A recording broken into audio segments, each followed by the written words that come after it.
things started shifting even at my home. Why? Because I was able now to cry without shame, without the fear of saying my kids are going to start crying. They needed to cry too. They needed to vent too. When I started speaking up about my feelings with them, it was reciprocal. They started speaking out their feelings as well. I could see them changing. I had inherited the silence abuse into them. And then I realized that that silence abuse was also inherited to me, even by my own loved ones, not only him. At that moment of reflection, I went back to all the women in my family, and I came to realize that this was something that we just passed on, and we don't realize it because we don't see it as an abuse. We don't see how this actually affects us as we're children, as we're teenagers, as we move into adulthood. But it's something that we have to break the pattern to.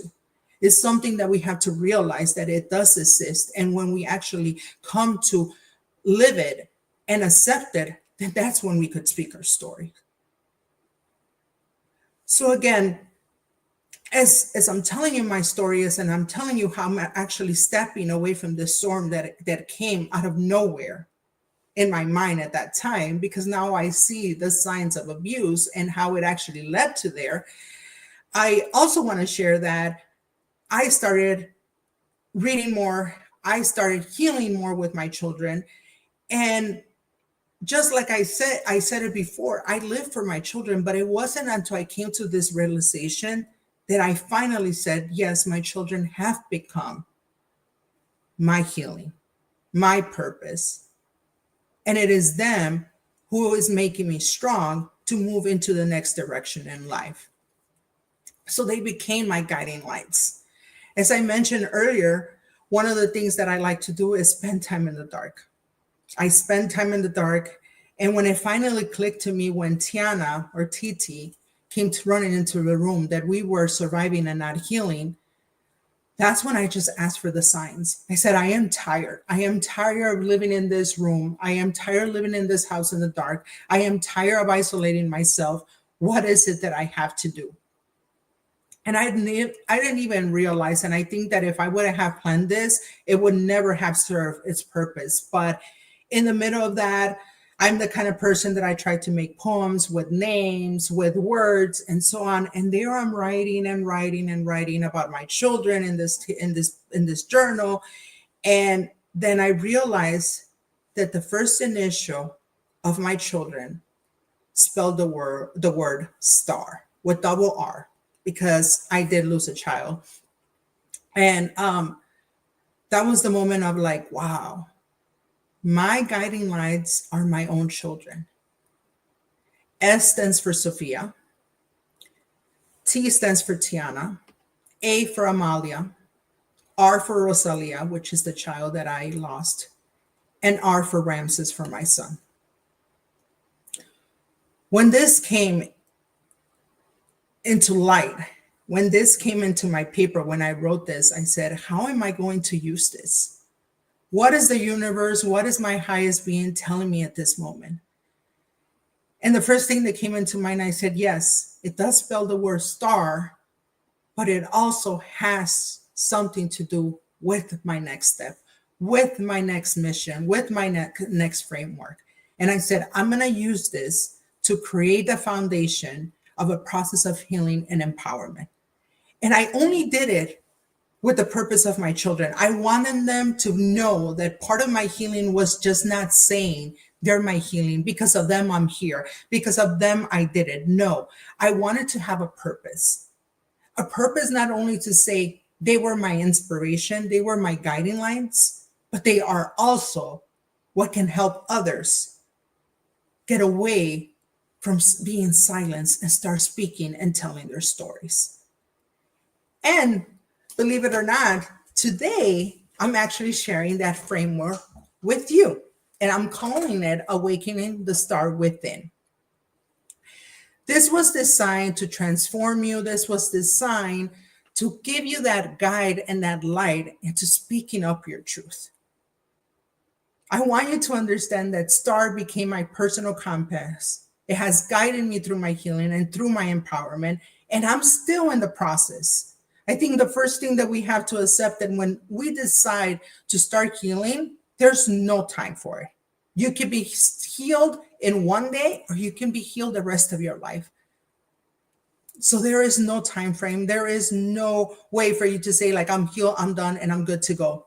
It's never going to happen. So we're always healing. I'm still healing. Even speaking here with you guys is healing me as I'm speaking my truth and as I'm introducing you to this star compass that came to my love.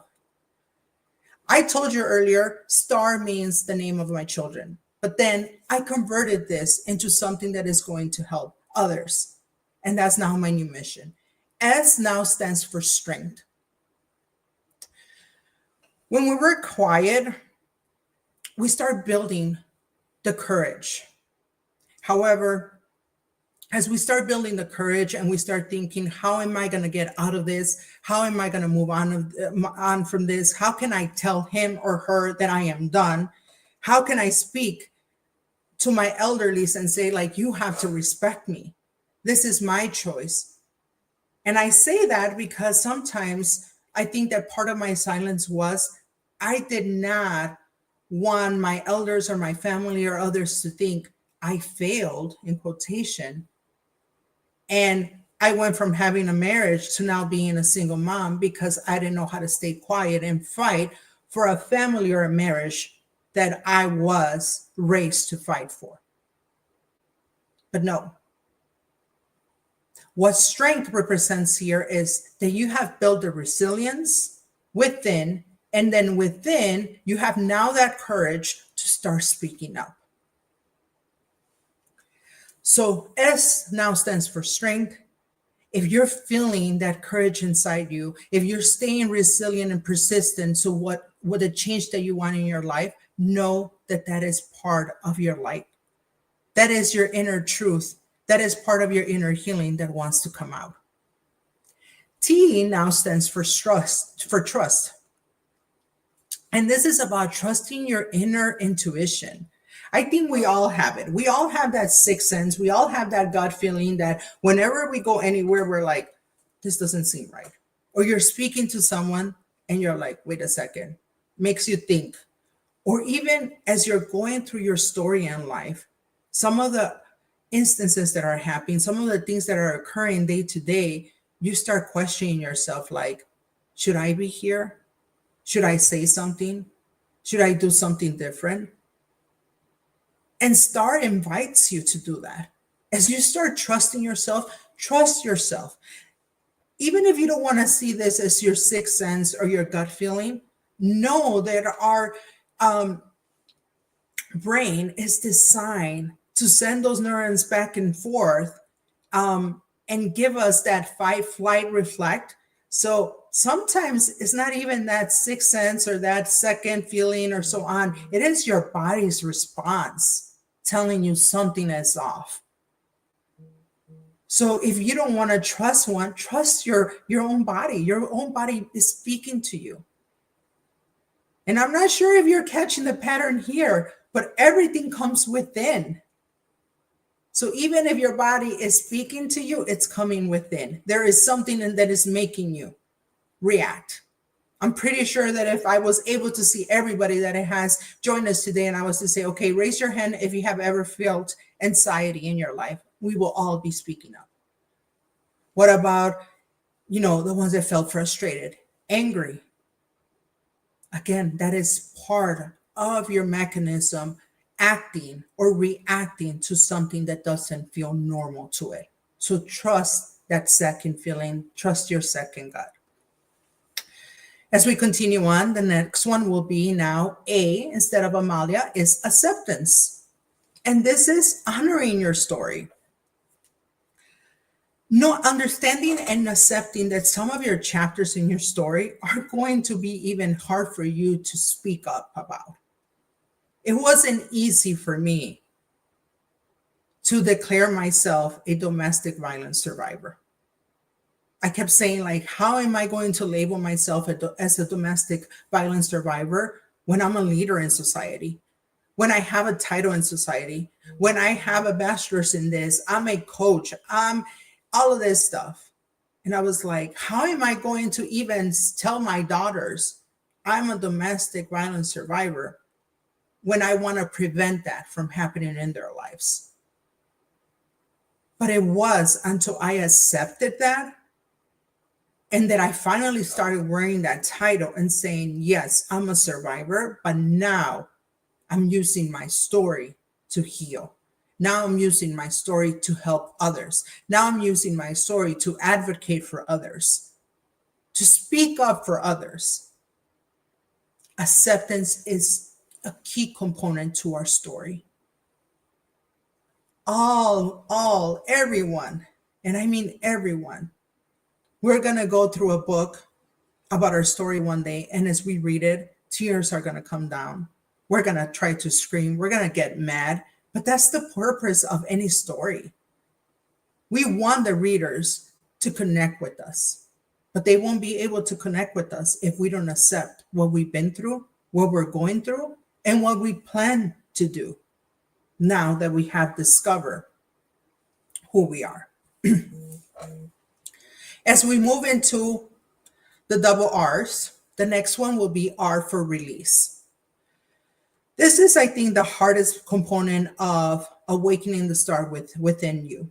And the reason why I say that is because this is where we have to accept and then start letting go. Letting go is hard.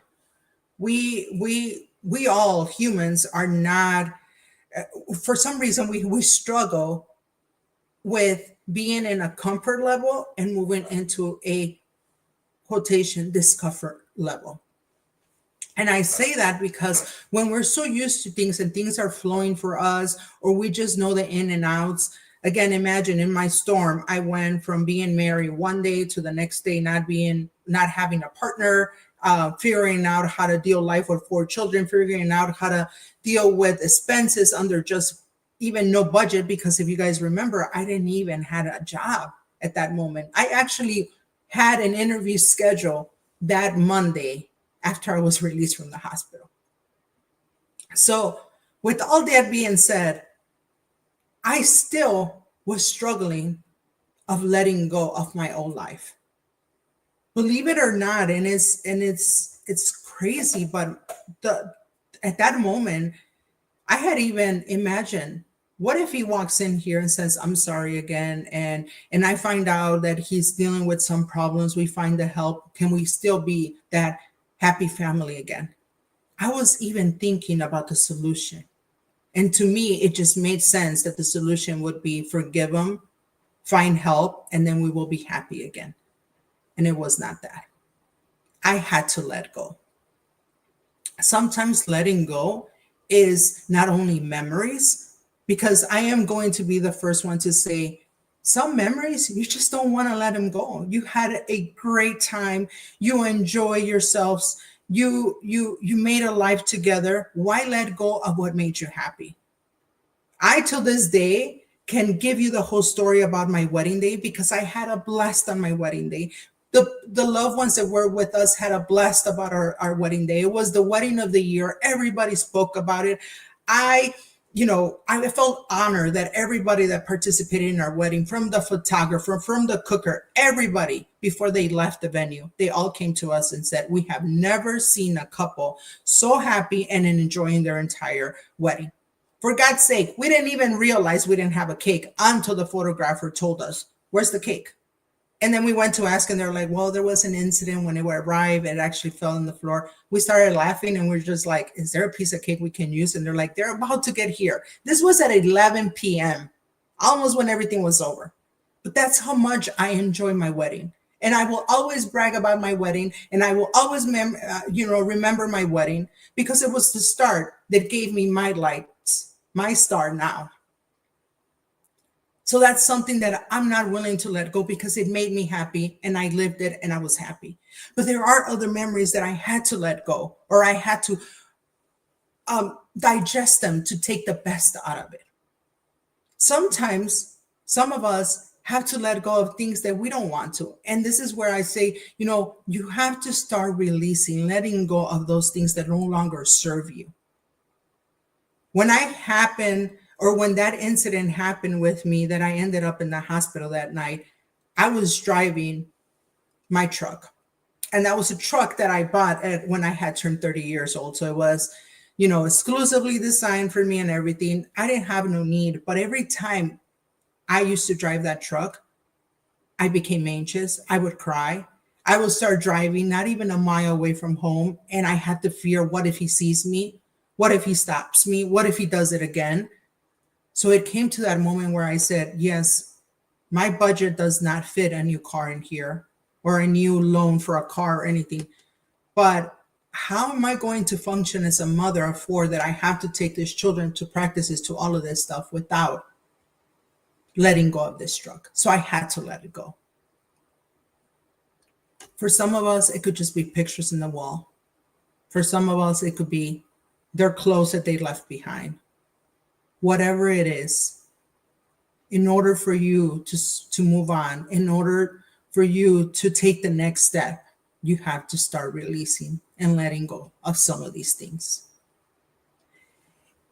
And I spend a little more time in releasing because whether we like it or not, it is the stepstone to rising, which is our next letter. R stands for rise. It is that moment that when you start letting go, that you start seeing those lights in your tunnel to start shining in. You start seeing new paths. You start seeing new avenues, and you're like, oh, wow, I wasn't in the dark. But then those lights become reciprocal, because as you're letting new light into your life, guess what? New light is coming out of you. New projects are coming out. New hope is coming out of you.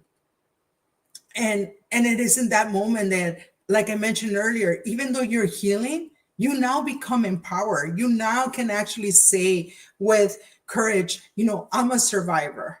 I lived this. Nobody can tell me how to live it. Nobody can actually tell me how it feels, how it hurts, how that it could actually shut you down. But nobody can tell me also what made me start taking that step into rising and into becoming a better version of myself. So as we start learning the new star version of Bernice, some of the lessons that I want to emphasize on and share with you all is that I have learned to rise above silence. After being quiet, after suffering in silence, in other words, I converted that into being resilient and saying, I am no longer willing to sacrifice my life for anybody that doesn't deserve for me to stay quiet. That doesn't mean that I'm going to go out there and start pointing fingers. That doesn't mean that I'm now in the perfection mode and telling everybody you should be doing this and that. But I will be the first one to not tolerate or witness that type of abuse to others. The second thing that I have learned in my journey is breaking cycles. I didn't mean to stay silent so that my children can become silent. When I wasn't aware, I did it so that I didn't want them to suffer. I didn't want them to go through the same things that I was going through. But then as I stood quiet, they also thought that they had to stay quiet, that they couldn't scream their emotions, that they couldn't speak up about what they were feeling, about missing their dad, about missing their old lives. So I broke that cycle, and it's okay. There are still days where one of the kids will come over and will say like, Mom, I miss my dad, or Mom, I think I saw Dad. And it is not my job to say like, how could you, or no. I nourish that moment. I give them a hug and I'm like, it's okay. You can miss your dad. It's okay.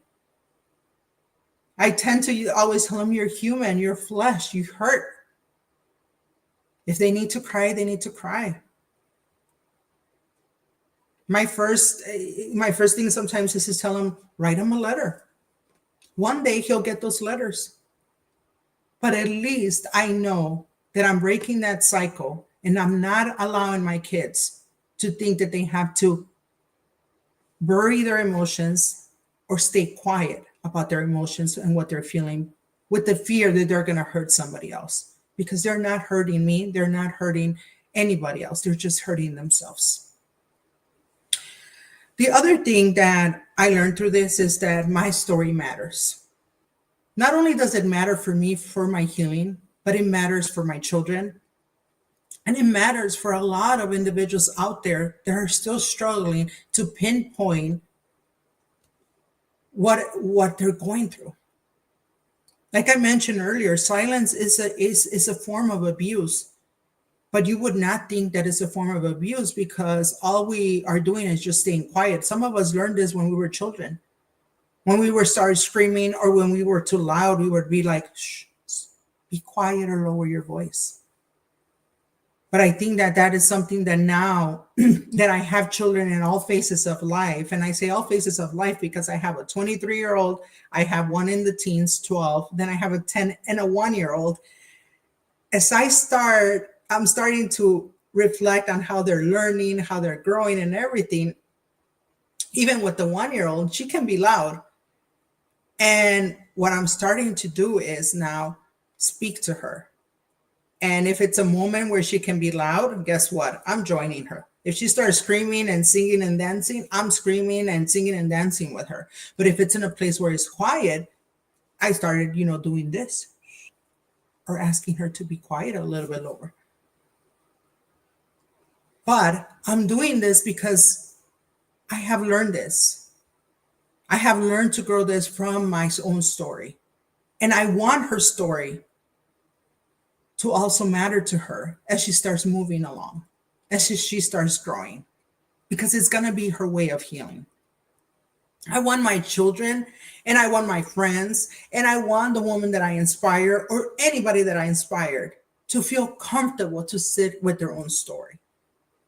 Because I am now comfortable with my own story.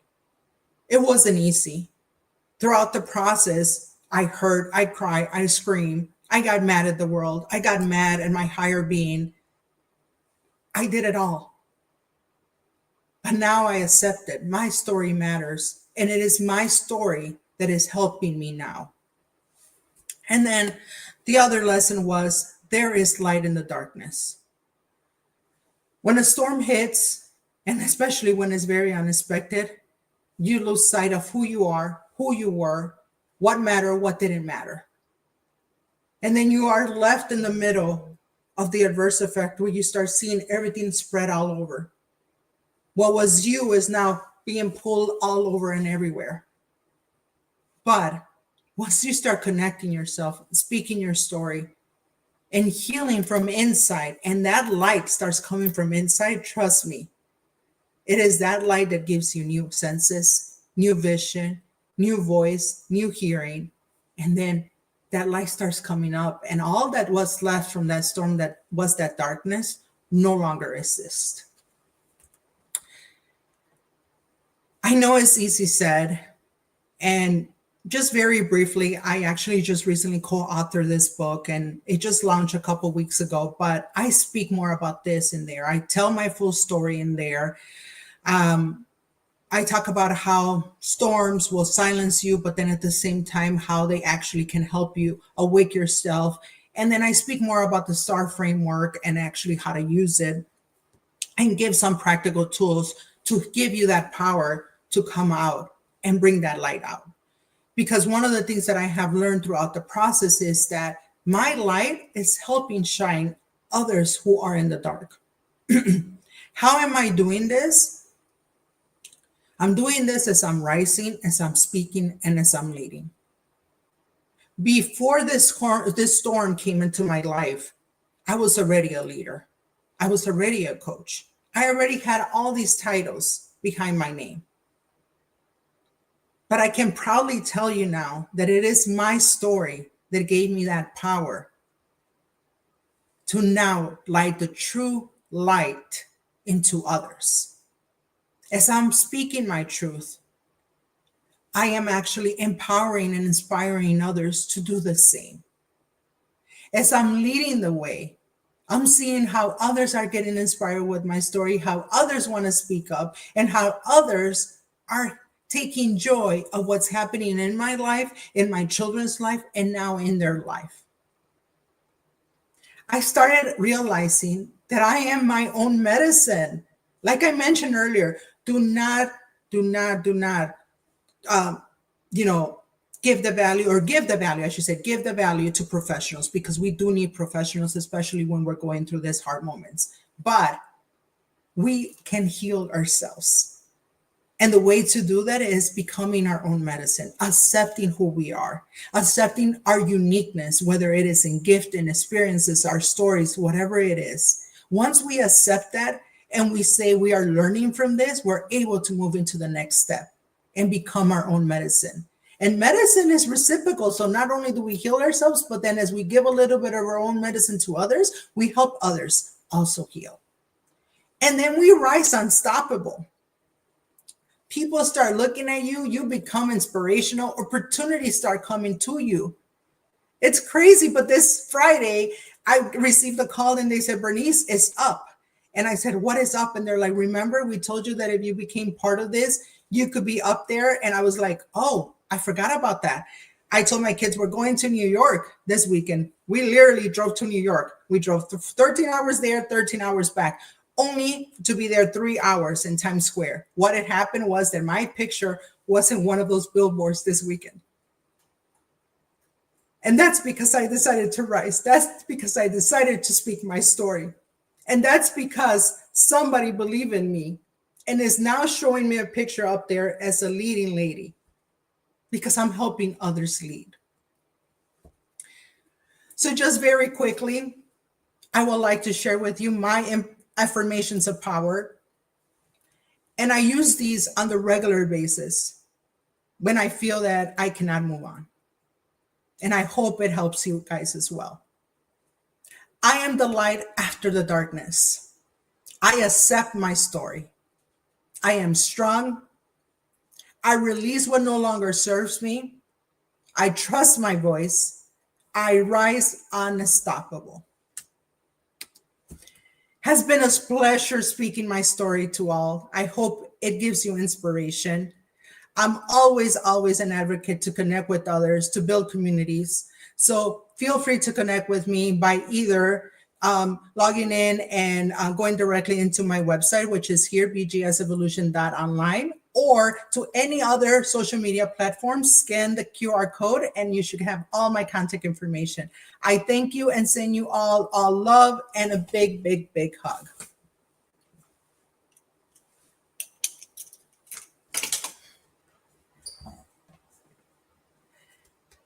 Your silence. I might be muted. There we go. It's the first one this morning. We're trying to get in the groove. Thank you so much. I love that. Yes, you are your own medicine and you can heal yourself. You're right. And you're right that we need professionals for many reasons, and that's why we have them. But there's nothing like doing the work that you have to do to find out who you are, what you want, what you need. We push that down so much over our lifetimes that when something like this happens to us, we kind of, because we've lost ourselves, we kind of all over. Who am I? What do I really want? Do I even like my eggs like that? I don't, like so many questions come up. And you're right, speaking your story was one of the reasons why I created this platform, was so that we could speak our stories, because that's so critical in the healing process, in being able to share what has happened to us in a safe space with other women and know that we're supported and that we're not judged and that there's no shame in what has happened to us, because it's not something that we should be ashamed of. Nope. No. And I think that along with that, I think is understanding that even sharing our story is still going to hurt, and it's okay, but it's part of the healing. Right. There's times where I still cry. There's times where I just still scream, but I'm like, it's okay. I got to let those flow, and it's just part of it. Right. Yep, absolutely. Thank you so much for Yes. sharing everything with us, and congratulations on Times Square. That's fantastic. Yes, So yes, it was exciting. amazing. Yes, Take thank you. pictures? Did you take pictures? Yes, I will be sharing them. I have posted them, but I'll share them with you directly. But yes, it was Share something. them, share them with me, because we'll use them in the promos for SheisMe at Sea.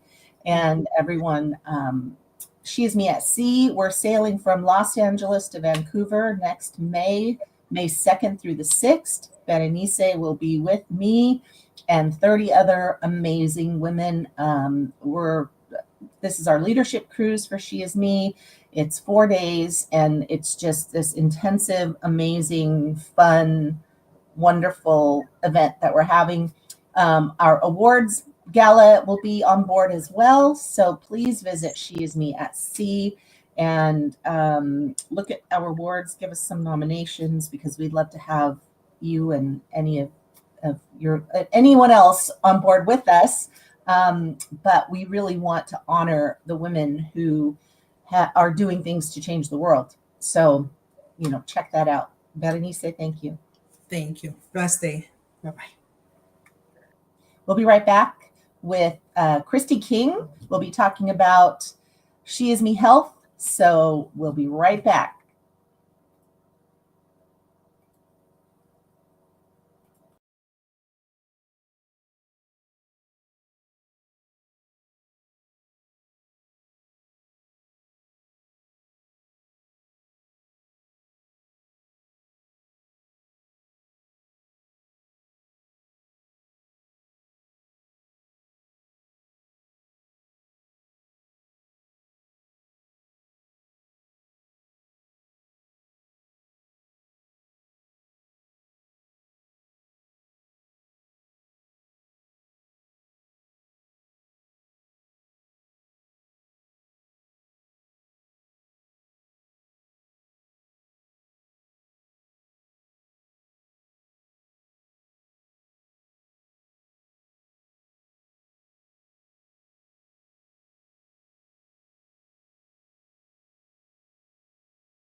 All right.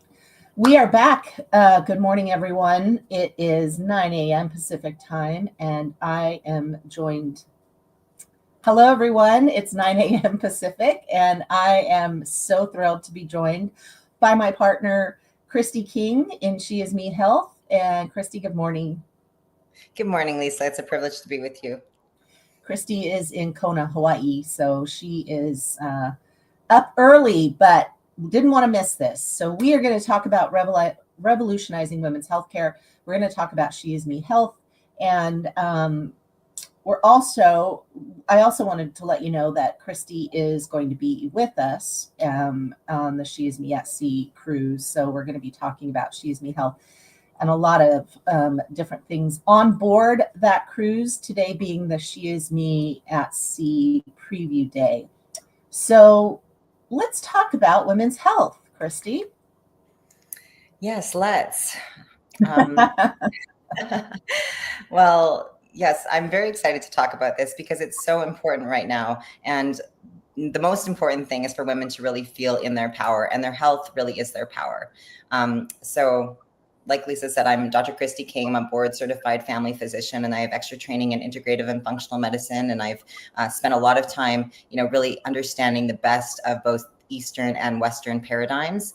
And I think right now, at this point in history, it's really a time to create a bridge and think about, both root cause medicine and combining the best of functional and conventional medicine as we move into the future. And, women have, up to this point, really not had their own healthcare paradigm. So, I think what you and I are thinking about doing, Lisa, is really trying to build a healthcare paradigm with women at the center. Correct. I should have put this slide up while you were talking. Oh, it's early. It's the first day. So why we created SheisMe Health? Let's talk about this. There were a couple of reasons. One, you and I discussed, and I should preface this by saying that you are my personal doctor. And I just owe you so much, because when I met Dr. King, I literally couldn't walk upstairs. My body was so inflamed.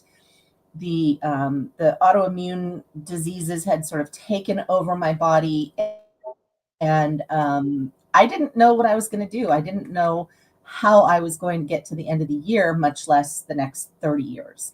And I lived in chronic pain on a scale of 1 to 10. My normal was a 7 or an 8. That was a good day. But there were many, many days when I just couldn't even get out of bed. And in fact, one year, about 2 years ago when we met, right before I found you, I had canceled the SheisMe conference because I didn't have the energy or the patience, or I couldn't sit in a chair for that long. I just couldn't do it. So I had to cancel the conference, and it broke my heart. I thought about giving the whole thing up. And shortly after that, I discovered Dr. King and her practice, and am so happy to know you. I'm so I can't even put it into words how you've changed my life.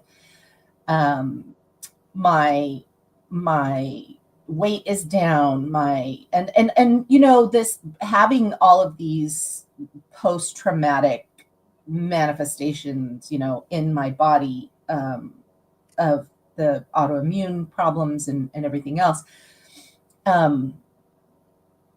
took me, it's like boiling a frog, right? It wasn't instant. It was little by little, but it got to the point where I had gained 50 pounds. I had, limited mobility. I was in constant pain all the time. I was grumpy. I was because you're just trying to live in this body that's not working correctly, right? So once we went through a year or so and I was feeling so much better, I was like, more people have to know about this. More women have to know that this is possible. And so when we talked about this, it was, symptoms being dismissed, right? I mean, how many years? 12 years, I think. I tried to get not a diagnosis. I tried to get help. All I got was pills. I was gaslighted. I'm not it's not, you're not in pain, you're just fat, there were a lot of like really terrible conversations that happened, giving me misdiagnoses or band-aids, like, here, take this pill, calm down. You're stressed out. Well, I'm stressed out because my body hurts and I can't function. But we've heard this over and over. I know you've heard this over and over. So we decided, let's do something about it. Right? Exactly, Lisa. It's critical at this point. You're not alone, and unfortunately, so many women experience very similar gaslighting and dismissal of their symptoms when they, go to see their doctors with their symptoms. And it's very unfortunate. What I see happening is that hormones are declining earlier and earlier in women because of the exposure to stress and toxins. And we have to remember, women just simply didn't evolve to be under stress like we are all the time. So this does take a serious toll on our systems. And so, doctors going through medical school, even in my generation, were taught that hormones cause cancer, for example. And, certainly doctors are not taught about how to heal gut. And gut health is a big, deal. So in any event, we could, go down many rabbit holes, but essentially, getting to the root cause of things for women is really important. And, unfortunately, so many conventional medications and interventions have not been even tested on women. So, we're really, just not addressing women's health appropriately in any way. So Right. if you want to go to a doctor who really understands, to rebalance women's hormones and that kind of thing, you really have to choose a doctor who's had that extra training outside of the medical system, because the medical school simply did not teach doctors to help women with hormones or root cause issues. Right. I think, yeah, and we know that. Those of us who've gone to see a doctor, every time we've, had a problem, it's the symptom. They put the symptoms in a little bucket, and that must equal this, not what's causing these things. What's causing no one has ever asked me, other than you, and only because we, have gotten to know each other, but no doctor ever said, have you experienced trauma in the past? Have you, was there any kind of things like even what do you eat? No one has ever asked, like, what does your diet consist of? Or how often do you eat?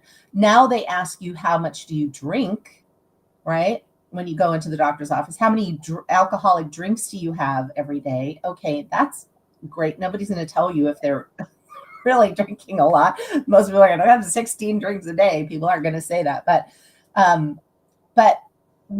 going, like, I felt so insulted because I don't drink. So when I go in and say I'm having these issues, and they're like, well, how much do you drink? Well, I don't.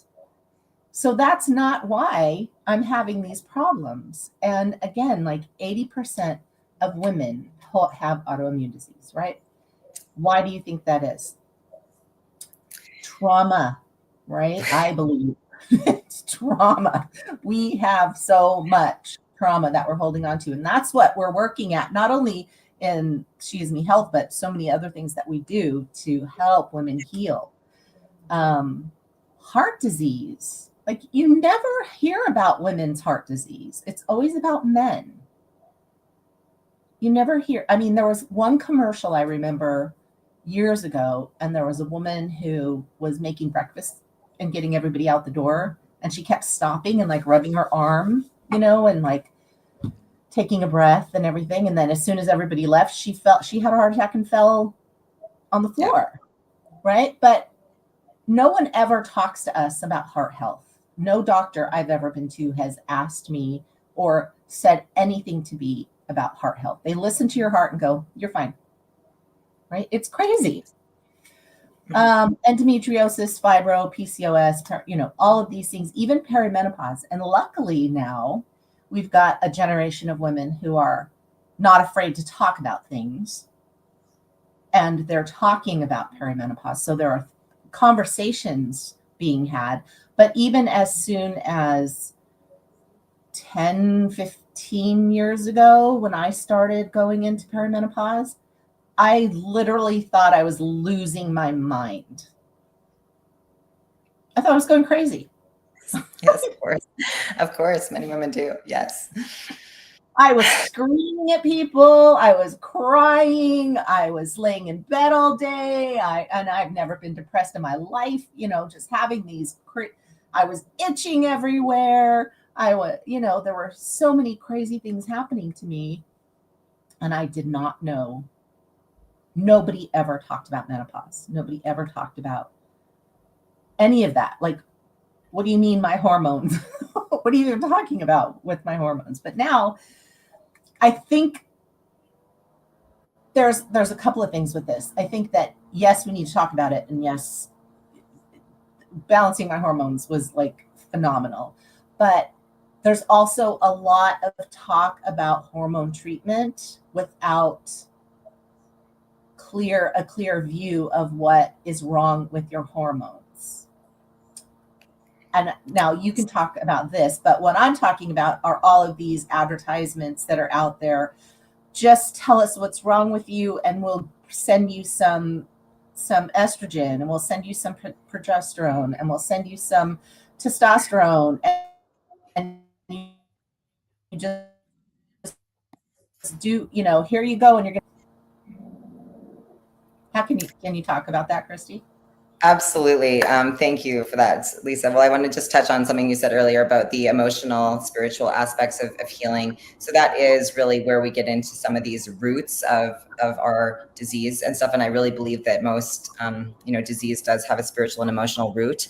Having said that, a lot of women that I see are not, they so don't want to go there because they so feel badly in their physical bodies, right? So it's so important to address the physical plane by addressing hormones and gut health and these underlying root causes of autoimmune disease, like you were saying. So that's a very important point.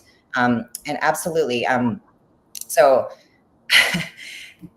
what I see a lot of my colleagues and even these functional medicine platforms doing is, we're putting so many antioxidants and hormones on top of a dysfunctional foundation. And, excuse my language, but putting magic on top of shit is not really the way that I practice medicine, right? We need to, sometimes it's more about removing the toxins and the environmental, triggers that are causing those neuroendocrine disruptions in our body and blocking our hormones from functioning naturally.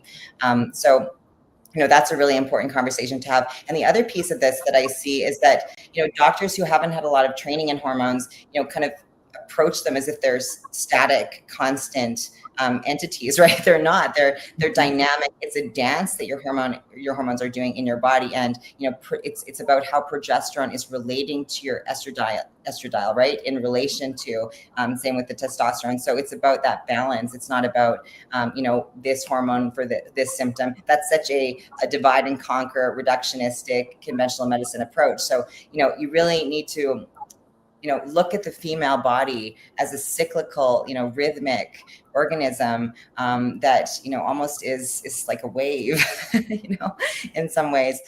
So that's, I see a lot of women becoming frustrated because they go to these sort of masculinely structured hormone clinics. And they're being given an algorithmic approach to their hormones, and it just can't be that, right? And sometimes when you put hormones and antioxidants on top of gut dysfunction, that creates more inflammation and more stress in the body. So you really need, providers who understand the roots of these and can really help women get to that root and address it. And that comes to, reskilling medicine for these times, right? So I hope that's part of what SheisMe Health is going to work on as well. Absolutely. I think, there are so many issues, obviously, with the health system right now. And, knowing, I saw a doctor before you just about hormone replacement. This was not even about any other symptoms. It was just like, I think something's wrong with me. I better, get some hormones going. And literally it was a testosterone implant, right? Where it was like slow release pellet, and then a progesterone,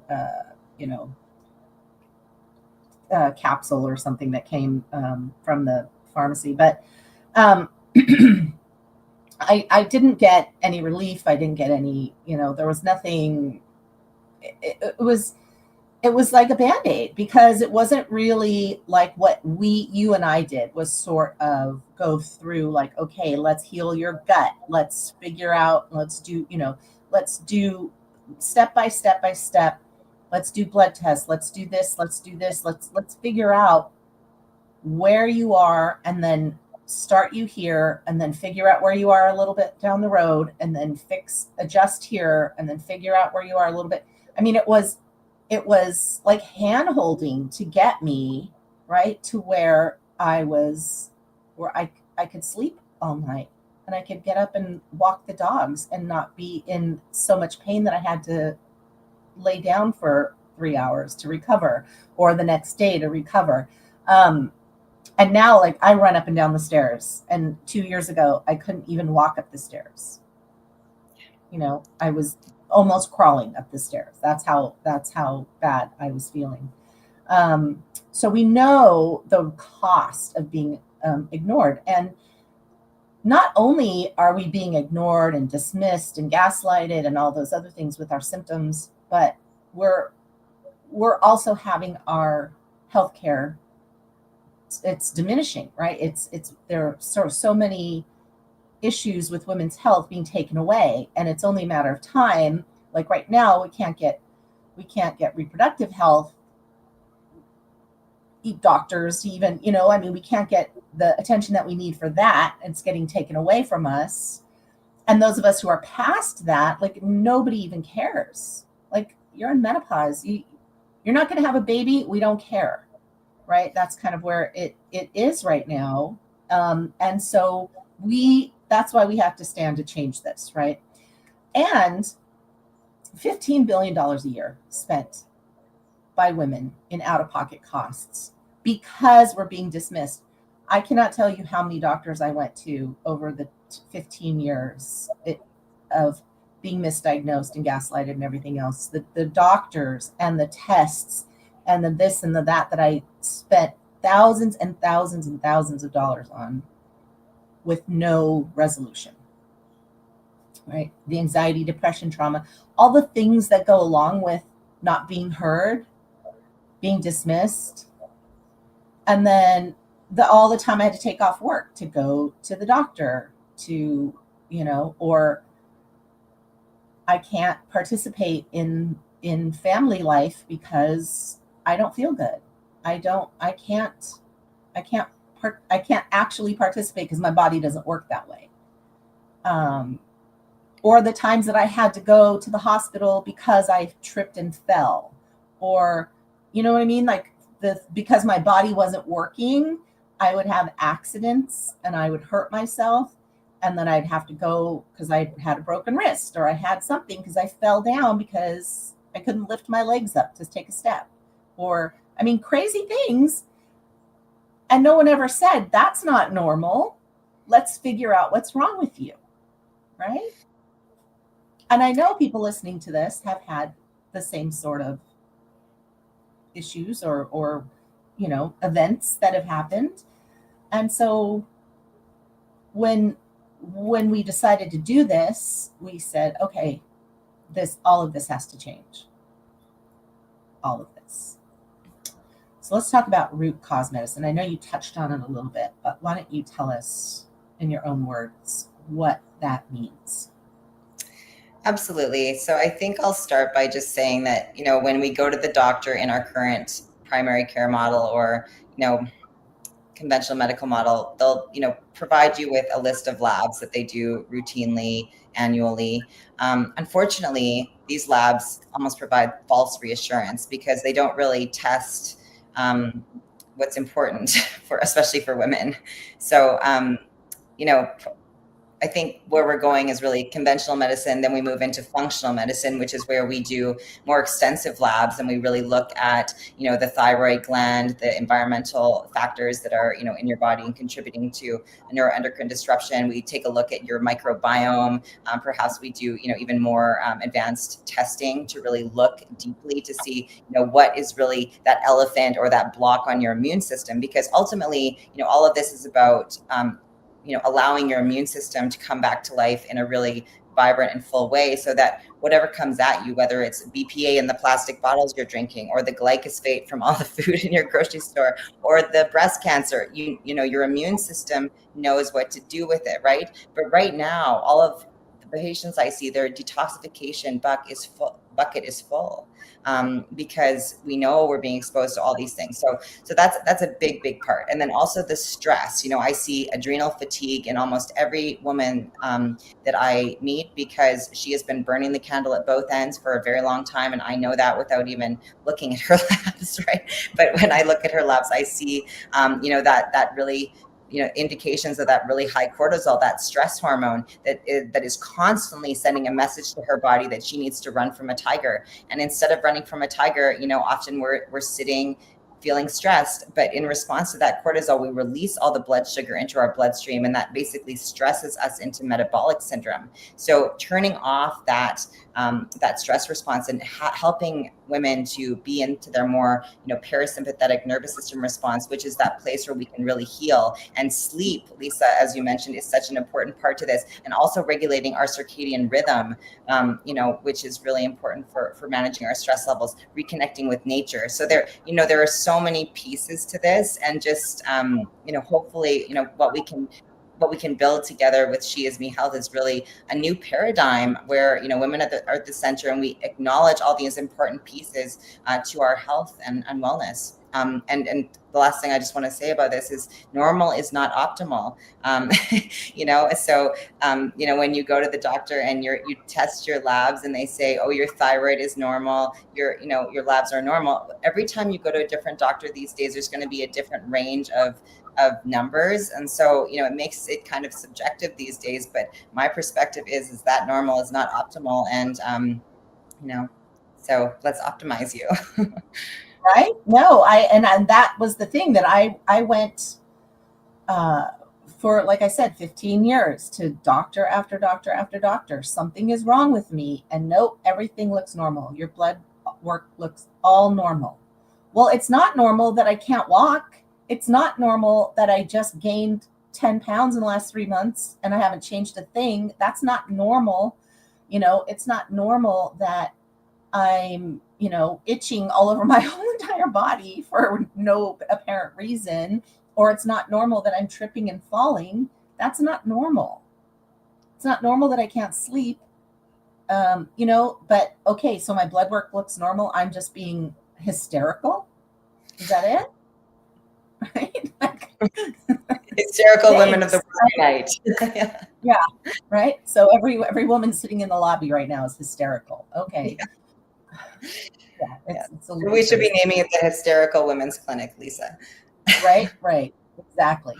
So you talked about this: hormone imbalances, gut health, nutrient deficiencies, this whole body approach. And that's what we did. The very first thing that you and I did was gut health. I don't know if it was 4 or 5 weeks, maybe 6 weeks of just gut health work. And that almost, after that 6 weeks, made me feel, I don't even know how much better. Just healing that, or just working on healing that, not necessarily healed, but when your gut health has been messed up for so long, and then you finally start balancing things out in there, you're like, holy cow, wow. You notice a difference almost right away. And it's more than just eating yogurt with probiotics. It's more like I can't even eat yogurt. So that's not even benefiting my gut health, because the dairy doesn't do me any good. So it just triggers the inflammation in my body. So, there are things like that we had to do elimination. We had to introduce things back in and figure out, what it was that was really causing inflammation issues in my body, the triggers. It was so enlightening. I mean, there were things that I already kind of knew. I knew about the tomatoes. I knew about, but here's a funny thing that I always laugh at myself about this. I'm Mexican. I put hot sauce on everything, right? It's just part of my life. It's just the way it is. And So we're doing all this work. Do you remember this? We're doing all this work about nightshades, right? And like, oh, I can't have tomatoes and I can't have all this other stuff, but I'm still eating hot sauce and I can't figure it out because I didn't even put to that peppers, even chili peppers, are nightshades. And so that has completely gone out of my diet, which is fine. I don't miss it anymore. I did it first, but I don't miss it anymore. But just things that you just don't even think about. You know, you're just on autopilot, right? When you're eating and you're hungry, you grab this, you grab that. And it's so wild now that I look back and well, here's the other thing. I think this is really important to say. I knew that I had inflammation in my body. I knew that with fibromyalgia, my nervous system was a wreck, right? And so one of the things that I had learned on the internet with people, and some people who maybe aren't as wise as you are, but that a keto diet was really great because you're not eating any of those carbohydrates, and carbohydrates like, you know, white flour and rice and all those things cause inflammation, right? So don't eat any of those things. But what I was doing was like eating none of those things, no grains or anything, you know, like occasionally, but not part of my diet as a good, you know, whole grain would serve my body. But finding out that red meat was a huge trigger for me. Caused an enormous amount of inflammation in my body. And just cutting that out made a huge difference. And I would never have known that had I not worked with you, right? And not too long ago, I would say maybe 3 or 4 months ago, I had a hamburger. We went out somewhere and I had a hamburger. And I got home and I vomited like 16 times. And I am not kidding. My body did not want it. It did not want anything to do with it. And I know it's terrible, but this is a real conversation. And these are real things that happen, right? When your body is functioning, your body's like, no, I don't want that. It doesn't do any good. Get it out. And it wasn't food poisoning or anything like that. It was just my body saying, no, thank you. And so I think that part was so critical to me to heal my gut health, which I had no idea was as messed up as it was. But then we got into the toxins and detoxing, right? We did the liver cleanse, and we did the heavy metals and stuff like that, right? We did those cleanses, and then we did the supplements and finding out which of those, with your recommendation, like, no, those things that you're buying are good. These things are, you know, these women's multivitamins or whatever, you know, we have, right? Like those, and then healing the hormones and doing those adjustments. I mean, I haven't felt this like this in 20 years or more, you know. And when I was in my 40s, I'm 60 now, but when I was in my early 40s, I was running triathlons. And then the dis-ease settled into my body. And for almost 20 years, I was just no good at, you know, I was just surviving day by day, just getting through the day. So what we have done here with SheisMe Health is not only combine those traditional practices, that because there's some good things with traditional medicine, but also those holistic practices. And luckily, Dr. Christy King knows both, right? That's right. Yeah. So, moment. right. So how are we changing the game with She Is Me Health? Functional medicine experts like Dr. Christy King, personalized care plans, which I had and have still, some holistic healing options, and then a supportive community, right, that we're building. And all of these things, like imagine having a place where you can go and talk about what's happening to you and talk about how you're feeling and talk about that whatever it is that you need to talk about. We've lost our sense of community somewhere, somehow along the way.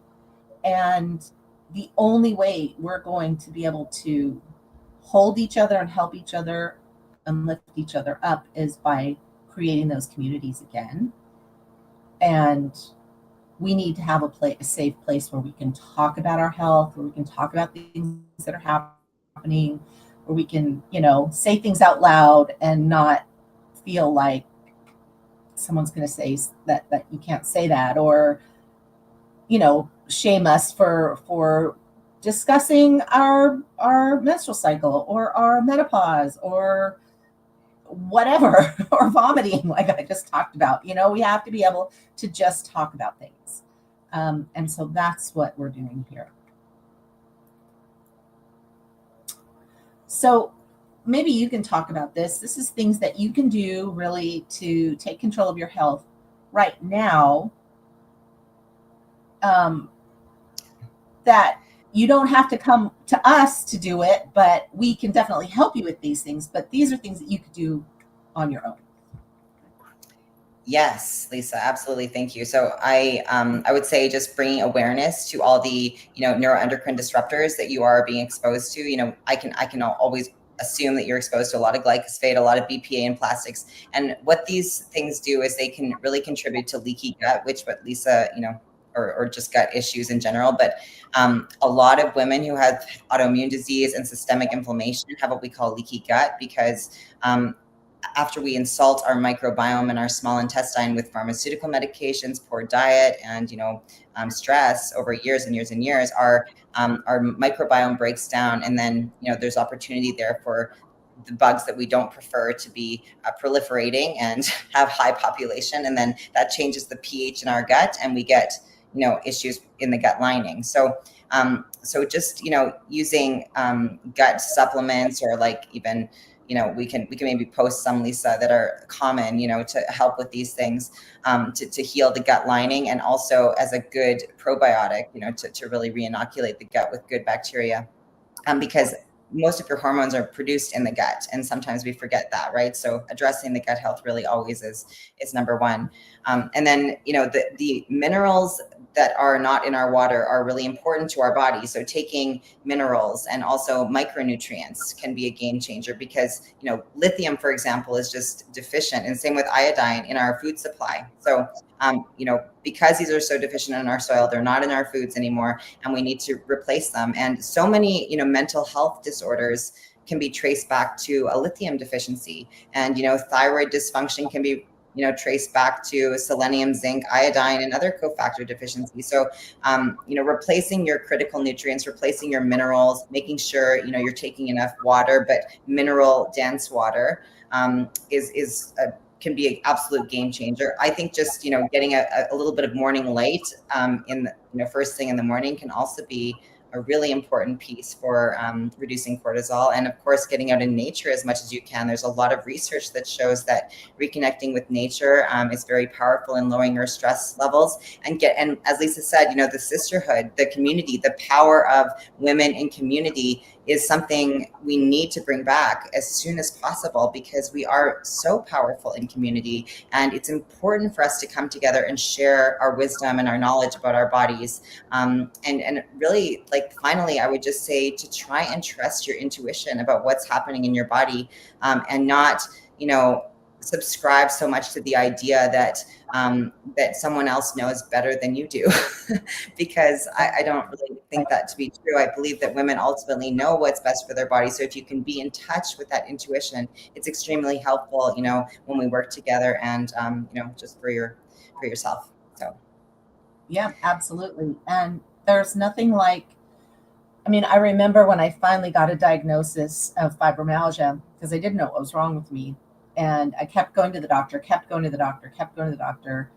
And I had a male doctor at Kaiser, and, doing blood tests, doing this, doing that. He would say, here, take this, calm down, take this. I'm like, I remember being so mad. I don't want a pill. I want you to find out what's wrong with me. And of course, I was hysterical. And one day after, because my head would hurt all the time too, and what we found, Christy, with when I went with you, was that even my brain was inflamed. That's how inflamed my body was, right? So my head was hurting all the time because my brain was inflamed. And I would have these headaches, and I would take like 800 milligrams of ibuprofen a couple times a day because my head hurt so bad. And that would just take the edge off. That wasn't even making me feel better, but just taking the edge off so that I wouldn't like stab myself, because my pain was so bad. And I called the doctor one day because my head was hurting so bad. I didn't know what to do. I really just wanted them to give me some. I didn't care what they gave me. I just wanted them to give me something because nothing was helping. And I got there and they said, oh, your doctor's not here today. There's a substitute doctor, standing in for him. And I said, okay, that's fine. I don't care. I just need to talk to somebody. And she happened to be a young woman, maybe 40. And she listened to me for about 5 minutes. And she said, can I touch you? And I said, okay. And she touched those fibro spots, on your body. And she just looked at me and she said, you have fibromyalgia. And I said, what? And she said, you have fibromyalgia. And I just burst into tears. And she was like, didn't really even know what to do. And I said, thank you. And she said, thank me for what? I said, I've been going to the doctor for 12 years and no one could ever tell me what was wrong with me. And you listened to me for 5 minutes and you told, I have a diagnosis. I'm so excited because now I can do something about it. Right? But not having a diagnosis all those years. And I lived in the Bay Area. It's not like I lived out in the middle of nowhere. I had access to all the best doctors, had access to everything, and no one could help me. I do not want that to ever happen to anybody else. That is the absolute worst thing, to not be able to know what's wrong with you and be able to do something to solve it, right? So that is why we created SheisMe Health, because we never want any woman to be dismissed or gaslighted or live in pain or suffer in any way when it can be helped. So we want to say, steps you can take right now, be your own advocate. When you go to the doctor and they're not listening, then find another doctor or speak up and say, no, I want this test, or do your research. It's okay. Just because they're doctors doesn't mean they know everything. Doesn't mean that they are the end all be all. Track your symptoms so that when you do go into the doctor, you have, this is what's happening at this time of the morning, or I'm not sleeping. I wake up every morning at 3 a.m, or, track those things so that you have, it literally helps, right, Christy? If I came to you and I said, I'm waking up every morning at 3, I'm not hungry at all, then I'm starving at 11, those kinds of things, those things make a difference, because then you'll know exactly what's causing it. Find providers who listen. If your doctor's not listening, just switch doctors. It's okay. You're not hurting anybody's feelings. You need to take control of your health. And then prioritize prevention, right? Take care of your nutrition, your sleep, your stress, your hormones. And if you need any help with any of those things, we are here to help you. So how can you join us? Yes, we did launch in April. This is an old slide. Sorry about that. But SheisMeHealth.com. You can get connected. You can find out how you can talk to Christy. You can find out how to join the community. Check us out at SheisMe Health. You can ask any questions. If you have any questions, you can put in the chat. We will get back to you when we're done here. And just go to the website and check us out. Christy, do you have any final words? Oh, well, Lisa, I'm so inspired by your commitment to this, vision, and thank you for having me. And I guess to all of your listeners, I would just say, these are really exciting times, and the most important thing is for women to really feel good in their bodies so they can be leaders in our world. And I am so committed and motivated to helping you work through these issues so that you can really feel your very best, and then do what you came here to do. So let's do it. Yeah, let's do it. So you can talk to Christy by going to SheisMe Health and booking an appointment to talk to her.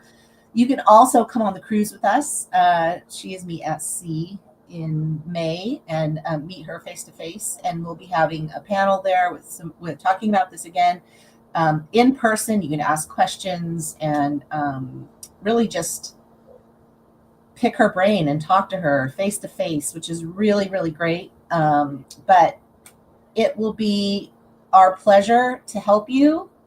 Come to SheisMeHealth.com, connect with us, join our community, get on our mailing list. We have retreats. We have one coming up in February. Is that right? Sorry. Sorry. Yeah, I think that's deferred, but we can talk about that. It's deferred at this point. Okay. That's fine. That's fine. We are having them probably next year. And really, why don't you tell us a little bit about that? It's a rewilding retreat, but also it's really focused on health, and we do labs and we do a lot of other things, right? Absolutely, Lisa. Thank you. Yes, because, in considering how we're really going to make this paradigm most effective and most time effective for busy, powerful women leading the world, that's really our goal here. So, thinking about what would be the best, most dense experience for women. And there's a lot of limitations that come on Zoom and not being in person with one another, because, we can do a lot of whack-a-mole with the physical body this way. But, what I really like to do with my members and my patients is to help them really embody their health, right? And I really think my definition of health is evolving to, how a woman can really embody her authentic truth. And so part of that is coming together in sisterhood, really learning how to live, holistically, reconnecting with nature, reconnecting with ourselves, and doing some of these immersion and experiential embodiment practices that are so important for women to do in community. So that's why the retreat model. So what our vision is that we would have, all the labs done prior to retreat, extensive lab panels, even advanced testing, gut health testing, toxin testing, if the woman would like that. Then those laboratory values and tests can be reviewed at the retreat center or retreat setting with me one-on-one over several visits. And then we would have follow-up, labs later on after the retreat to see the evolution and decide on interventions at that time. Currently I'm licensed in, I think, about 14 different states, and we can always expand on that, Lisa, as we decide who's interested and who wants this opportunity. So, we're flexible as far as how we can provide longitudinal care for members after the retreat setting. But we were thinking that would be a really good way to initiate, your healing journey with SheisMe Health. So we're just trying to figure out how to make that work for everyone. Right. But that's good. Thank you for bringing that up. So yeah, Christy is licensed in 14 states. So our launch, the states are listed on the website, so you can go and see exactly who she can treat. We also would love to connect with other providers and bring them into our community. So whether you're a functional health provider or even counselor or psychologist or somebody that offer some sort of healing, we would love to bring you into SheisMe Health, into our community, have a referral-based system, and make sure that we're helping as many women not only provide care, but get care in all the ways that we need it. So please join us over at SheisMe Health. And thank you so much for being here with us. Thank you, Christy. And we will be back at the top of the hour. We'll be back with Danielle Fournier, and she is the modern shaman, and she's lovely. She's actually a founding member of SheisMe, so we're happy to welcome her back. Thanks, Christy. We'll talk soon. Thanks, Lisa. I appreciate you.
There we go. Hi, everybody. We are back.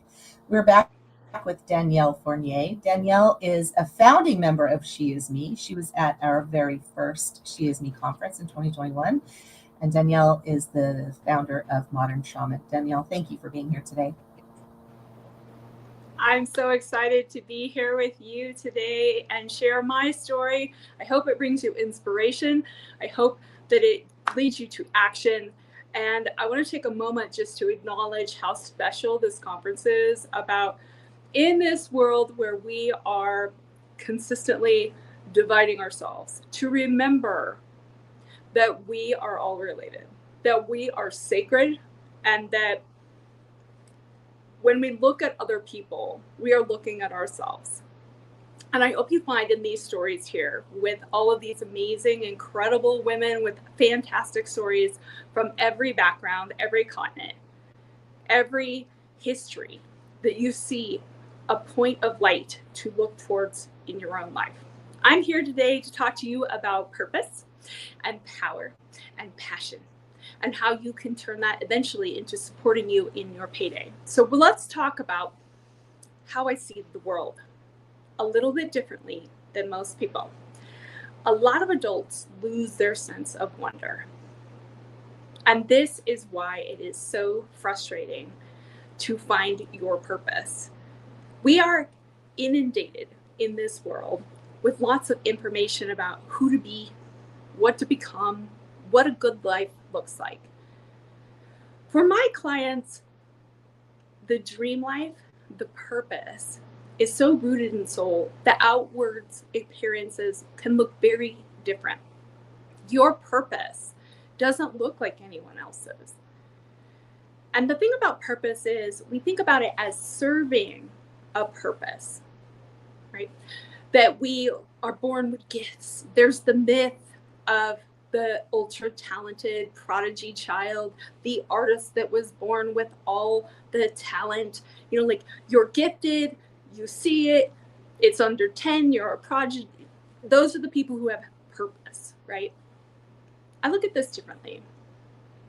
Everyone is sacred. You were born with a set of skills that are perfect for you. Now, where our world and our culture can go a little wrong with all of this is that we, as a culture, can value certain types of behaviors, certain types of attributes, and overall some kind of cultural norms that may not suit who you are and what you're meant to bring. Not everybody is driven. Not everybody is a natural speaker. Not everybody or has it all figured out. And we, especially in Western society, very much prize being able to articulate what that is, right? So I have a background in social justice. I have a master's in creative writing and screenwriting, but I also have an undergrad and a master's in social justice for ethnic studies, particularly Native studies, Native philosophy. So when I was looking for my purpose, I was a child that went out and sat in the forest and talked to the birds and talked to the trees and the things that I thought I could see there. And it was pretty obvious to me when I heard Blondie's Heart of Glass that music and art was my calling. I then spent the next 25 years of my life trying to deny that. I was an artist, but I always took history classes or kind of purpose adjacent. And this is something Julia Cameron talks about being a shadow artist, is we often end up being in support positions when no one is out there shouting, you are meant for this. And I just want to take a moment right here and feel into your heart and know that what you are born with and your desires, you don't get to choose. That is who you are. And the more you say yes to it, and I'm going to tell you a story about this door behind me, the more you say yes to that, the more fulfilled, successful, joyful, wonderful, filled, and lucrative life you will fill.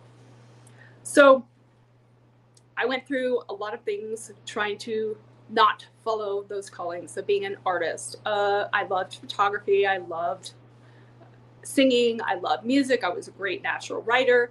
And the writing thing was one that everybody's like, well, that's good, but writers don't make any money. And I come from a publishing family. I'm a third generation newspaper publisher. I retired 7 years ago to start my consulting business because I, at one point in my career, would sit in my lovely office with my staff of 22 amazing women. And I would walk outside and think, this is it. I was one of the youngest publishers that was ever hired. So if anyone tells you can be only good at your purpose, that's not true. You can be in your zone of success in a lot of things. So there's never any pressure to do it one way, right? First of all. And second of all, just because you're good at it doesn't mean it makes you super happy. I loved being in social justice. I loved working for the community. I loved the design. I won a ton of awards. But at some point I was like, there's more.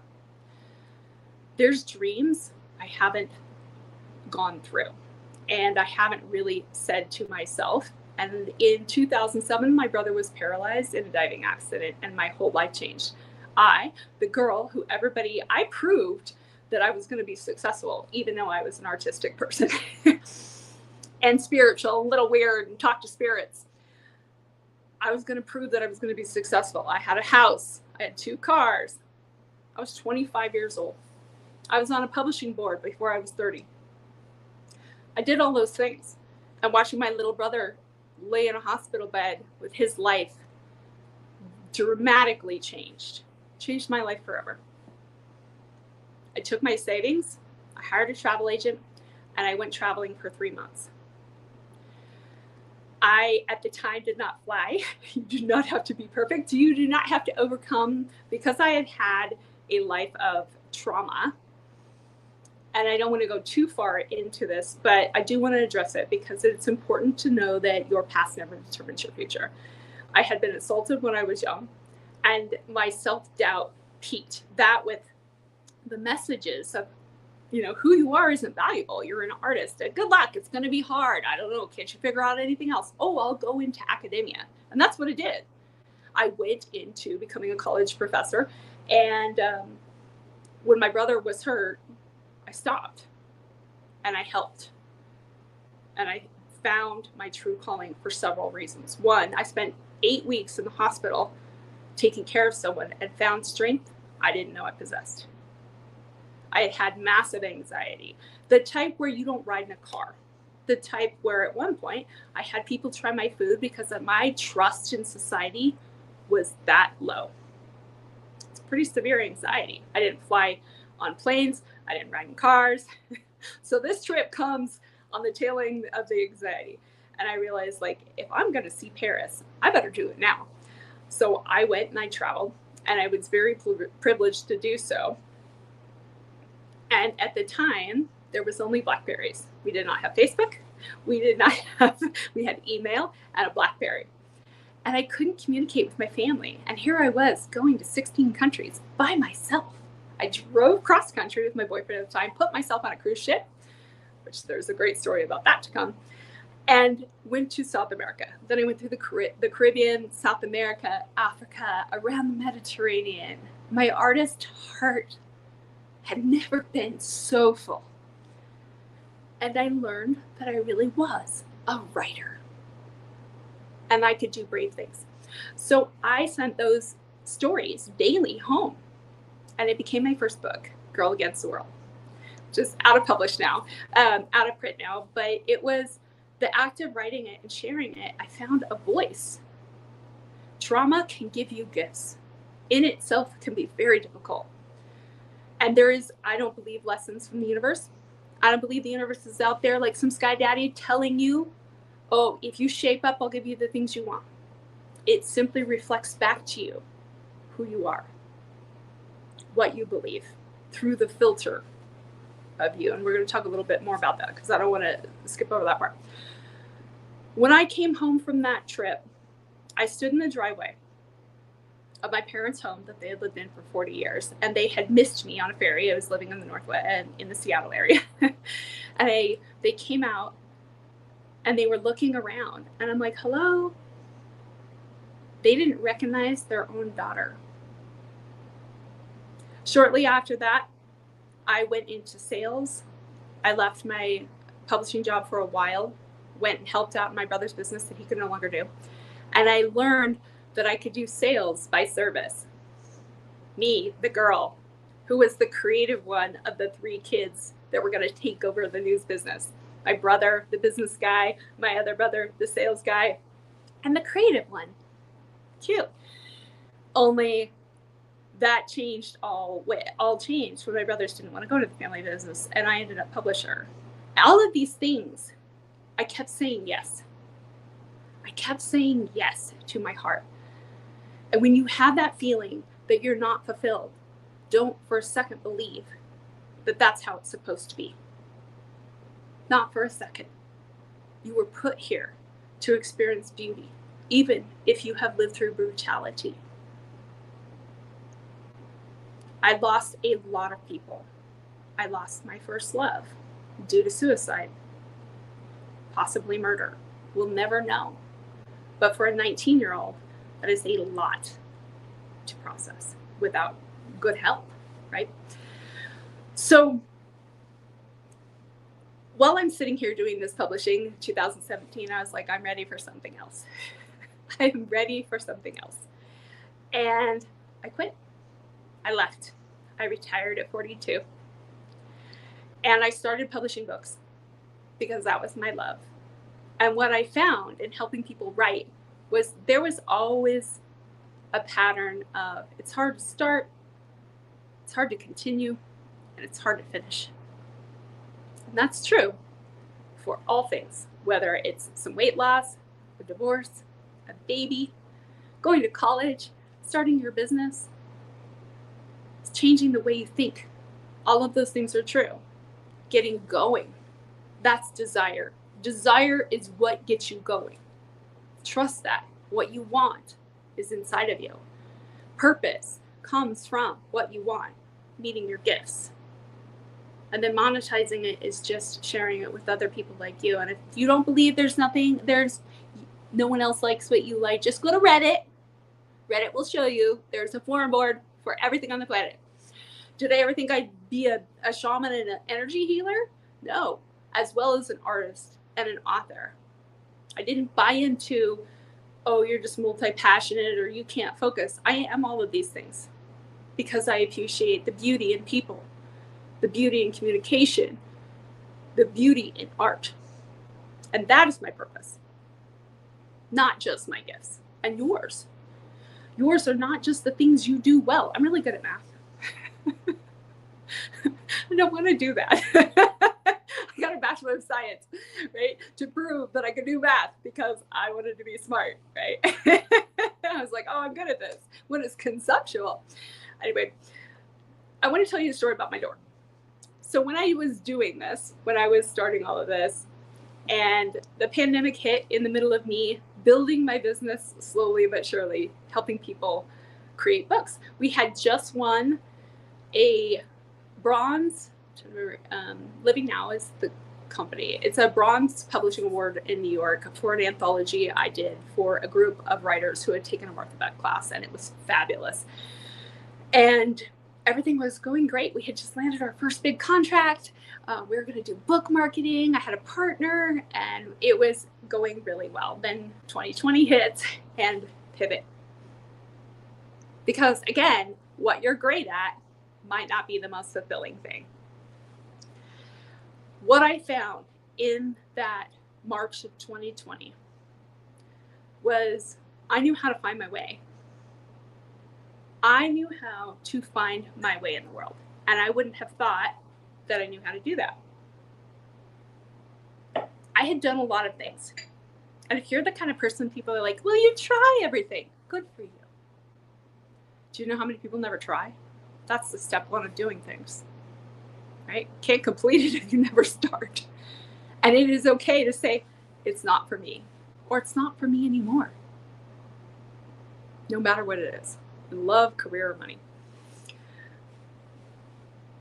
So when in March of 2020, I stood up and thought, okay, I think I'm going to give some psychic readings. I had been doing them for friends, very under the radar, referral only, nobody to know I did it. But if you get my phone number, I would help you out. And I started with a dog, a friend's dog that had passed away, and she was really distraught. She's like, "Can you talk to him?" I'm like, "Well, I don't know. I'm going to try."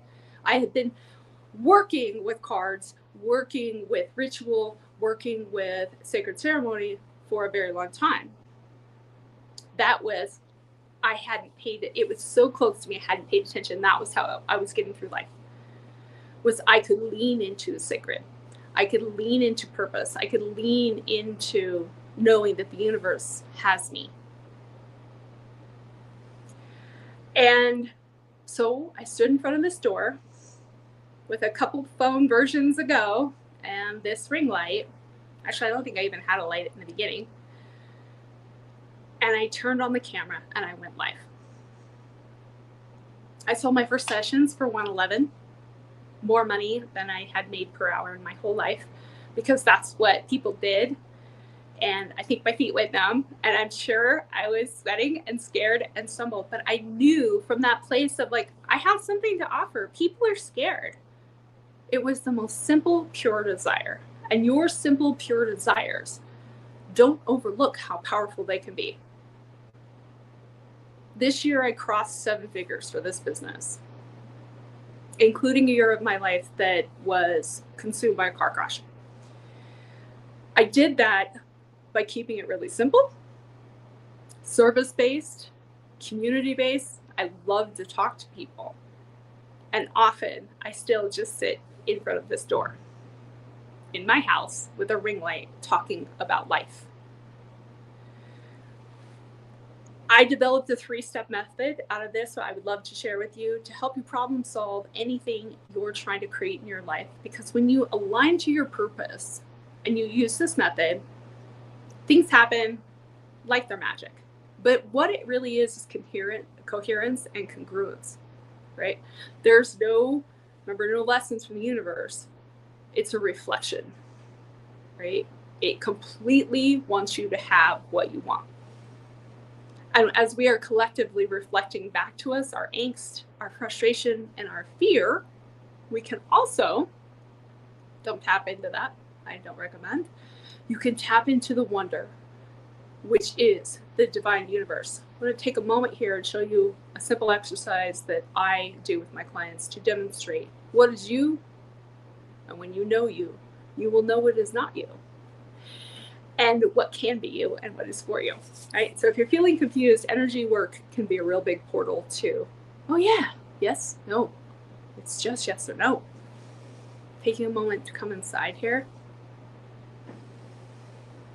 I want you to take your arms and stretch them out and just scrape down the outsides of where your fingertips are. This is your space. Inside of it feels like cool, clear water. That's your spirit. Everything outside, if you push energetically out, for those of you who are very sensitive, you'll feel there's something else. It feels thicker. That's the divine goo. I like to call it flubber because I think everything's funny now. This is when we talk about the universe reflects back to you who you are. That's the energy that does it. There's no penalty. It's just a really good mirror of aligning to what's happening. Okay. And it's a benevolent mirror, which is great. It's like that really good one that makes you look fabulous and everything. You were born with these things to reflect them back to yourself in congruence. And that's why it feels so crummy when we're out of alignment, right? It's not just that we're wrong or bad. It's that this isn't who we are. Whether you don't have enough money, you're not with the right partner, you're not taking good care of your body, you're in addiction, it's all okay. But you know that's not who you are. So this 3-step process is about what we just did. Intuition, coming into your knowing. Now, intuition does not come from out there. It is you recognizing that energy right there that's telling you, because there's only 3 energies in the universe: us, the divine, and everything else. We spend a lot of time trying to work with everything else, but what we really could be working with for the most successful to get what you want to manifest is to work with our energy and the divine. It is you and the creator, God, however you want to call this beautiful, benevolent world we live in. When we're in intuition, we're lining up with like call and response to the universe, just between these two energies, not the collective, not the world out there that wants to tell you how it's going to be, right? That's what I call psychic work, which is when you're reading for other energies, or mediumship, like you're working with other people. We're just talking about intuition is between you, yourself, and the universe. When you know what you need, who you are,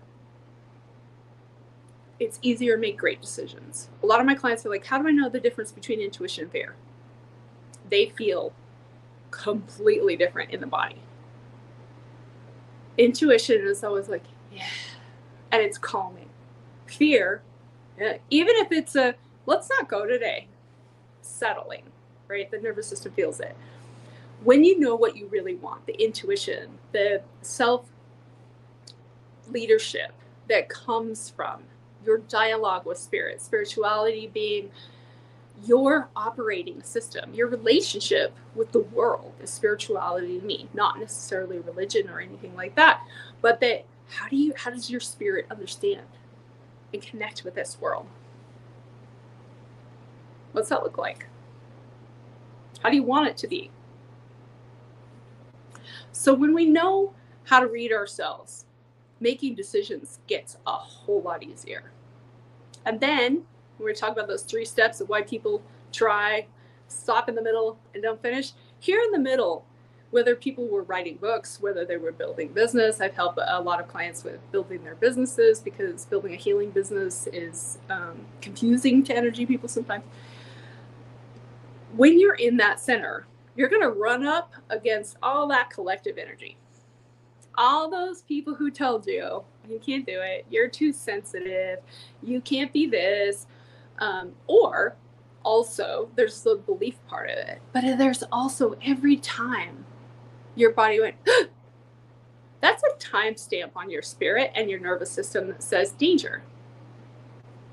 Is it relative to your 40-year-old self, 30-year-old self, 60-year-old self? And you may not even see it or feel it or know it's there until you go for it. And then when we come back to purpose, start to question, am I even really meant for this? Why is this hard? Well, if you have conditioning and energy and beliefs and a nervous system that's like, I really want to do this thing, I really want to be an amazing performer, I really want to give a talk, I really want to sit here live on YouTube with 6,000 people, right? But what if they make fun of me? What if they laugh at me? Oh, and the body shuts down, and all of these things happen. We can make that story mean that we're not meant for this dream. But we know the truth and intuition that it was meant for us. So we have to clear. And this is where people get things out of order, I think, of, journaling can be really powerful as long as you're not writing into being more of what you don't want. Really feel it. Energy clearing, past life work, somatic work. I've learned that I have to bring all of these things into my clearings, which is how I ended up with more of a shamanic business than a psychic business. I was a great medium from the beginning. I was like, oh, ghosts everywhere. Easy for me. But I wasn't great about working on myself.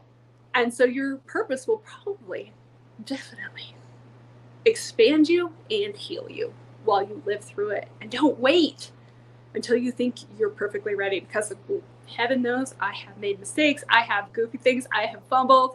I have learned. I look back and go, oh my gosh, I've learned so much. And that is life, and that is the journey of growth. And it's beautiful. So when we clear out this junk, let me give you a real story from my own life. When I was switching this business, when you clear out this junk, things change quickly. When I was expanding this business in June of 2020, I just want to make sure it's right. I was working on a lot of clearing on myself, and I was like, I really, really, really want to make this go. I really want to make this go. And I was doing my own clearing work, and I stumbled upon something I didn't know was there, which was that I had promised my father on his deathbed that I would take care of everybody.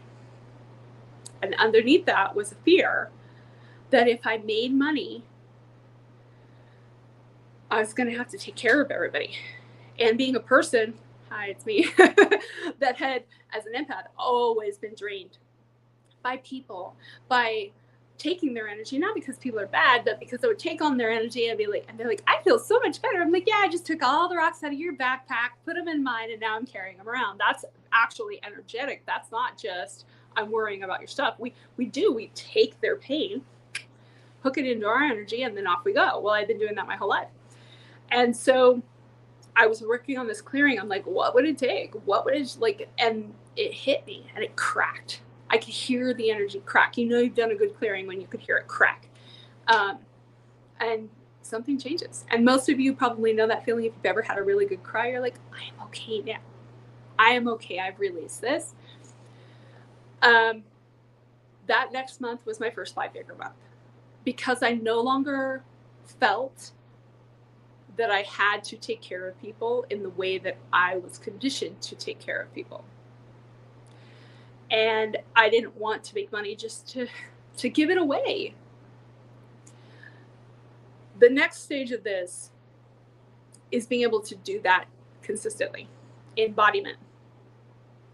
So my system is called Soul Path, and this is the Soul Path third step, which is what I notice with people with starting to make money in their business or finishing the book or the opportunities are becoming. They're like, okay, we can get caught in that healing loop. We get caught in that healing loop of, I need to be more, I need to keep changing, I need to be more, and can I hold this energy? And that's embodiment.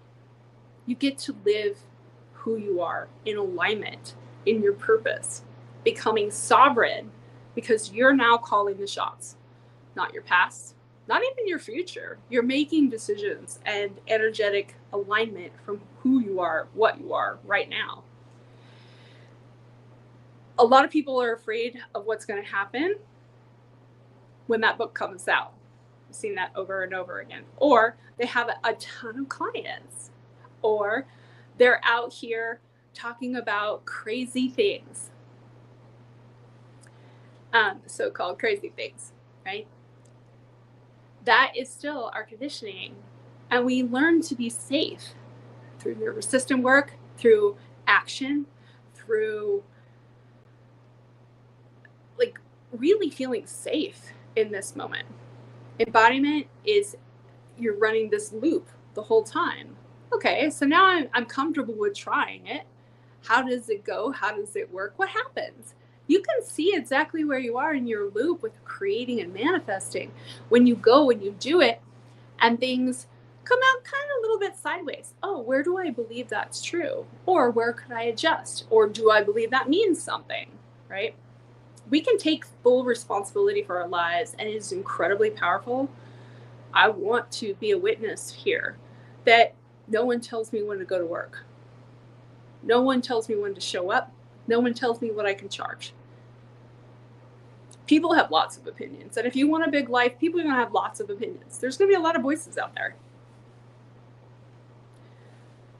When you're solid in who you are and what you're here to deliver, those voices just become noise that you don't ever have to listen to.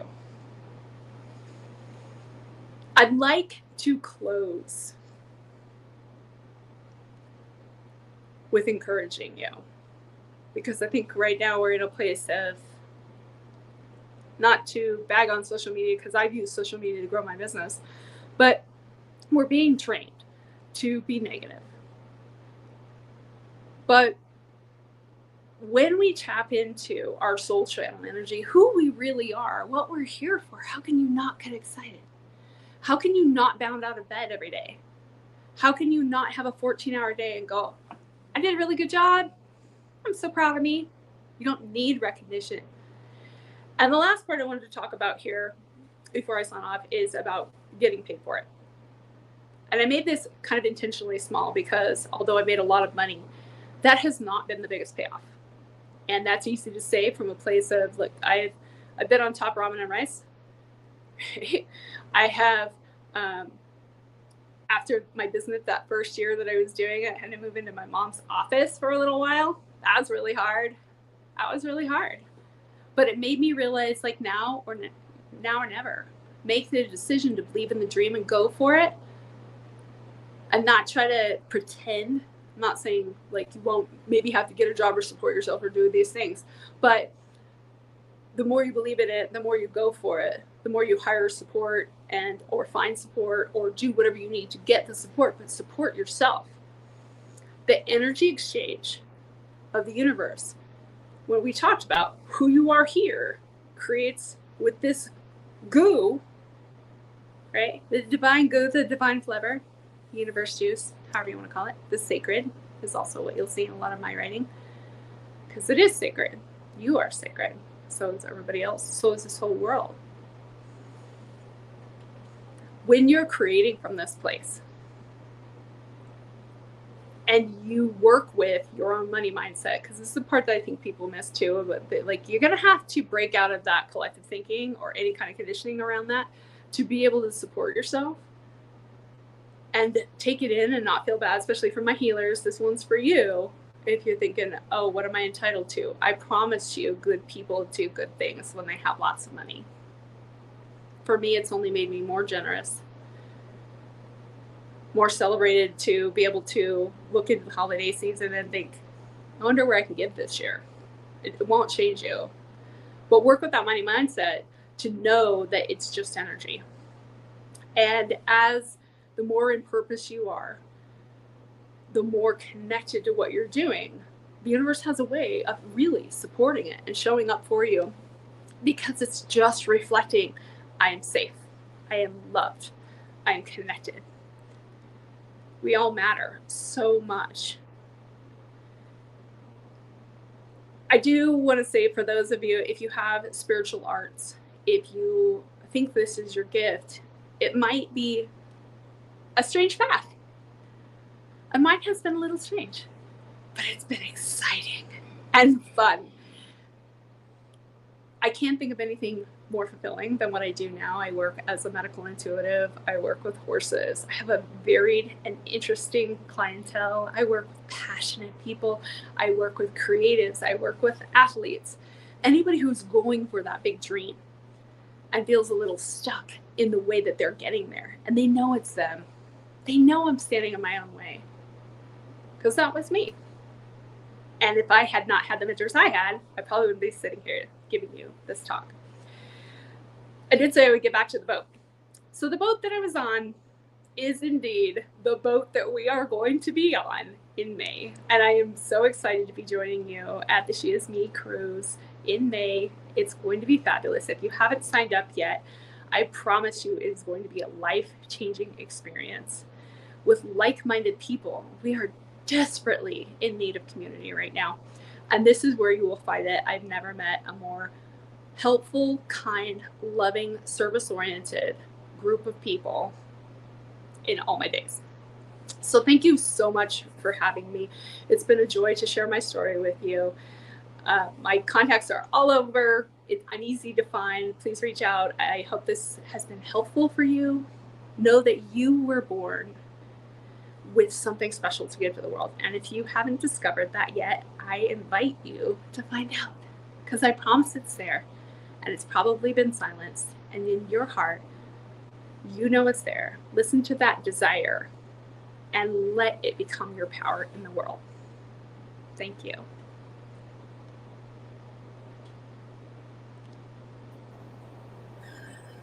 I love that story about the boat.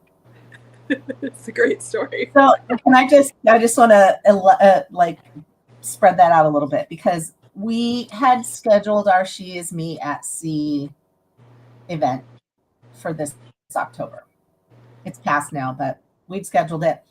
And I had a ton of people that had applied for it, and you know, we went through the applications and everything. But one day, Danielle and I have known each other for a long time. And one day I saw her on, and I just reached out to her and said, Danielle, do you want to go on the cruise? Because I just think it would be so phenomenal. Yes. She's like, yes, I want to go on the cruise. So we were planning on going on the Sapphire Princess, and the Sapphire Princess went into dry dock. And unfortunately, they were supposed to be out of dry dock on October 11th. We were setting sail on the 11th. So we were going to be the first people back on this brand new, clean, revamped ship. We are all really, really excited. and then I got an email saying that they were going to do more repairs than they thought in the first place, and more, redesign and all this other stuff. So the ship is still to this day in dry dock, and still will be in dry dock another month from now. So as we went through, like, how are we going to do this? We had all these people booked, and we had the speakers ready to go. How are we going to do this? We found the opposite trip in May. And it just so happened, as I'm telling the speakers about this, Danielle just gets this look on her face. And it's like, that's the ship that changed my life. Like, that's the ship. So, yeah, amazing. We were all laughing and having a good time about that. But you're right, Danielle. It is going to be life-changing. It's this community is so amazing, like you said. Everyone is just willing to do whatever it takes to help one another, and I love that about us. So join us, SheisMe at Sea, May 2nd through 6th. But also, please work with Danielle, because I cannot tell you how many times in the years that I've known her, I've just said, help, I need you. And she's helped me get past those blocks and helped me take that, she helps me see things that I'm maybe not so willing to see on my own, if that makes sense. Like, it might be right there in front of my face. It might be poking at me. It might be, saying, pay attention to me. And I'm like, yeah, no, I'm not going to pay attention to you right now. And then Danielle goes, no, you really need to pay attention to this. And I'm like, okay, since Danielle told me I need to pay attention. But no, honestly, it's one of those things that when you work with Danielle, that it's so easy and it feels so good. And you just get to that next level and you're like, oh, that's what it should be about, right? That ease. And that's what I love about you. It's just so natural and so easy. And you just feel so good. I feel so good when I work with you. So I want to tell everybody, please work with Danielle, because you'll feel good. You want everybody to feel good. I'm a people pleaser. And you're so real. Well, no, and she's so real. Like, this is who she is, everyone. This is who she is. She just is. And if you, follow her on social media, you'll hear her talk to you, and she just tells it like it is. And isn't that what we want? We're lied to and cheated and fooled all the time. And it's just so refreshing to just be with people who are just real. It's lovely. Well, thank you. That's a huge compliment. I appreciate it. And I'm just thrilled to be part of this. And I hope this is so valuable. I'm so glad that you came back. Thank you so much. And I know you'll be with us for many years to come. And you'll be with us in May. I'm so excited. But for now, we're gonna go. I'm gonna be back at the top of the hour, and I'm gonna talk about what is going on with SheisMe Global. All of it. I'm gonna talk about all of it. So, and how you can all get involved. So we'll see you soon. Thanks, Danielle. Thanks. Bye. Bye.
There we go.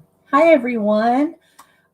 Today is a special day. We didn't plan on having originally for the SheisMe conference, but because of our SheisMe at Sea leadership cruise being postponed out of our no fault of our own, our ship went into dry dock, and there were things that needed to happen that were unexpected. So we had to move it to May 2nd through the 6th. So I'm going to take this time. If you've enjoyed our speakers this morning, please stay tuned. We have many more. These are all speakers from the SheisMe at Sea leadership cruise that's happening in May. So we're doing a sneak peek so you can see who's on board, who come and join us, because you get to meet these women face to face, have really good conversations. We had Danielle Fournier of Modern Shaman. I've worked with her for years. She's amazing. She's just phenomenal woman. We've got Dr. Christy King, who's my personal physician, who has healed me from barely being able to walk to thriving. And we've had Berenice Soto. She was on this morning. She is actually an energy healer, and her story is so amazing. She's transformative. So these are just a few of the women. We have many more this afternoon. We're going to take a little break. We had a scheduling change, so there's a little bit of a break after me. But you've got me for the time being, and right now we're going to talk about what is happening with SheisMe Global and the events that are coming up this year, what's happening next year. We've expanded just astronomically, and so there's a lot going on, and I just wanted to sort of let everybody know how we've expanded and how you can get involved and what is happening with us. So a little bit about us, if this is your first time being here. We started in 2020 with a small gathering of women. We shared a vision. We wanted to create community, and we've actually grown into this powerful movement now. We have had women in over 65 countries, over 600 speakers, and many, many more women involved in what we're doing. But this is really what has happened with the conference. But there's a lot going on outside of the conference. So we have events, we have workshops, we have ongoing support for you. We have leadership training, we have business opportunities. We have all kinds of different events, everything we do to raise the voice of women around the world. So who am I? I am a domestic violence survivor. I am a 40-year corporate executive. I was just named by Forbes founder as one of the 5 women who are the change we need right now, which was a huge honor. But what I have tried to do with my purpose, and if you saw what Danielle was saying previously, she was talking about finding your purpose. And it took me a really long time to sort of find out what I wanted to do. But then or what I was meant to do. And then I found out that I'd kind of been doing it all along, but I hadn't really channeled it into the right place. And then when I founded the SheisMe conference, I knew I was onto something. And it was something that SheisMe is something that I live, breathe, think about before I go to bed at night. When I wake up in the morning, it's the first thing in my mind all the time. So constantly thinking about how I can make a bigger impact. And by doing that, how can I connect with other women so that we as a whole can make a bigger impact? Because the more we connect and the bigger we grow, the bigger impact we can make. So that's what SheisMe Global is all about. It's about healing together, helping each other rise up, and making that impact around the world. So what's new for 2025, 2026? I was actually working on this just right before I came on, so there might be some mistakes. But the 2026 SheisMe conference, the date is correct, October 19th through the 25th. We have a new summit calendar for next year I'm going to go over. We have the SheisMe magazine and news network that we're launching. We have an anthology. So SheisMe Publishing. We have an anthology series that's coming out. Our weekly podcast is Voices Carry with Kimberly Monday and me. We have some retreats next year, including SheisMe At Sea, which I'm going to talk about, which is May 2nd through the 6th. We have SheisMe Speaks, which is an amazing 2-day event that you can learn how to facilitate and do our facilitator training and create these wonderful events with workshops, speakers, and vendors. You could become a catalyst and own a studio. We have SheisMe Health, and then we have some membership that we're launching soon in our sanctuary. So let's talk a little bit about this. Let's get through it. So the annual conference next year, the 19th through the 25th of October, 1 year from today almost. The dates are a little different, obviously. But we are so excited. It'll be our 7th annual conference. And you're welcome to apply at any time. But we do a call for speakers starting around April 1st. So April 1st, 2026. Again, you can apply to speak anytime during the year. We hold all applications. Just so you know, we don't necessarily read them and get back to you or anything like that if they come in during the year, only because there's only so many of us and we do get a lot. And last year we had almost 1,300 applications, the majority of them coming in right around during the call for speakers. So there's a lot. We read every single one of them, and we actually have a sort of an admissions board that we all sit around. We have stacks, and we read every single one of them, and it takes us a very long time to get down to the speakers that we actually ask to come. But I want to say that's not the only way that you can join SheisMe is through the conference. This year we have monthly summits. We have an anthology series you can write. We have our magazine. You can write for the magazine. There are so many ways. I'm going to go over some of the ways that you can get involved. But if you want to speak at the conference, sheismeconference.com/application. There's an application page. Go ahead and fill that out. And again, we will keep it. We will look at it, even if it's at any time during the year. But the call for speakers will start in April. Something new we're actually launching it this week, is the SheisMe magazine. So the magazine is amplifying voices, stories, leadership of women changing the world.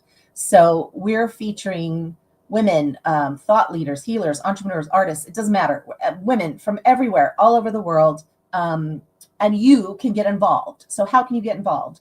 You can write an article, submit a story, essay, feature piece, any of those things. You can be featured on the cover. You can purchase a magazine cover. We already have covers sold through January 1st. So what I would do if I were you and you wanted to be on the cover of the magazine, and we have a global reach, I would think about what you're doing next year, and think about, do you have any launches? Do you have a book coming out? Do you have something like that? And coordinate that cover with that event, because that will get you some more eyes on you and on what you're doing. And we want to do everything we can to elevate you and your work. So that's a way. You can submit a spotlight feature. You can advertise with us. You can partner or sponsor the magazine as well, and the news network. So the magazine is an actual flip book that's published, digital flip book. You can download it as well. But and then the accompanying website, which is more of the news network, where there'll be a lot more published on the website than there is in the magazine, but the magazine comes out and gets distributed to our global audience. So that's really exciting. Okay, summits. I know this is really hard to read, really, really hard to read, but it's going to be published on the website, so you're going to see it. But we have January, we have small business, February, healing. We have a special day of cancer survivors. And then we also have Black Voices Rising. That is for our amazing women in our community. that we're going to be celebrating women's leadership, and Legacy in Motion is the name of the panel. So each of these summits will be a one-day event, sort of like a mini conference, one-day event of speakers, and then there'll be a panel at the end of the day. And the panel for our Black Voices Rising is Black Women Shaping the Future. In March, we have coaching called The Coach, Women Guiding Transformation. April, The Creative Life, and then it's Women's History Month, so we'll have Women's Voices Through History. May, we have the Unspoken Stories, The Truth of Motherhood, and then we also have our AAPI, Women Leading Change, that month. June, Roots of Change, we have sustainability, we have Pride Stories, we have Women's Veterans Day, and then we have Caribbean Women Rising. So we have a huge month in June, 4 separate summits. July, Women Living with Dis-ease, and then Tech, Women in Tech, or STEM Women. August, we have a Women's Sex and Power, and we have a Divorce and Rebuilding Summit. Stories Around the Campfire is talking about reproductive health and choice, abortion.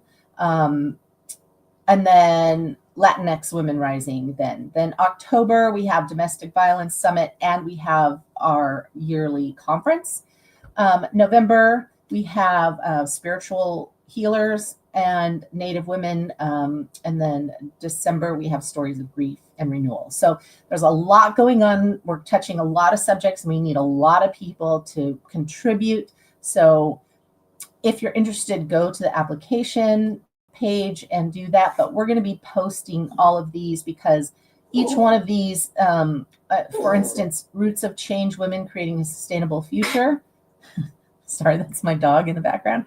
That's the name of the summit. And then Women and the Earth Leading Sustainable Change is the name of the panel for that day. So these bullets are a little messed up, but we'll be posting these. It'll be very clear. We'll send out some emails and everybody will be able to see how they can get involved.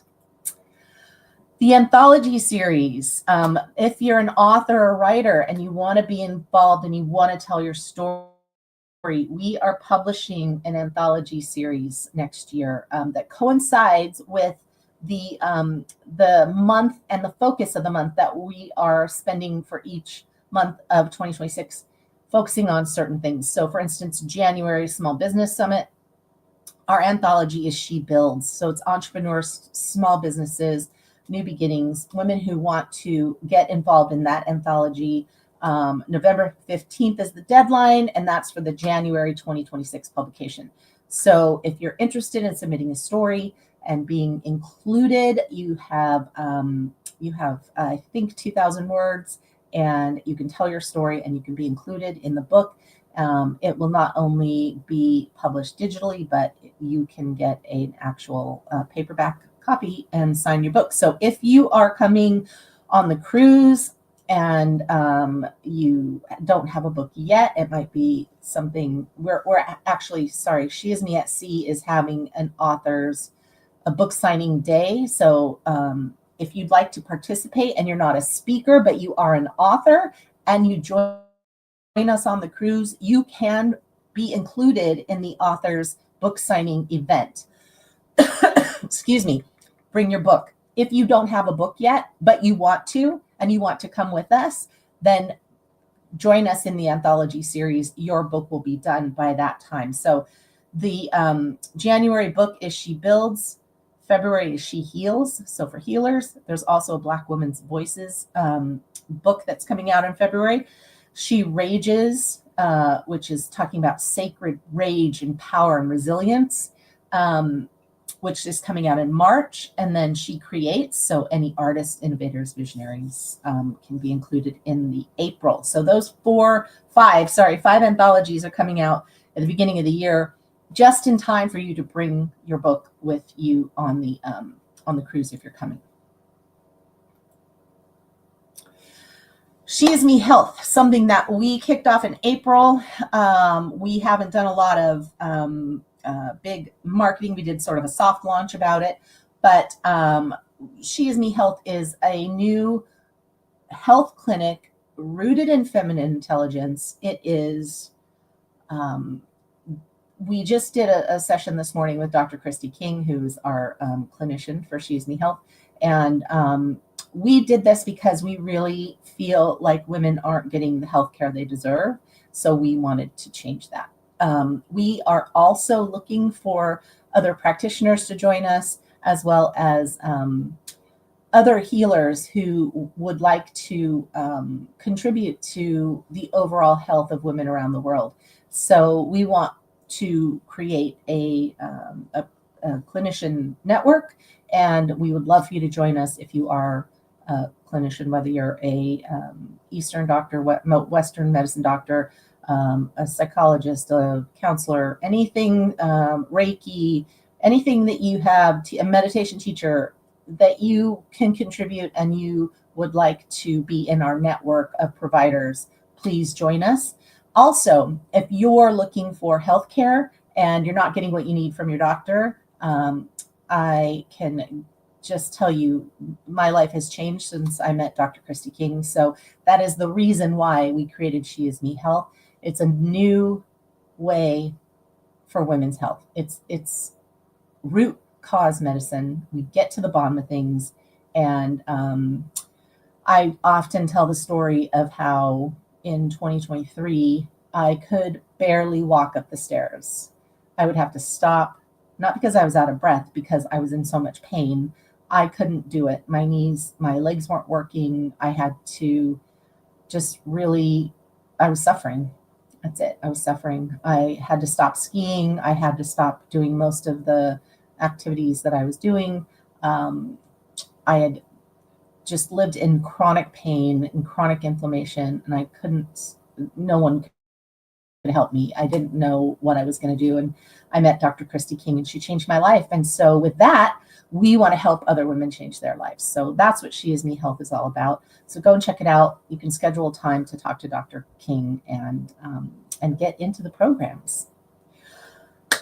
One thing that we're launching in March and April is SheisMe Australia. So we have some amazing events in Australia. If you're watching from Australia, Melbourne in March 14th and 15th, we will be at Abbotsford Convent in Melbourne, and we are there for a SheisMe Speaks event. It is 2 days, 1 day of speakers, 1 day of workshops, and we've got vendors everywhere that you can shop at and learn from. And it's just going to be an amazing, amazing day. And then if you want to, we have a silent disco Saturday night. So it's going to be a lot of fun. A lot of women coming together, learning, inspiring each other, empowering each other, and just creating this amazing community. And then in April, the Rise in the Fire retreat. It is at Moama on the Murray in New South Wales. And it is, I believe, a national park. And they've got these beautiful bungalows that we're going to be staying in. We've got a 3-day retreat out in nature. And we're going to be doing some art therapy. We're going to be doing some dancing. We're going to be doing some beautiful, we're going to have dinner together. We're going to do some beautiful, amazing things. Please check it out. Just go to sheismeglobal.com and you'll see the Australia link. We are working on a new website.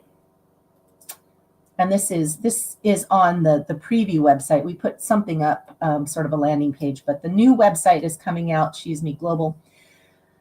And the new website has all the programs, the leadership programs, the entrepreneurship programs, and other ways for you to get involved with our social justice programs, and just all the things on the new website.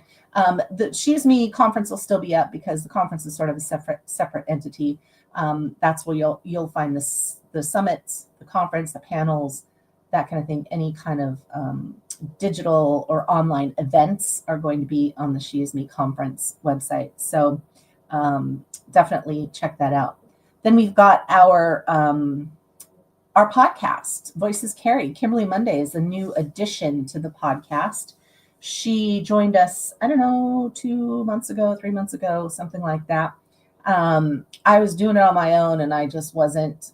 I sometimes I just push it off, but now I've got Kimberly, and we have interviewed some amazing people. Though everything's in editing, so that those are going to be up soon. But this is happening every Monday. If you want to be a guest on the podcast, please join or go to the application page, and you can fill that out and be a guest on the podcast. So I thought that I had the At Sea, SheisMe At Sea website here, but I don't. So let me talk about SheisMe At Sea, because that is just something that is so phenomenal, so amazing. It's our leadership conference.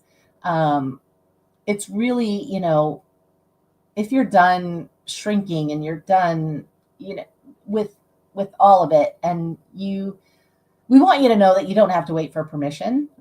We want you to know that you can come and join us and just let it all hang out. And this is really where you're stepping into your power. You're going to be with women from all over the world who have stepped into their power, and they're showing other women the way. So I believe that one of the things that we're missing in our world now is mentorship, women mentoring other women. And this is what we're doing. This is what we're doing on board, is we're mentoring each other. And so check out SheisMe At Sea, and see what awaits you on board. We have transformational workshops. We have speaker sessions. We have the deep connection. We have our awards gala. So if you go to SheisMe At Sea and click on the awards tab, you will see we're giving away our yearly awards at the gala on board. The theme is crowns and gowns, so we're going to be all decked out with our tiaras, and it's just going to be fun. We've got some fun things on board as well. We've got cocktail parties, and we've got what else? We've got a stand-up or open mic night. We have some panels. We have the author's book signing event, and we have morning movement sessions. We have circles every morning and every evening. And we have these amazing speakers, not only the speakers, but we have all the amazing women that are coming with us. And so I believe that you will meet the most amazing women on this cruise, and that you will have and make lifelong friends while you're there. So registration, I believe, trying to see here. What am I? Oh, here we go. Nope. That isn't, well, that's nice. Doesn't seem like my links are working. That's definitely not. Here we go. That's so crazy. Okay. So we are going to, we also created a leadership deck. So we created this beautiful deck of cards, like an oracle deck, that you can, everything about it is leadership related. And if you join us on board, you will get that deck. You can pre-order it. You can get it there. But we'll also have some on board. You can pick them up while you're there. Not a whole lot, because I don't want to carry a bunch, but we'll have it there. So we've got the standard ticket is $9.99, and then the VIP is $14.99. And then we have a ticket payment plan. So you can do $125 a month or $175 a month with $100 down, and you can pay through April 1st. So you don't have to pay it all at once, because we really want you to come. We wanted to make it as easy as possible. Also, if you're a company out there and you want to get in front of these women, most of which are business owners, we have sponsorships available as well. So just wanted to throw that out there, just in case anyone watching wants their name or their products in front of people. We have swag bags as well. So everyone who comes gets an amazing swag bag with some really unique, personalized products that are being made by people on the cruise or donated by our sponsors. So there's a lot happening. There's so many ways to get involved.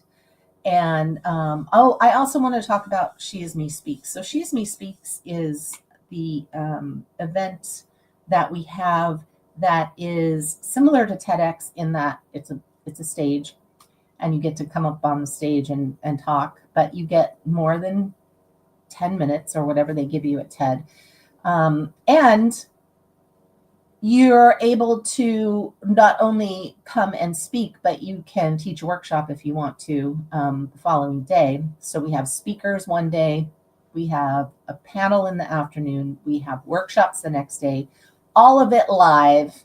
And we also invite vendors so that we are helping as many women as possible in one place. The great thing about this is not only can you participate as a vendor, you can participate as a speaker, you can participate as a workshop facilitator, or you can participate as an organizer or a SheisMe Speaks facilitator. So if you think this is something that you would like to get involved in and that you would like to have an event like this in your town or in your area, and you're a business owner, or you're looking to become more of a community leader, this is definitely for you. So reach out to me, Lisa Jo, at SheisMeConference.com, and let me know that you're interested in becoming a SheisMe Speaks facilitator, or just to have a conversation with me to find out exactly how you can get involved. We also have in our leadership programs, we also have circle facilitators, and you can learn how to curate circles for women, as well as retreat facilitators. And we have a library, I think, of 12 retreats that you can be trained on to facilitate. And the best thing about our entrepreneurial programs is that you get the full support of SheisMe on the back end.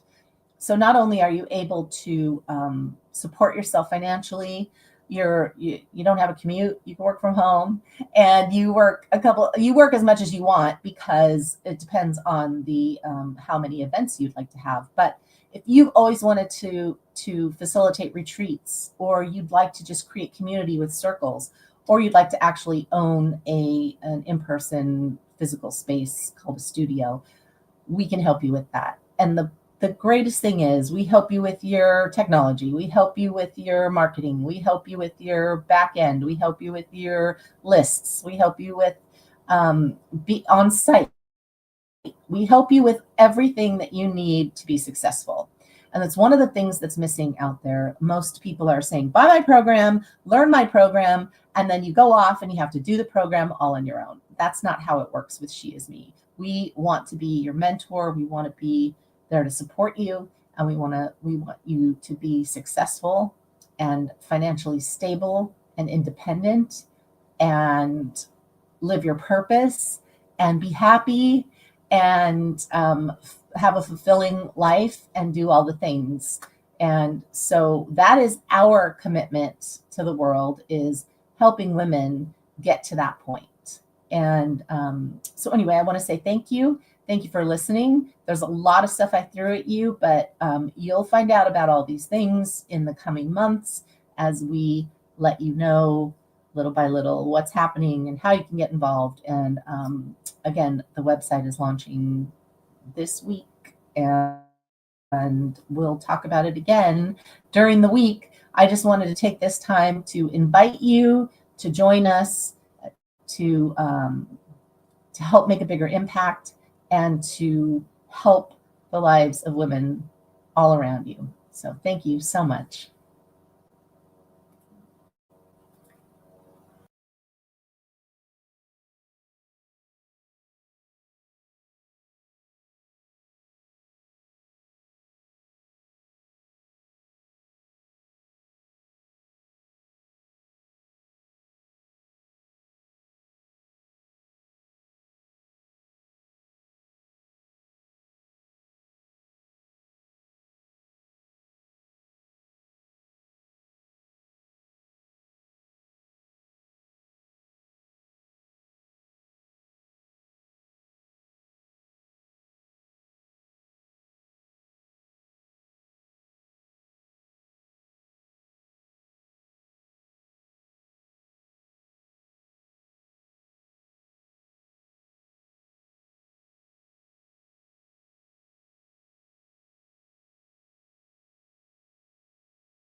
Hi, everyone, and welcome back.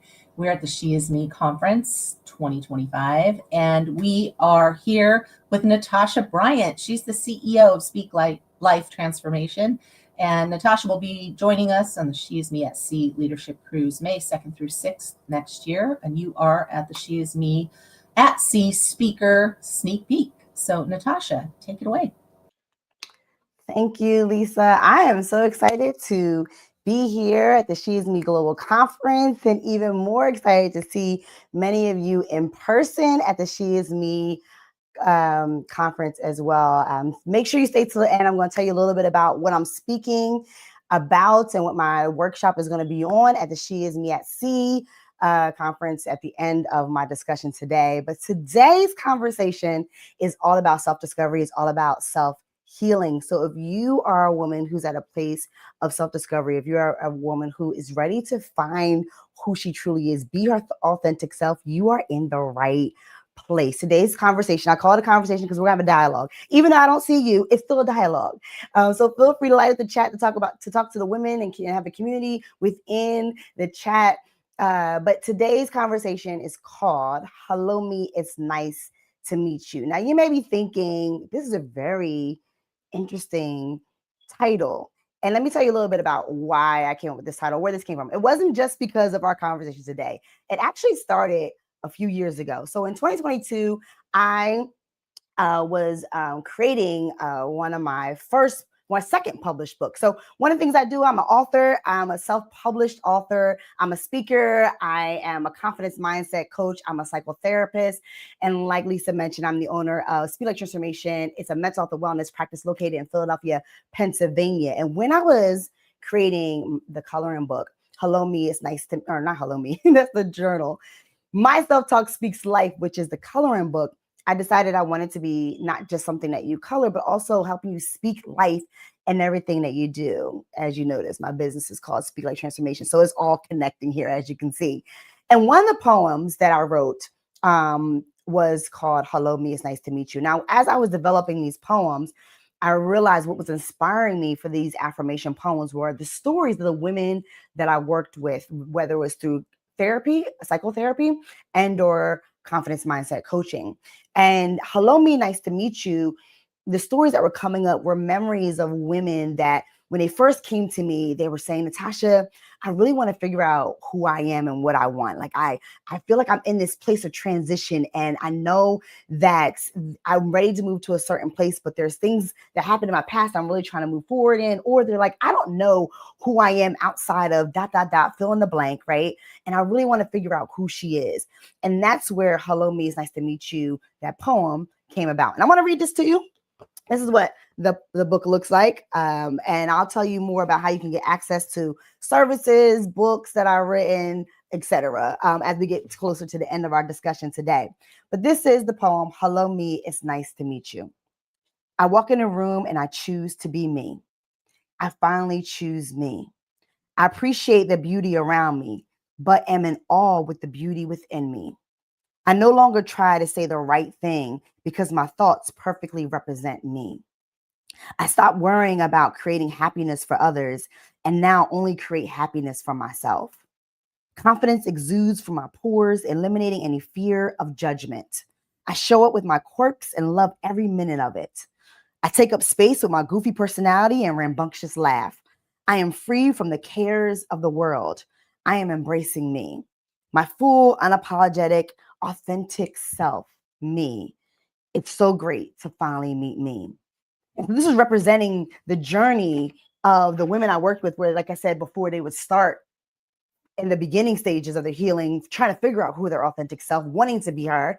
And then as we work through the healing journey, they get to a place where they finally find out who she is. They finally meet her and it's like, hey girl, hey, it's so nice to meet you. And that's what it feels like when you finally begin to be your authentic self. And that's what we're gonna be talking about today, how to just really step into who you truly are and how to find out who she is.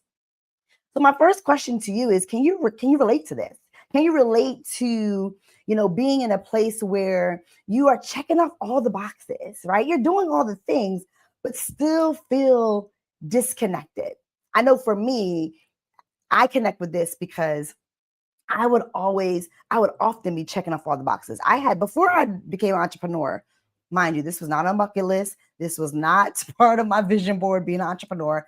I had a whole vision. I had a whole life plan strategy. I don't know if there's any other planners out there, but she is me. I am a planner, and everything was going well. Like, I was meeting my goals, check, accomplish, check, accomplish. I was meeting all my professional goals. And so there was no questioning for me of, am I doing the right thing? Am I on the right track?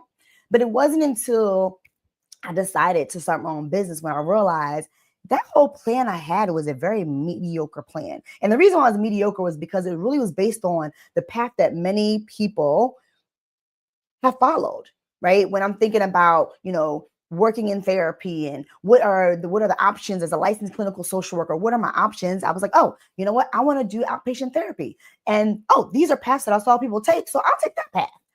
Never really challenging if that is something that's going to tap into, gifts that I have or talents. I feel like that was touching my purpose. I wanted to make a difference in people through healing. Doing outpatient therapy was the thing to do. And also worked in schools full time as well.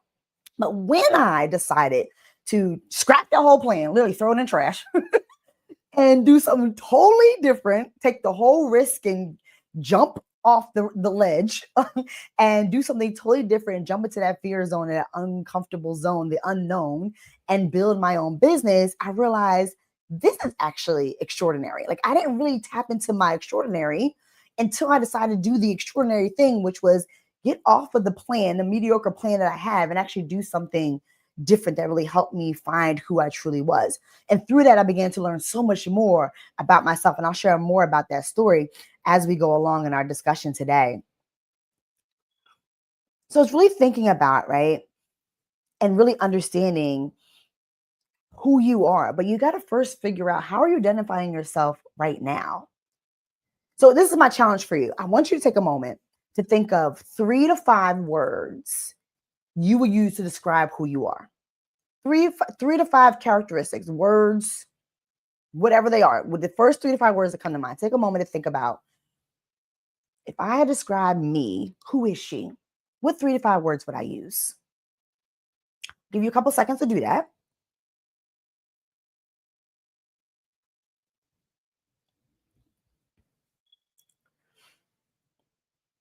And now, as you're thinking about these 3 to 5 words, once you get those 3 to 5 words, what I want you to do next is I want you to cross out. So whether it's imaginary, because maybe you might be doing this just thinking wise, or if you have your own pen and paper and you wrote this down, or if you're using your phone, however you need to cross it off. But cross off any words that represent a title or a role, a title you hold or a role you play. So an example of a title, like for me, a title would be licensed clinical social worker, entrepreneur, speaker, author, right? That would be a title, right? So cross off any titles. And a role would be any type of role that you play, like a responsibility. So like mom, daughter, sister, wife, friend, community activist, right? Like whatever role you play, cross that off. What do you have left? Some of you may have nothing left. Some of you may have like, girl, this is the list. My list is roles and titles. Some of you may have still 1 or 2 that do not represent the roles you play and the titles you hold. Some of you might have the whole list still. Neither is bad or good. Take away the shame. Listen, our whole conversation today, I'm going to be pushing some buttons. I'm going to make you clutch your pearls. Do not step into shame. Do not allow that critical self-talk to cause you to feel embarrassed or question or doubt yourself or be mean to yourself. Show some self-compassion during our conversation today. The reason why I challenge you in this is because many times the reason why we are not able to show up as our authentic self is because we have attached our identity to the roles that we play and to the titles that we hold. And more than likely, 99.9% of those roles and titles are all connected to how we are serving others, how we are caring for others. It has nothing to do with us individually as our just whole self. It's all about the roles that we play, how we're serving, helping others, or the titles that we hold, right? The accolades, right? It could be accolades. It could be some type of awards that we've had, right? But who are you outside of just that? And we're going to talk about why this is so important, because it can lead to things like pleasing, proving, and perfecting that stops you from really just being and showing up as your authentic self. And the thing is about these titles and these roles is that it can lead you to becoming an expert in knowing what everybody needs and what everybody requires of you, the expectations, and leaves you as an amateur of knowing that for yourself, knowing what you need, knowing what expectations you have for yourself. So the FIRE method is a method I created, and it's something that I use to help women like you to really figure out who she is, step into her, and also making sure that whatever goals you set align with who she is, and whatever things you're doing is helping you actually execute those goals to really help you get past those doubts and the fears and the guilt and all the things that come along with that. So let me introduce you to the FIRE method. The FIRE method is an acronym, and it's all about lighting your fire, that fire within you. And these are 4 ways to help you really light your inner fire. 1 is finding your essence. That's F. I is igniting your vision. R is resetting yourself. And E is elevating your mindset. And what we're going to be doing next for the bulk of the rest of the conversation is talking about each one of these. And let me tell you, this also helped me because when I create this, I was also thinking about my own journey of getting to a place. Now, listen, I'm still a growing process. We're all still healing, growing beings, right? And so I'm not saying I've perfected this. I'm not saying I've arrived and I have no more healing to do. Listen, we're always on a healing journey and always growing and evolving. But for me, these are different ways that help me really hold myself accountable to stepping into my true self and also making sure that the goals I have in this new phase, this extraordinary phase of my life, that I'm actually doing the things that's helping me step into those goals. So F is finding your essence. Finding your essence is all about really unleashing that purpose. So I mentioned to you earlier how once I started my business, I started to really figure out who I am, who she is, who is Natasha Bryant, right? And there was things about me that I knew, like being, someone who's really organized, or being someone who is, comfortable with public speaking, for example, right? These are things, or people have told me like, oh, you come up with some really great ideas. Like, how do you come up with these ideas? These are things I've heard about myself or I knew about myself, but I never really paid them any attention. To be honest, I really minimized them. Like, oh, anybody could do that. There's a lot of people who are organized or who are great at organizing, or there's a lot of people who can create things, right? Or there's a lot of people who speak well on stages, right? So I just really minimized my own strengths. Later, also recognizing that, girl, these are not just strengths, these are gifts. And the reason why I was able to recognize these are gifts, because these strengths, these talents, these skills of mine was helping me elevate my business, was helping me do things in my business when I first started my business that I didn't even know I could do. I'm over here designing my own websites. I'm creating graphics. I'm publishing books. Like, girl, who knew? I look at myself like, who is she? Who is this girl, right? And that was because I was finding my essence, because I tapped into the extraordinary and left the mediocre as well. So it's really recognizing that for yourself. Another part of finding your essence is really allowing yourself to recognize when the things that I'm doing, is that helping me grow and evolve into the version I want to become. So there is a story, and there is a biological process that happens. It's called the ecstasis. And it's the biological process that we see with snakes, right? I'm going to keep it real simple. I know I use the big word, but it's pretty much when snakes shed their skin. And this process, right, it begins because the snake itself, right, when it's growing, the ecstasis, the process, that biological process, is when the outer skeleton begins to shed, because the snake has outgrown that outer shell. And it's required, like it's a necessity in order for this snake to develop and evolve, right?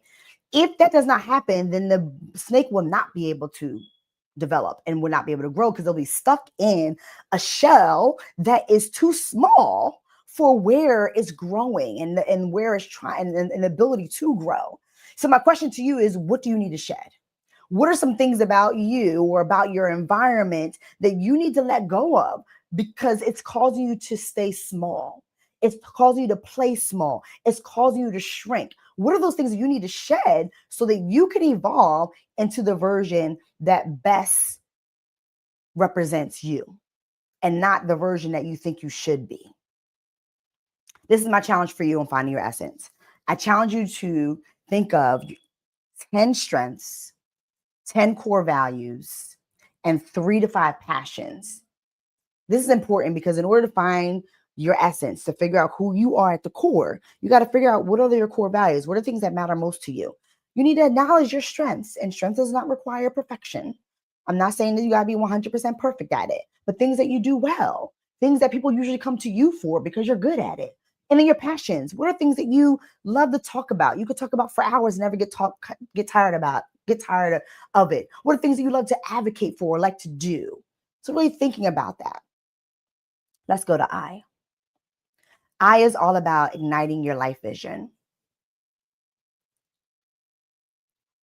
The important thing about this is making sure that your goals align with what matters most to you, aka your values. This is why when you're doing Find Your Essence, it's so important to figure out what your core values are. What are those things that matter most? Because values are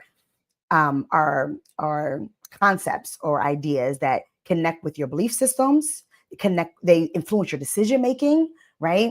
And so it's so important to know what matters most to me. And if your goals do not align to that, what's going to happen is as you're achieving the goal, you're going to feel disconnected. You're like, I achieved the goal, but I still don't feel like I'm doing what connects with me. I still don't feel fulfilled. I still don't feel satisfied. Or while you're achieving, doing the process to achieve the goal, you find yourself losing motivation because it's not connected with what's important to you.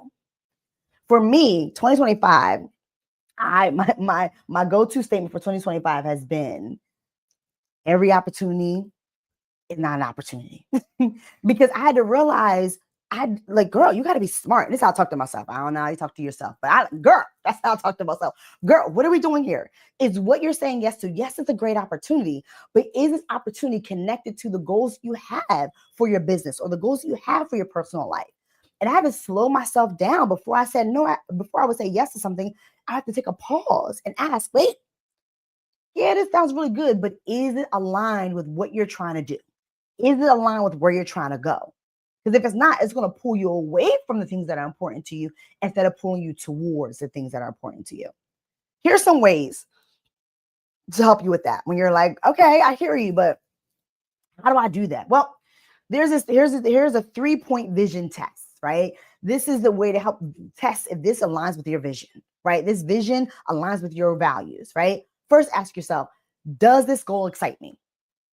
If you're not excited about it, if it's not sparking any joy, next, scrap it, try again, right? Next, does it align with my core values? We talked about this. Does it align with what's important to me? Does it align with what matters most to me? And next one is, does it protect my peace? Listen, we don't have time to engage in things that's going to cause us to be stressed, overwhelmed, burnt out. We don't have time for that, right? So making sure whatever I'm doing, is this something that is going to be within my capacity, or is it something that's going to cause me to go beyond my capacity?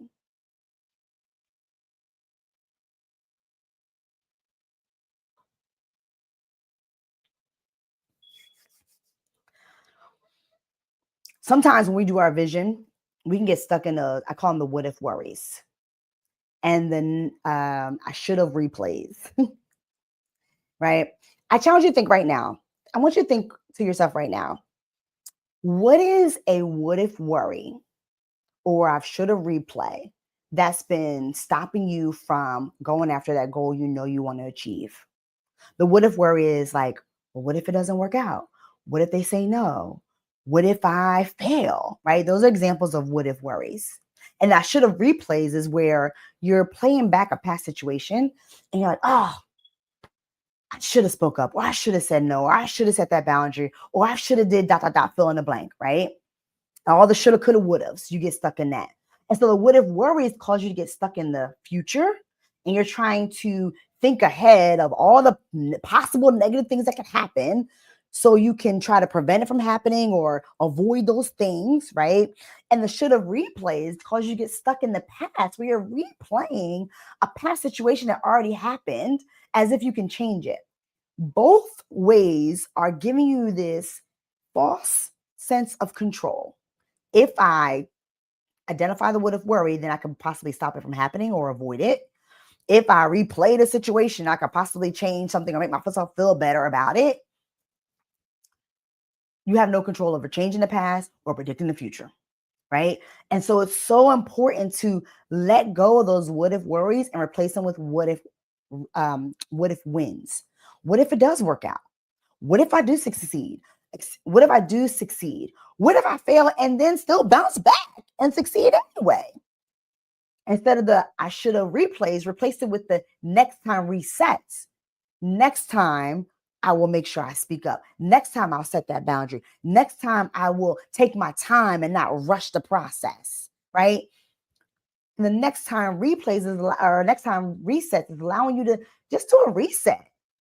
And both the what if wins and the next time replays allows you to move forward. It doesn't cause you to get stuck in the past. It doesn't cause you to get stuck in the future. So I challenge you to say this out loud. I choose to focus on what if wins and next time resets. Let's say it again. I choose to focus on what if wins and next time resets. Yes. Give yourself a hand right now because you're speaking it into existence. Your challenge for Ignite Your Life Vision is this. Name your core values, right? Go back to the list of core values you named. So go back to that list, put them down. And now make sure you choose. Oh, also, I'm sorry, you're not just your values, also include your passions. So go back to that list you created for the finding your essence. Go back to your values, go back to your passions, review those. And now based on those things, because your passions are things that excite you, right? Based on those things, then create 2 to 3 goals.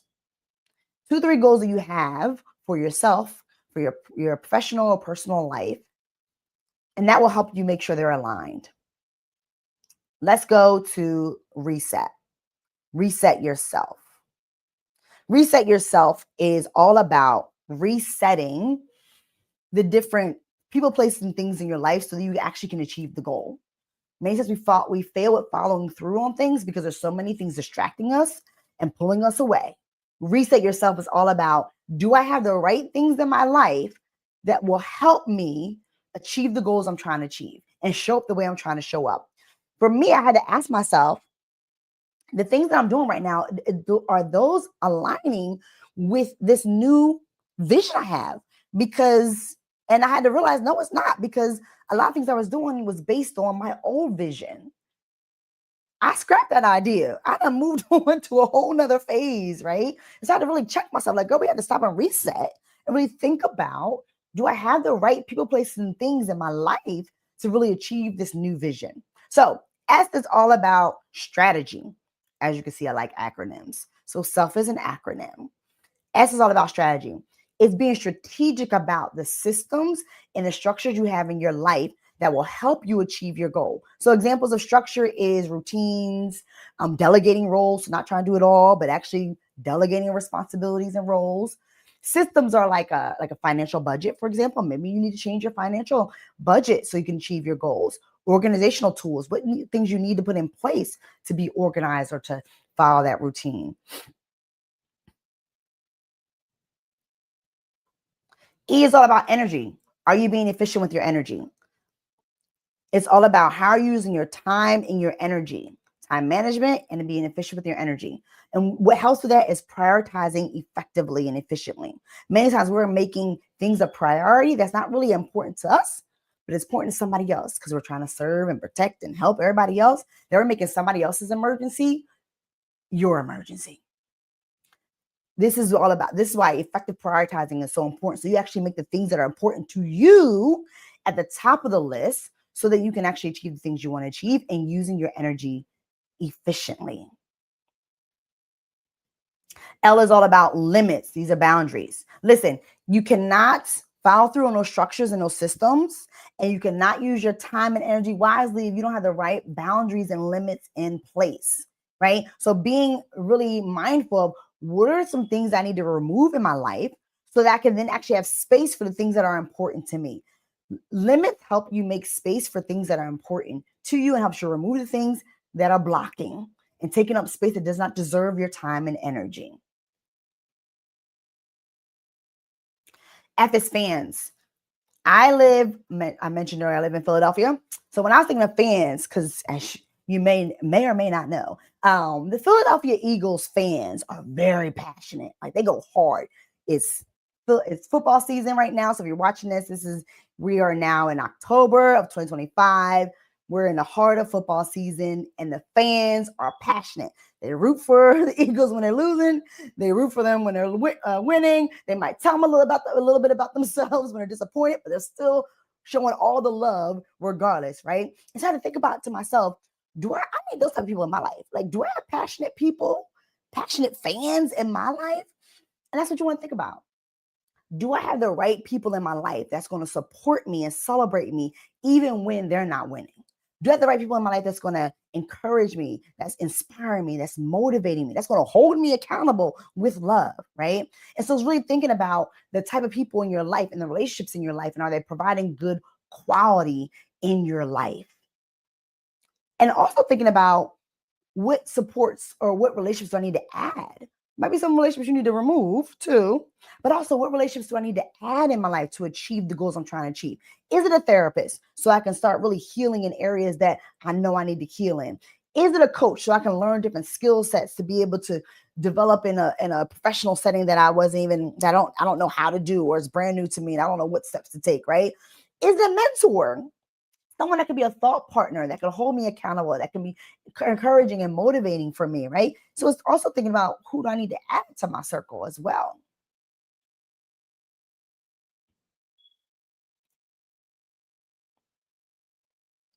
So when it comes to reset yourself, the challenge for you on this one is, out of those four: strategies, energy, limits, and fans, pick one and think about and do a reset. Assess that area for yourself and see what do you need to add or what you need to remove so you can be able to really have the things you need, the resources that you need, the people, places, and things you need in your life to achieve the goal and live the life that you're trying to live. Last but not least is E for elevate your mindset. Listen, you cannot fully be confident and really show up as your authentic self if fear is driving the bus. If fear is the one in control, there's gonna be a lot of doubt, there's gonna be a lot of comparisons, etc. Right? And so, example for me, speaking, it hasn't been something brand new. Like I said before, it's not something I would feel uncomfortable doing. I didn't have a problem doing it. But I would say when I started to speak on stages, when I started my business, I would find moments of imposter syndrome and doubt. And not before I would get on stage or speak on camera, before I'm confident, ready to go. It's when I'm on stage, I'm in front of the audience, and I'm talking, I'm feeling good, the energy is flowing, right? And then I'm scanning the room, and then I'm starting to observe certain people's mannerisms or their reactions or their behaviors, what they're doing. And if I saw someone who didn't seem engaged or appeared to be questioning or pondering or not understanding what I'm saying, before you know it, I'm all in my head. And now I'm overthinking, like, oh, this person is probably thinking I don't know what I'm talking about, or I must have said something wrong and offended somebody, or this person's not even engaged, I must be boring. And before you know it, my whole energy on the stage changes. People might not know it, may not recognize it or notice it, but I know it and I'm noticing it. Now I'm trying to remember what I'm saying because now I'm losing my groove and I'm starting to forget what I wanted to say in these moments. And I lied to you now every single time. And I know this is God. I'm a God girl. I don't know any other God girls out there. Hey, girl, hey. But I have God on speed dial.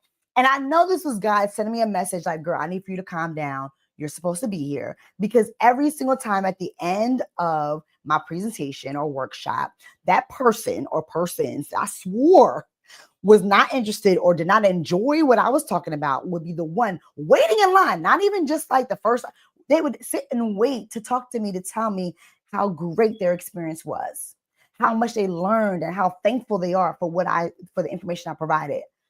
I'm thinking to myself, really? I swore you to care less. I before you were like, girl, this is boring, right? And it's always that person. And I had to check myself and recognize that the imposter syndrome, the doubt relies, and that I had to really remind myself of my purpose of being here and focus on the purpose. And no, not everybody's going to like what I'm saying. Not everybody's going to get it. But at the same time, if I allow that doubt and that fear, the what if, right, to generate and drive the bus, I'm not going to be able to show up confidently. I'm not going to be able to show up as my authentic self because I'm going to question who I am and question if how I'm showing up is enough, right? And so elevate your mindset is all about really be executing unapologetically, right? Really just showing up as your full authentic self in ways that allow you to be free from the worries of what other people may be thinking.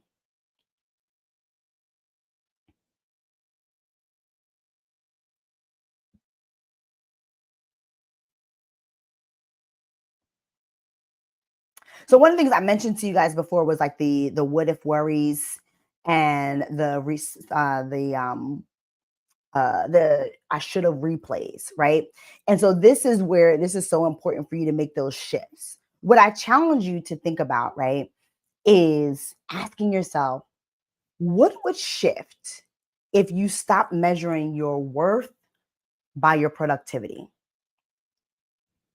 Right? Those what if worries and the shouldas, a lot of times it's connected to the opinions of others too, right? And I talk about this a lot on my videos on social media, is how important, also in sessions with my clients, how important it is to make sure you detach your worth from your identity. Excuse me, your performance from your identity. And also the opinions of others from your identity, right? Because when you attach your productivity, your performance to determining you having value, then that's what leads to over committing. That's what leads to over performing. That's what leads to overthinking, all the overs. And so it's all about not quantifying your value based on your performance. There was a client I worked with I'm still working with, and we were constantly working on comparisons and doubts, and she's gotten so much better throughout her healing journey. But one of the things that would happen is when she's at work, she is very confident in what she brings to meetings and conversations with colleagues. But when she enters a room and she sees other people, she begins to doubt herself. And so it's like on a rating scale, right? On a scale of 1 to 10, 10 is like, I'm the bomb diggity. I know I'm great at what I do. I know everything, right? Maybe not everything, but I know I'm good at what I do. 1 is I don't know anything. I don't believe I don't believe I can handle anything about this topic, or I don't belong here, type of thing, right? And she could be entering the room with like at a 7, 8, like feeling good about herself. Like, I know I bring good information, right? And then she walks in the room and she sees a coworker who knows more than her, right? Who's more experienced, right? And so they might be like a 9, 10 in the topic or the area. And then before you know it, her value depreciates from that 7, 8 to like a 5, 6. And I had to remind her, your value is not a brand new car that just was taken off the lots and now has depreciated in value. Because we know what happens with cars, brand new cars. They're a certain value when you buy it, and then as soon as you drive it off the lot, the value depreciates significantly. And sometimes we view our self-worth as the same. Just because somebody else knows more, they have more experience, or they look a certain way, we immediately we compare, and we're immediately thinking, oh, I'm not as good as that person, or I shouldn't have to say anything. And then our value depreciates, right? But your value remains the same at the 7, 8, 9, 10, whatever it is when you enter the room, because what you bring is unique to you. And what you bring is valuable because it's unique to what you bring to the table. And it's totally different than what the other person brings, even if they know more and have more information or have more experience.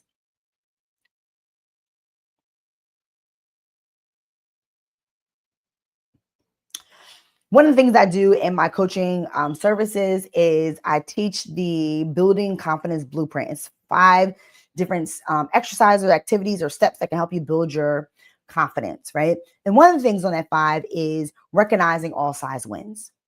What can help get rid of the imposter syndrome, what can help get rid of the comparison thoughts, is allowing yourself to acknowledge all your wins, no matter how big or small they are, because they all matter. So your challenge for elevating your mindset is to create a win book receipt, right? A win receipt book, which is all about you acknowledging your wins. Listen, your mind is either going to be your loudest critic or your strongest coach. And you have the power to choose which one it's going to be. And so creating the win receipt book is what helps your mind be a loud coach cheerleader for you. And so that literally looks like you taking note of put a date, put the number, and state a brief 1-sentence statement of what your win was. And the reason why this is so powerful is because when you go back and look at your previous wins, right, you can recognize like, oh, wow, I actually am growing. In moments where you feel like I've gone nowhere, I'm stuck, I haven't made any progress. You look at your wins, you're like, wait a minute. Actually, I'm making a lot of progress. You look at win 20 compared to win 1, and you're like, wow, I really have grown. So it's so good to have something like that to be a reference point to remind you that you are doing the thing. You are making progress.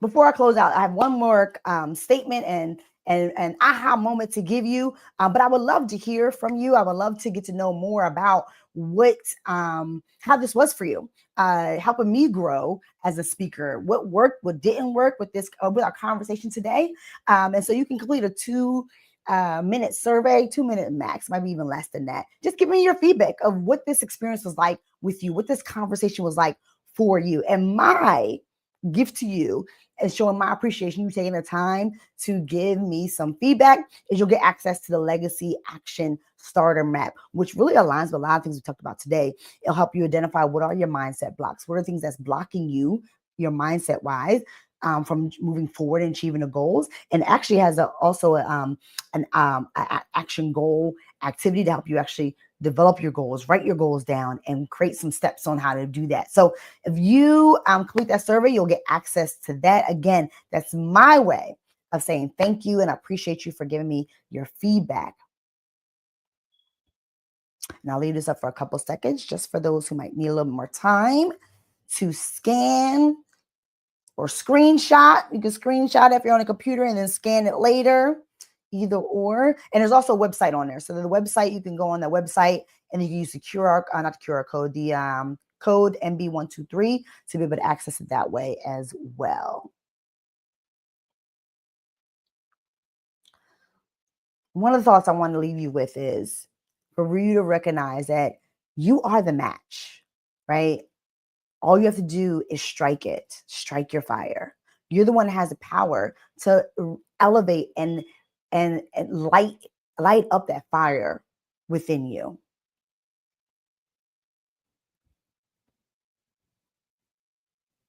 I hope this was an amazing conversation for you. If you want to deepen this journey of, of lighting your fire, right? And you want to continue this journey and want me to help you along the way, feel free to scan a QR code. That will take you to a webpage, NatashaBSpeaks.com/all-things. That's what you see under my name on my video picture right now. The QR code will take you to that website, and that will give you access to everything about me. My books, like the My Self-Talk Speaks Life. I have the Hello Me, It's Nice to Meet You journal, and it's a self-healing journal, self-discovery journal that has 12 different chapters with 12 different healing points.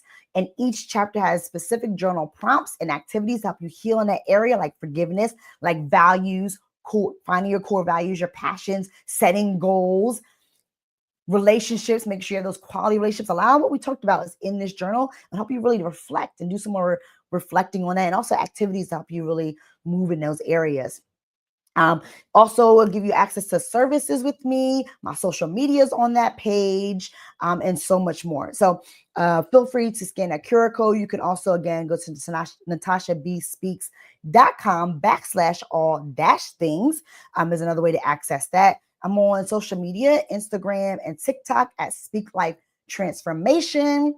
Facebook is Speak Life Transformation SLT. My email's on there too if you want to connect with me via email. And like I mentioned before, I will also be speaking at the SheisMe at Sea. And my topic is Together We Rise, a journaling experience for collective healing and self-renewal. As you can see, I like journaling. And so this is going to be a creative journaling experience to give women the space and the opportunity to really reflect and journal through some self-healing. We're going to do some mindfulness journaling. We're going to have some journal prompts, and just really create a space to just finally be able to focus on you and fill your own cup through journaling. So I'm super excited about this.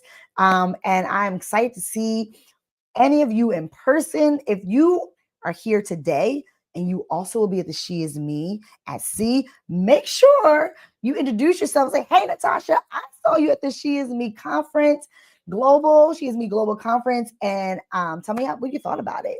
And again, I look forward to meeting many of you in person. Thank you so much for your time, and I look forward to connecting with you.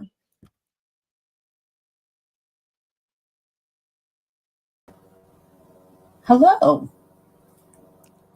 That was fun. I have notes.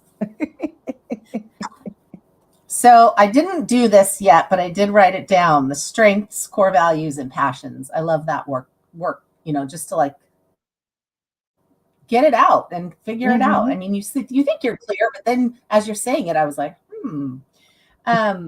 the what if worry. Yeah. And the should have replay. Now the should have replay is something I do a lot to myself. Instead of I don't do it as often as I used to, but I still do it. I still do, I'm quite aware of like, okay, this is who I am and this is how I am. Yeah. But then I still leave a situation or a conversation or something to go, I should, and not even in a negative way. Like I should have said this to them, Yeah. Sometimes it's just like, oh, I should have said this. It would have been clearer, or it would have been, so yeah, it's interesting that you say it that way. Yeah. Because it's something that we do. Yeah. It's self-talk that we do all the time. And we aren't even aware of it. Not even aware of it. And also not even aware of how it impacts how we end up seeing ourselves in the moment too. Because the inner critic doesn't have to be like a super mean, like, oh, you're stupid.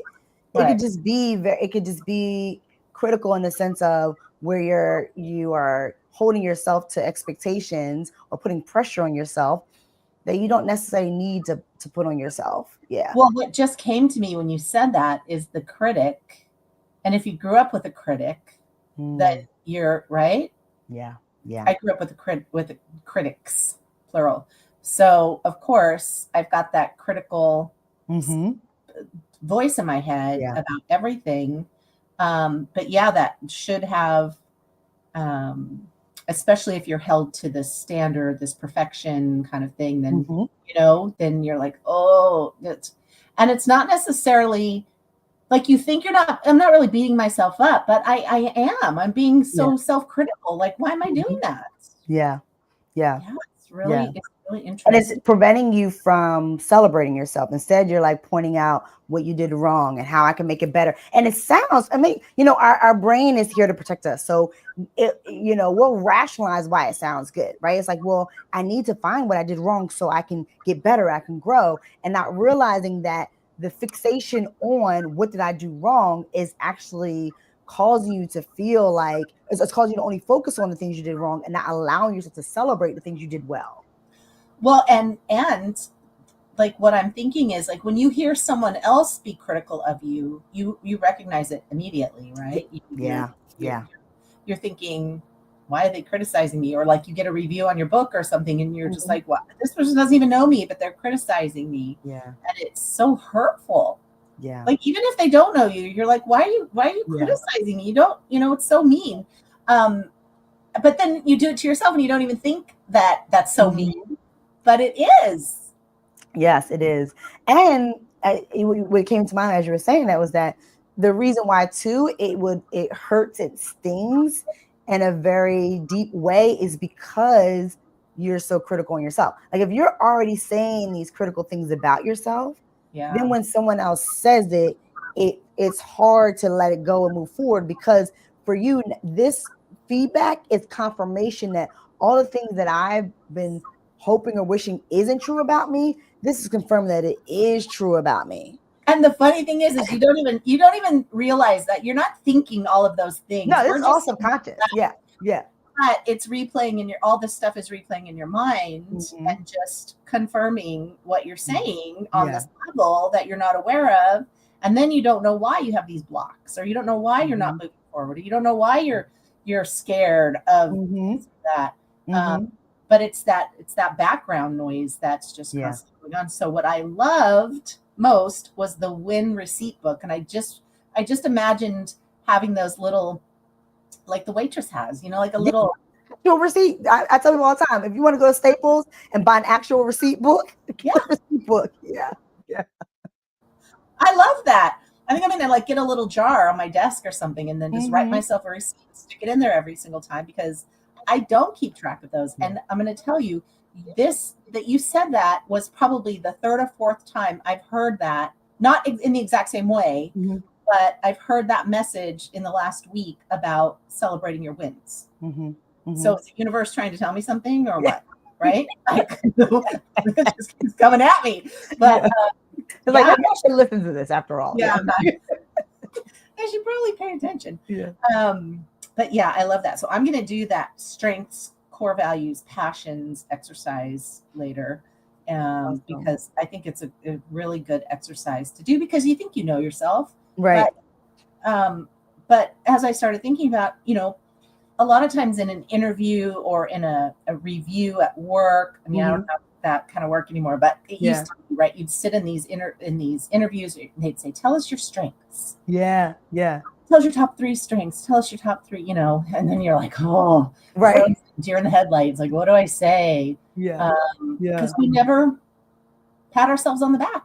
Yeah. And these are not conversations we have on a regular, right? Where we're like, what is important to me? Like, we're not really having those like deep conversations either with ourselves or with others. Usually it's like, oh, the grind of the world, right? Or the grind of like the day to day.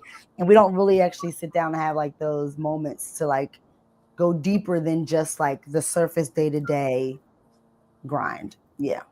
And I think it's hard for women. I think it's hard to say, this is my strength. This is what I'm good at. This is, to like toot our own horn, right? Like, this is difficult because we're so used to being small. We're so used to complying and doing, whatever it is we need to do to get, and not really saying, hey, I'm good at this, or this is who I am, or, standing up. I mean, some of us do, because we've learned it and we aren't afraid to do it anymore. Yeah. But that's a small percentage of women who really, and that's what we teach in leadership, right? Is to like really stand up for yourself and be who you are, and show the world who you are, and take the bull by the horns. Let's do this. Yeah. But it takes a while to get there. And like, these exercises are really, really great to like really identify those things and help you embrace them about yourself. Yeah. Cool. So, Natasha, this is great. Thank you so much. That was great. We will be back in about 10 minutes. My Yamalak will be here, and she's a hoot and a holler, so you're going to enjoy it. We'll see you in just a bit. Thank you. Right. Thank you.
Yeah.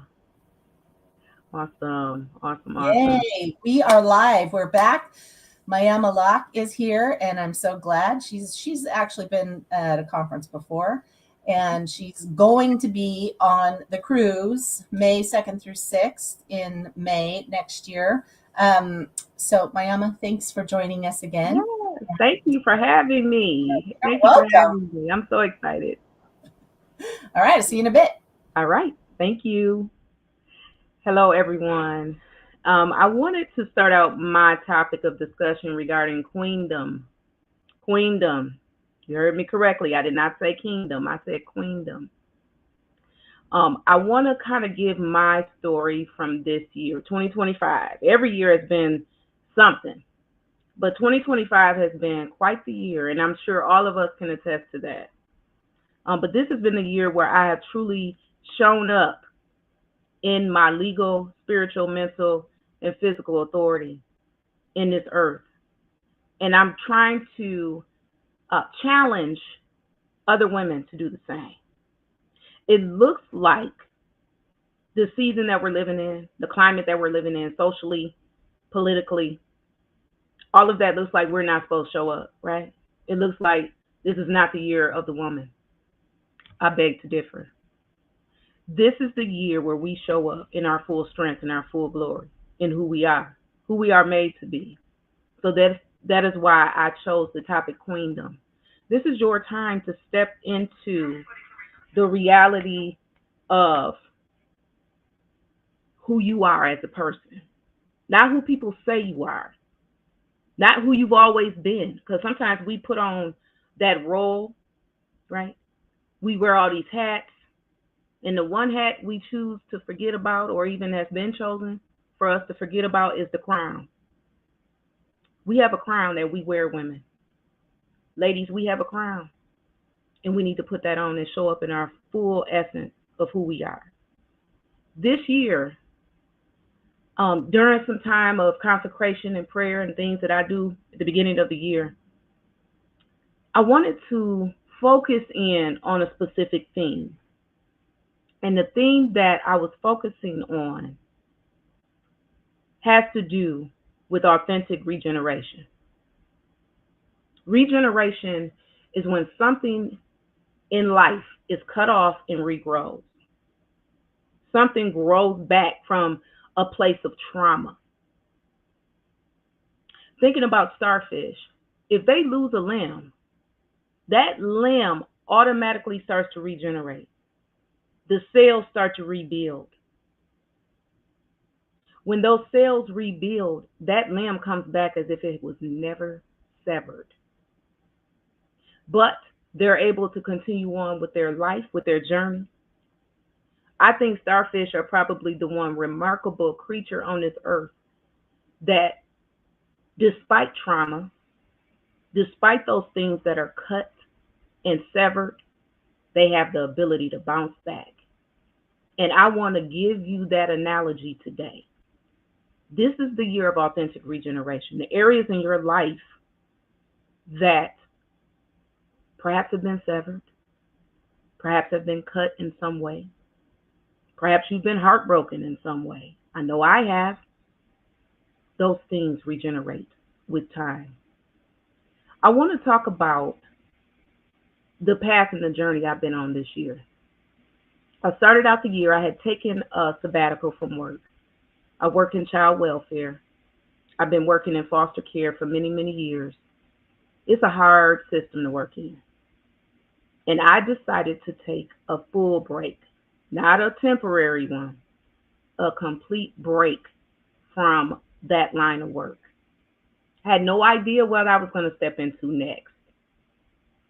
But one thing I know is that there are many gifts and talents on the inside of me.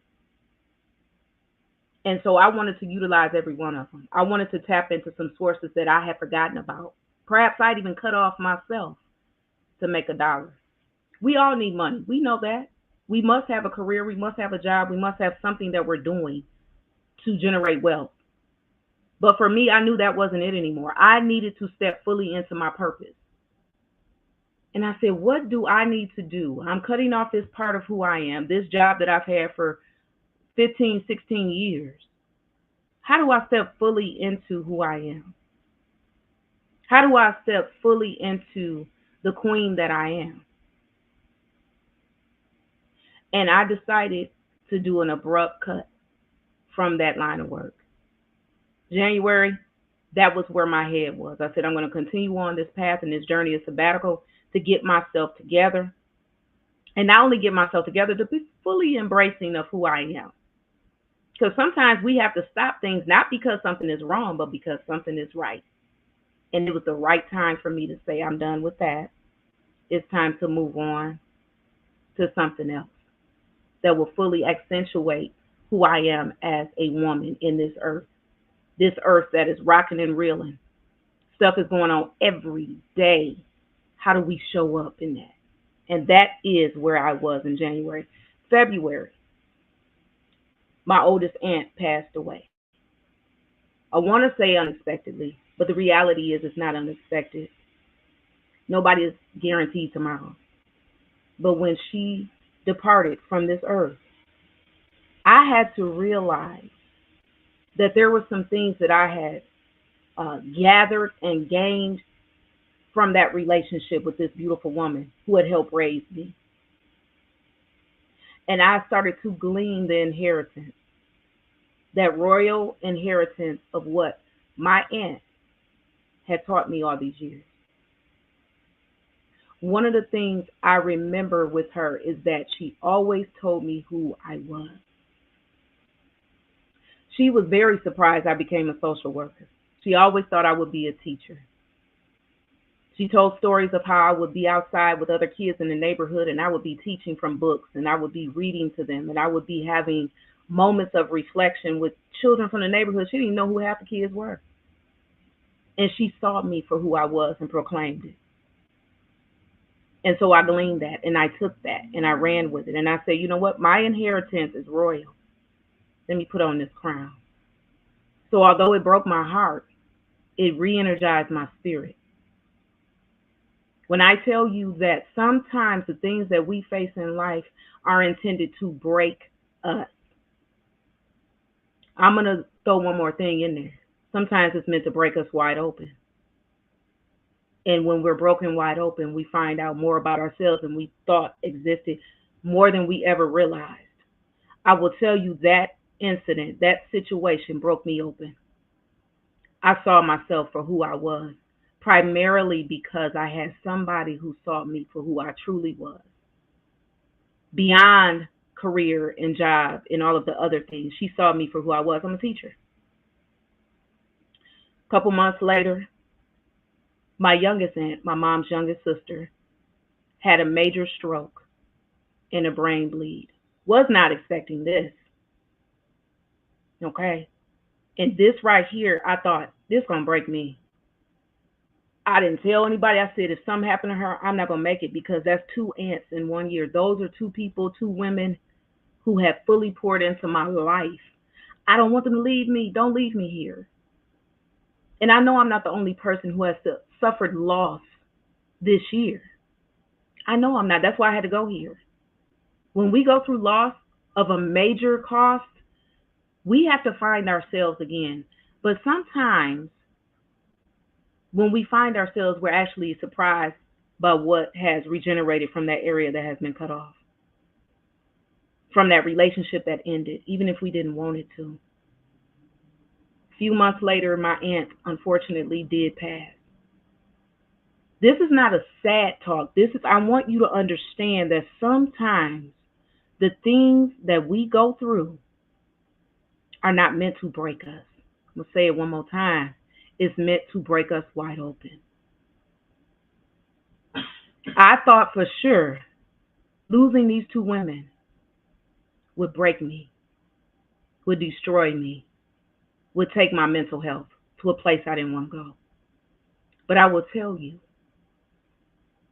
their departure helped me to see myself, that this is now my time to step forward on the scene. You know, they were older women. They had lived their lives very successfully. had impacted lives. And I will tell you, that is something that I have always endeavored to do, to be similar to them in that, impacting the lives of individuals that I come into contact with on a daily basis. So one thing about 2025, and it's not even over yet, is that I have fully actualized who I am because of not only the things I lost, but the things I gained. What grew back in that place of loss? You know what grew back? The understanding of who I am. I challenge you women today, as you're listening to me, I want you to look at just this year. We could go back in time. I know all of us have had historical things that have happened that have truly formed who we are. But what about this year? What has formed in you from this year? What have you experienced that is truly setting the course for who you are as a woman in this season of your life? I just turned 48 a couple days ago. I will say that I was excited. You know, sometimes as we get older, we think, oh, I don't want to get older. I want to stay young. I don't want to stay young. Because I understand that with age, hopefully, comes maturity, comes wisdom, comes understanding of self, comes that understanding of the world around us, which can be very challenging and confusing. So I show up in spaces, fully showing up as myself. 2025, I told somebody, you know, a few days ago, I said, 2025 kicked my tail today. It really did. Today, I look back and I say, man, 2025 really worked me over. But would I change anything about it? No, I would love my aunts to be here. I would love my family to be right back where it was. But I would tell you, I would not change the lesson that I have learned about myself. That is the journey of queendom.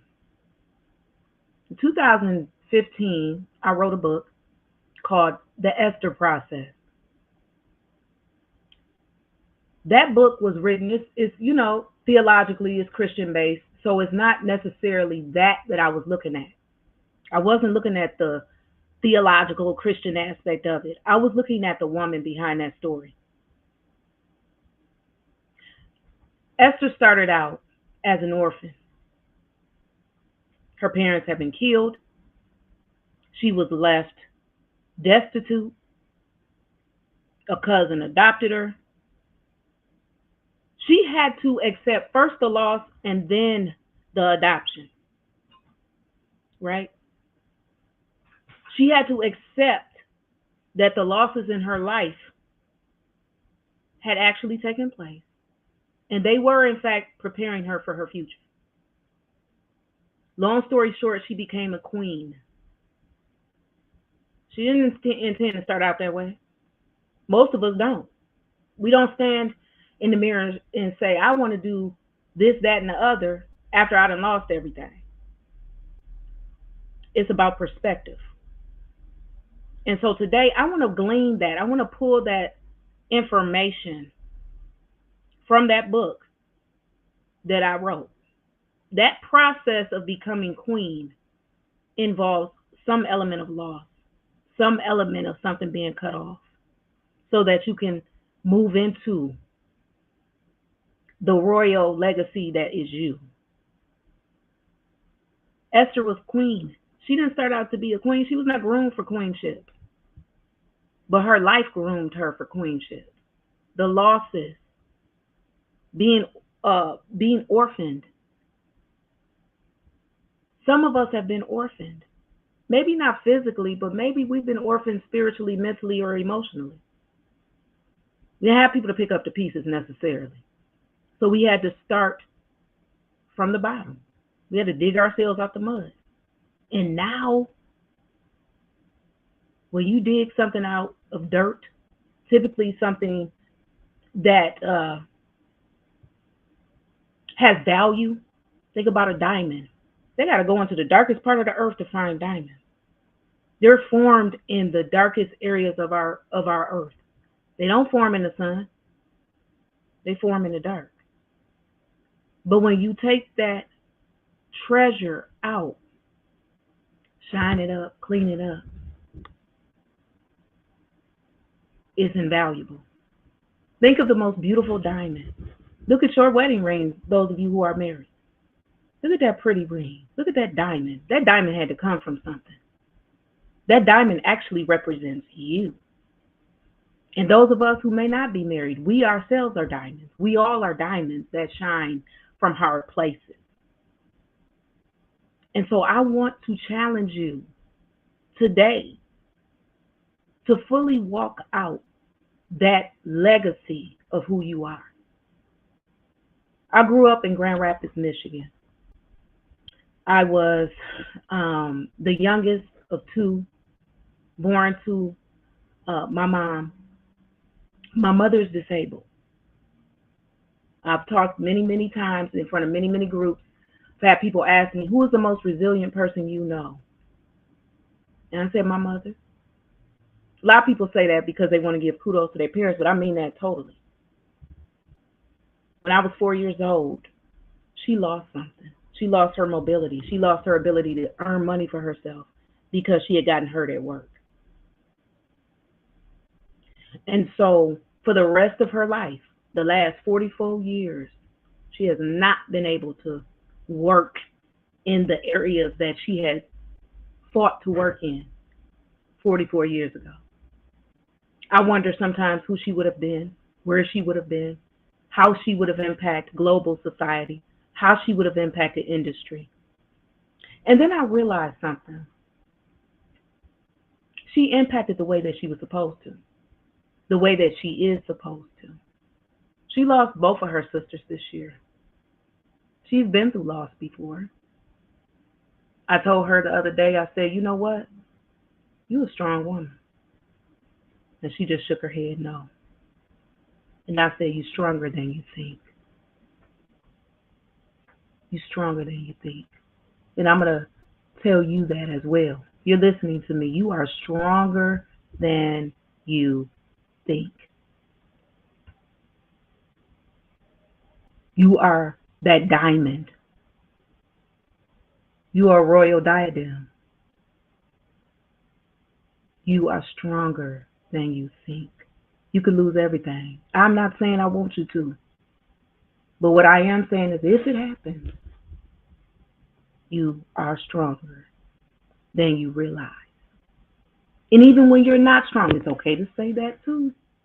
Because that too is a sign of strength to say, you know what, I don't have it today. I'm tired today. I'm hurting today. That's a sign of strength to be truthful about where you are, but also truthful about where you're going. Today, my mother is still one of the most resilient people I know. I've watched her this year face the loss of both of her sisters that she was very close to. And when I tell you, I have told her repeatedly, I'm watching you.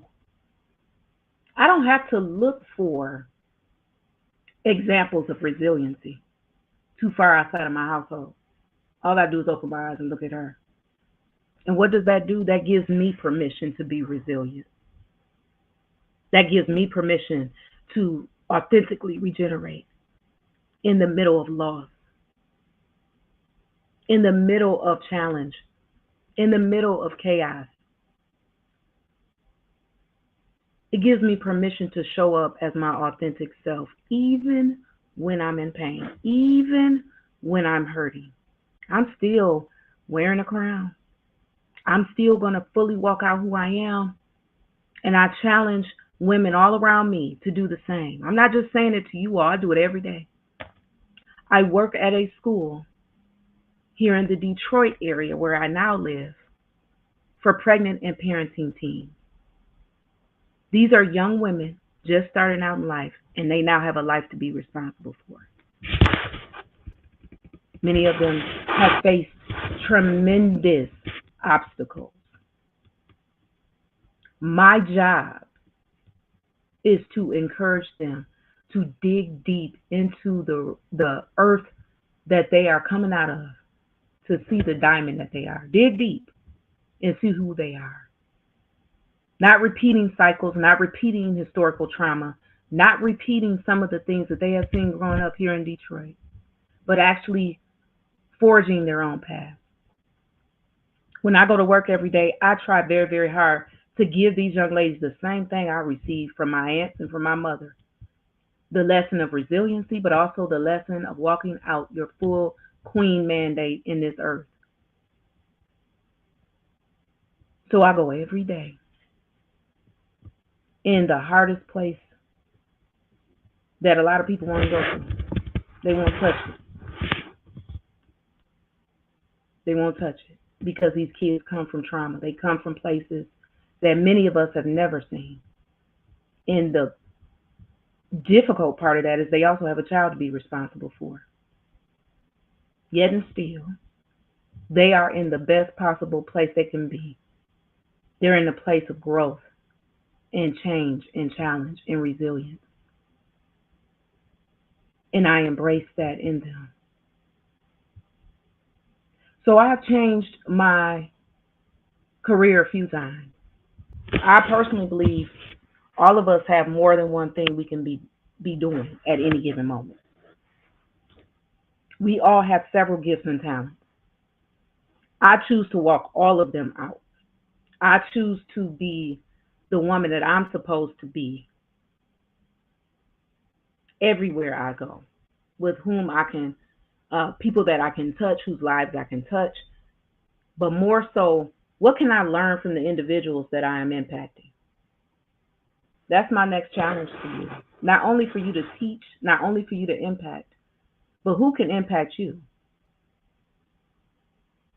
Who can impact you? Who can touch your life?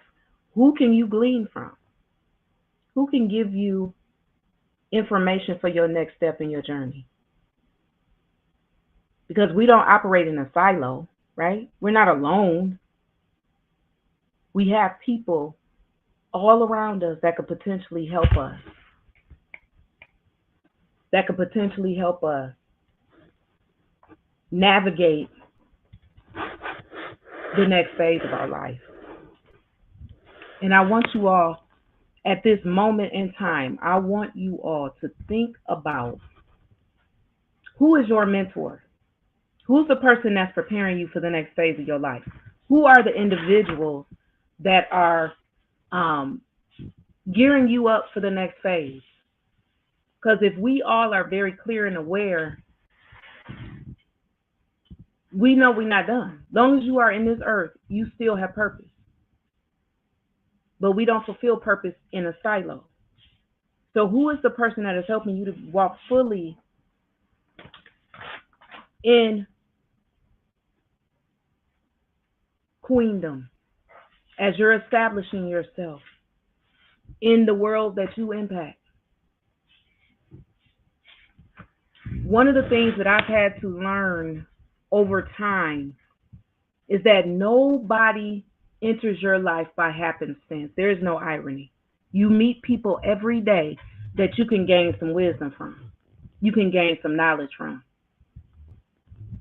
Today, I met with a woman that was that person for me, a mentor for me in the art community in Detroit where I live. One thing I understand is that I need her.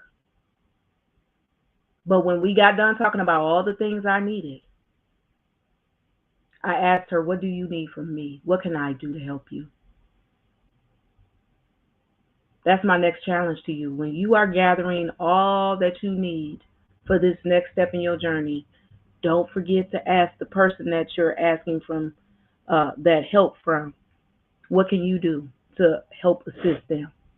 Especially if it's another woman. Yeah? Especially if it's another woman like you, who is literally taking the world by storm in their own special way. So one thing I want to reiterate, excuse me, when you are fully walking out who you are, those losses that you've experienced, those things that have had to be cut off, you need to rebuild. You need to rebuild your life. You need to rebuild who you are. And authentically, you will regenerate into a new person. Following the path that you are intended to. One of the things that I have found with authentic regeneration is that, yes, those things that have been cut off are growing back. Those things that I have lost, I am regaining in some way. But there's also stuff that I have never done that I'm able to do now. Things that I have never done that I should have done years ago that I'm able to walk into now. Sometimes when you're going through things, you miss moments, right? Like, I think we all have. Nobody's perfect in that regard. We miss those moments. I personally believe sometimes moments come back around. Sometimes moments come back around. Maybe we had a first chance and we missed it. What about the second, third, fourth, fifth chance? What about that? Never give up on the opportunity to impact. Yes, there are times when you can't regain time or regain opportunities. But sometimes there are opportunities to impact that come back around. Don't miss your moment. Don't miss it. That too is part of regeneration. When we mentally, spiritually, emotionally, and physically place ourselves into, for lack of a better term, cellular regeneration. The cells of who we are, those little components of who we are being rebuilt. But what can we do moving forward to impact how we don't miss moments, how we walk out the fullness of who we are? So one of the things that I am doing is I'm tapping into some things that I missed in previous seasons. I am an artist. I'm a writer. I'm a painter. I'm a person that does sculpture. But I have forgotten all about that in the middle of doing social work, in the middle of impacting community. There's still some things that I need to do for me. And fully walking out that artistic nature is important, because I believe that that is going to open not only windows and doors in the natural, but also in the spiritual, in the mental, helping me to fully understand who I am. The biggest mystery you will have is the mystery of self. I think this year I've realized that. I thought I really understood who Maya Malak was, but I didn't fully understand who she was until some things left my life. Things I may not have wanted to leave my life. People I might not have wanted to say goodbye to. But I stand up in this moment and show up fully as a whole person, as a person that has gifts and talents that haven't been actualized yet. What about you? What are your gifts and talents that you haven't fully walked out? You're not done. You're still here. There's still some things that you have not accomplished. In some ways, I think that that gives us joy for living when we know we're not done. Not done. You're not done. What are the gifts and talents that you were sleeping on in the last season of your life, or you thought you didn't have time to do because you were being a mom or being a wife or being this or that, walking in different roles? And not to say that those roles aren't important. They were important. They are important. But there's still some parts of you that have not been fully actualized. And I'm going to keep saying that. So I want you to tap into that. This year, 2025, I realized that there were some parts of me that still had not been introduced to the world. So it's time to introduce her to the world. What about you? Who are you introducing to the world around you? How are you walking in the authority that you have? You have some authority in your life. You can say yes to stuff and you can say no to stuff. You can write executive orders for yourself. I know we hear that language a lot politically, but it's also a spiritual, mental, and emotional activity that we can do. We can write some executive orders for ourselves, for our own lives. You're the queen of your life. Walk in that. You have some royal authority. Saturday, we had the No Kings rally. I don't want to get into the politics of that, but I want you to think about what that terminology means. If there are no kings, there are queens. Here we are. This conference, gives us that credence of understanding that women hold the key. We hold the key. We hold keys that this earth needs. So now, my last challenge to you as I get ready to close is that you give yourself permission to be your full self, your royal self, your authentic self. You have keys that open doors around you that other people cannot utilize. That is you. You have a purpose in this earth that you have the ability to impact lives generationally. There are locked doors in front of you that would never open if you don't use the key of self to open it. You are a key. You are an answer to a question. I totally believe that. We all have purpose. We all are answers to questions that are constantly being asked. Who's going to step forward? Who's going to lead? I personally believe that it is the day of the woman. I believe it is the day that queens are to step forward. We need queens to reign, to move, to grow, to develop. This is the season of you developing into who you are meant to be. And I want to encourage you to do some deep dive into self. What parts of you were left out? What parts were cut off so that you could fully walk out other calls and roles that you were required to do at different seasons? I have 2 daughters. Both were adopted.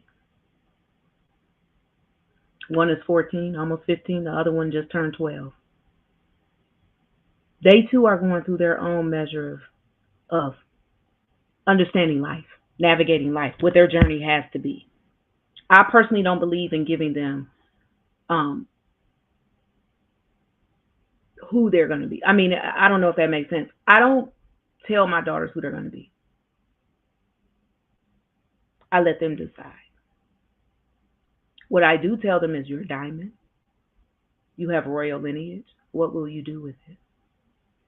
What they choose to do with it as they become young women and women of purpose is entirely up to them with my support.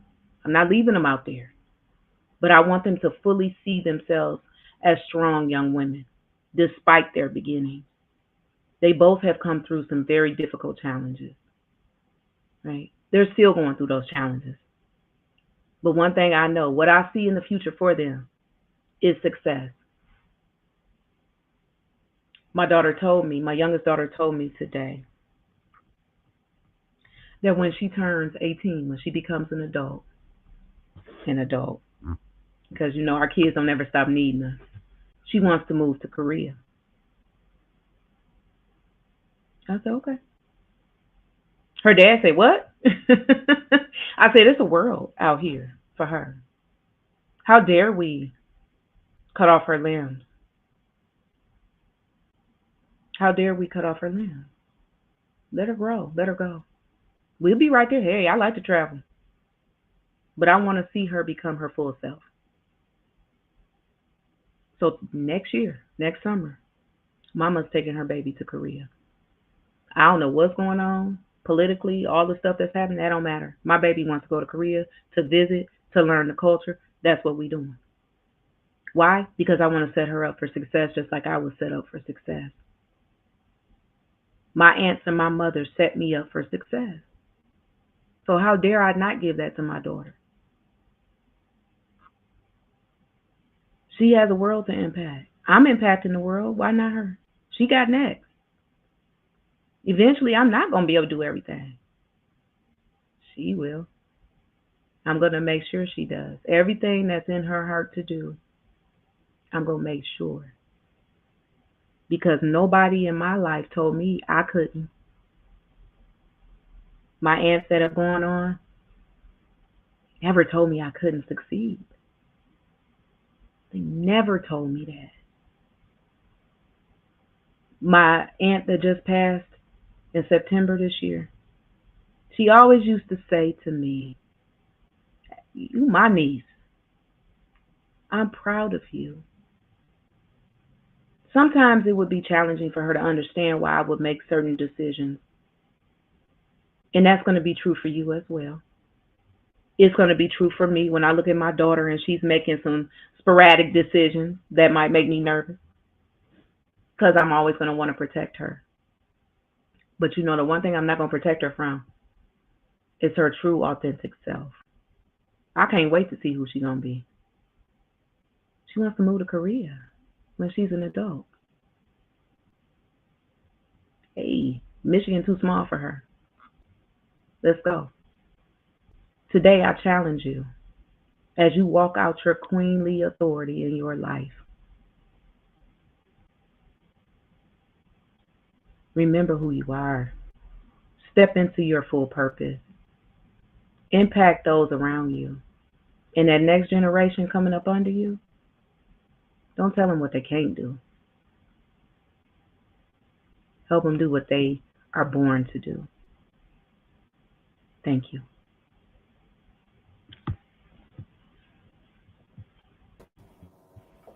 Hi. Hi. We are literally having that conversation on a daily basis about mentors and helping the women come and be after us and what it means to be a leader and to guide them. And so everything that you said was just so meaningful to me. Thank you. Thank you so much. And I'm so sorry to hear about your aunts. And that's a lot to handle in 1 year. It is.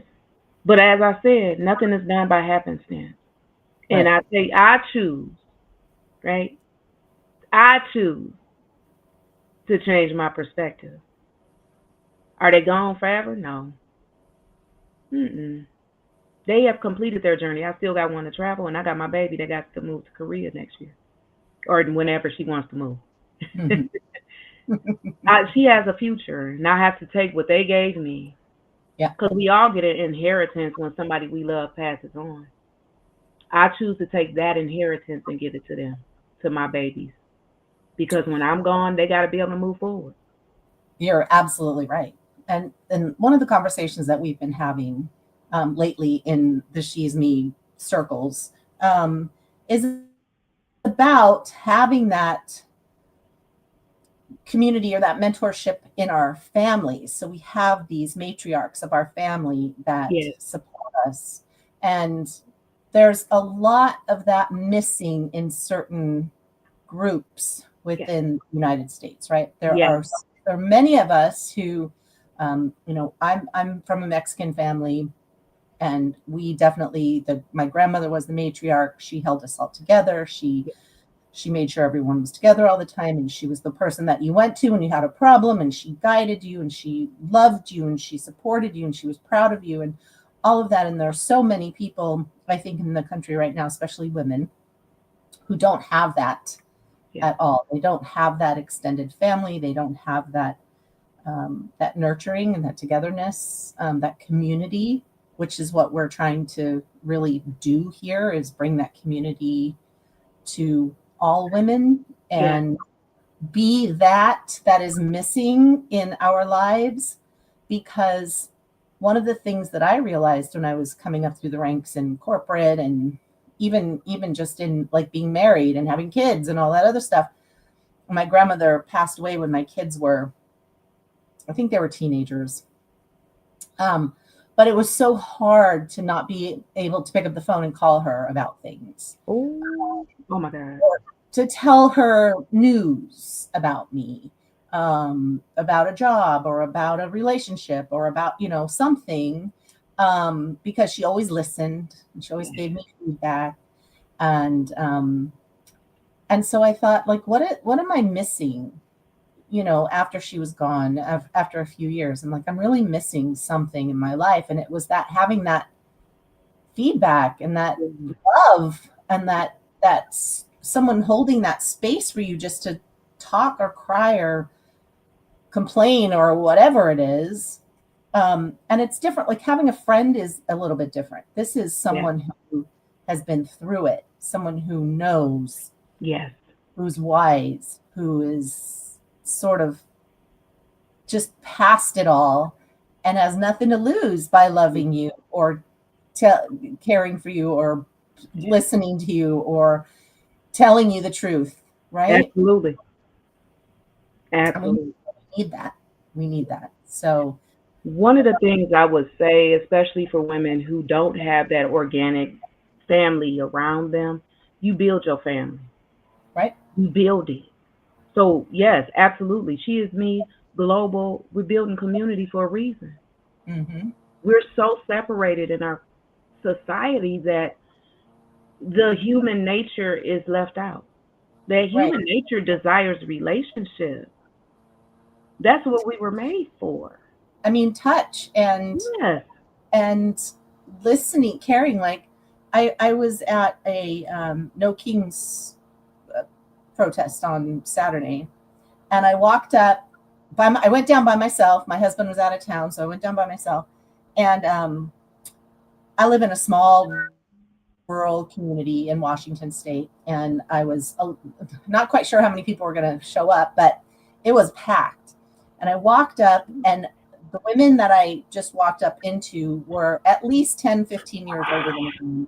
Hmm. They welcomed me right in. We all just talked to each other like we knew each other. Sorry about that. Like we knew each other forever. And at the end of the day, we exchanged phone numbers, and we've all been texting back and forth. Sorry, somebody walked in the house. Yes, they doing their job, honey. I have two dogs. They have to do their job, honey. They take that job serious. But we've been texting each other, and it's like we were just all so hungry for that connection and that Yes. having a new friend and having just being there in person and talking to each other and laughing and smiling, and it was so wonderful. I'm so Yes. glad I went. I only got to go for like an hour and a half, but I was so happy when I left there that I had made some new friends and I had that connection. Yeah. Just that little bit of time, and so this is why we're doing what we do. Absolutely. We all so desperately need it. Yeah. We so desperately need it, and that's why I said to you at the very beginning, like, I can't wait to see you on the ship. Me too. I can't wait. Now, and we've never actually seen each other in person. No.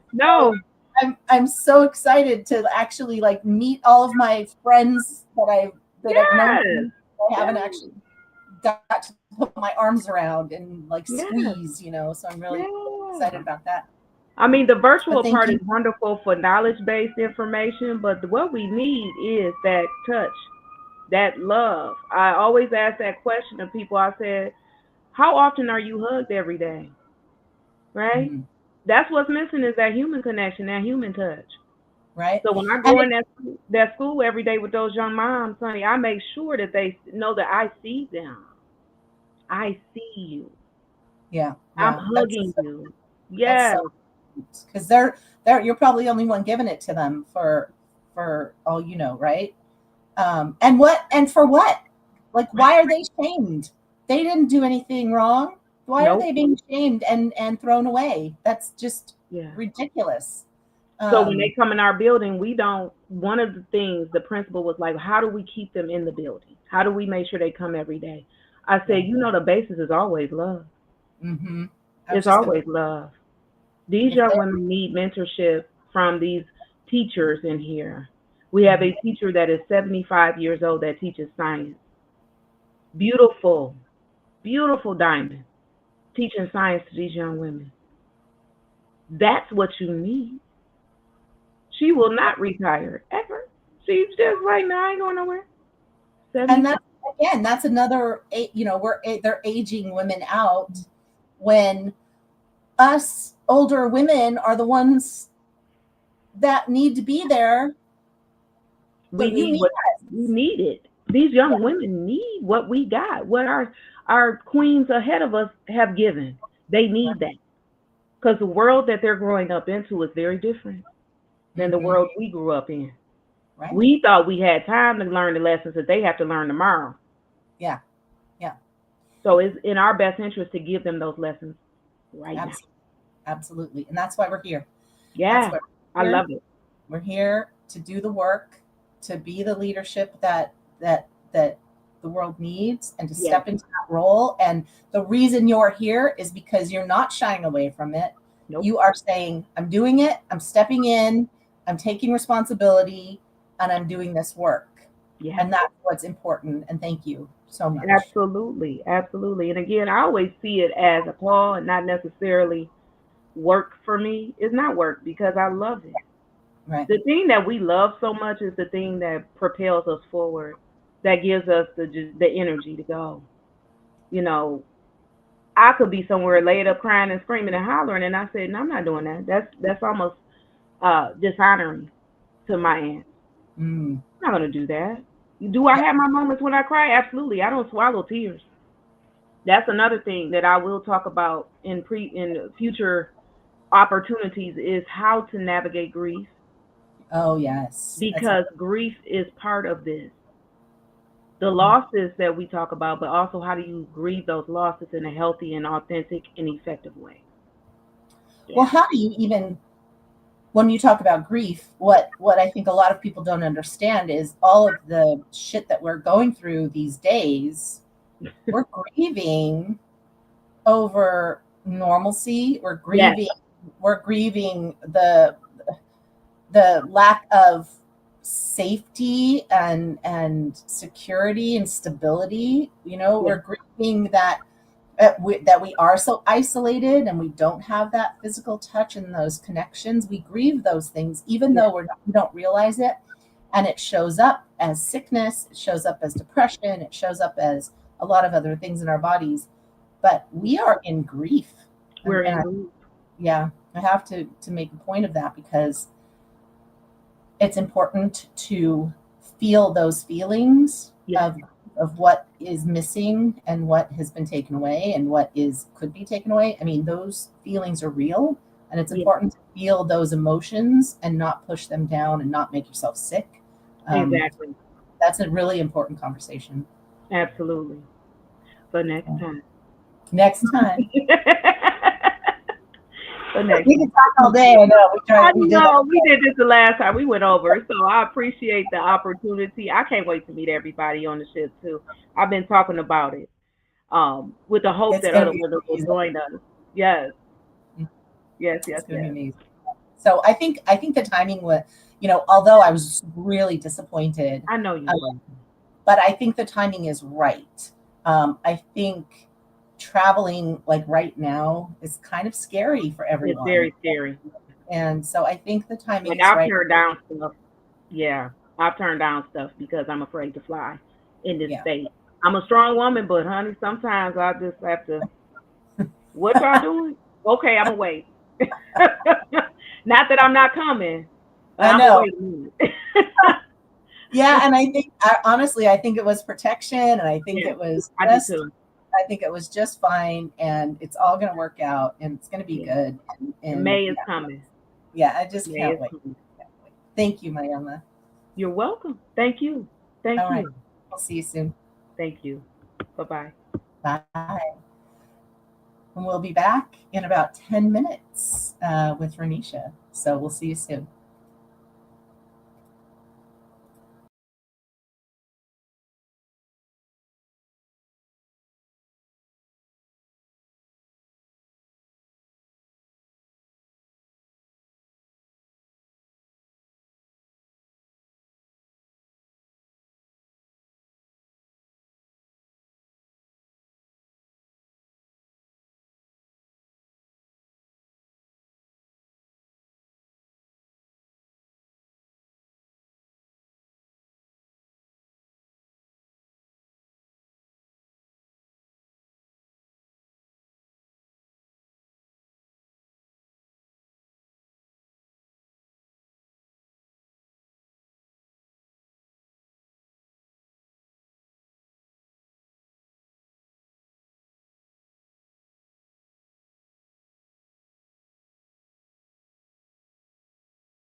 Hi, everyone, and we are back. You are at the 6th annual She Is Me conference, and today is our sneak peek for the She Is Me at Sea speakers, and we are so pleased to be with Renisha Shed.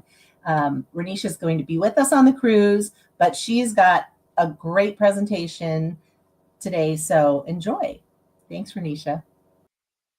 Thank you, Lisa. I'm excited to be here and share my story, but most importantly, I'm so excited that I get to somehow help you all who are attending, and I just feel so grateful. If you've had a chance to read the title, I'm calling this talk Third Time's a Charm, How Divorce Set Me Up for Success. And when people ask me how I found success, I say through 3 last names, 1 broken engagement ring, and a whole lot of therapy. So this talk, ironically, isn't actually about divorce. It's really about alignment.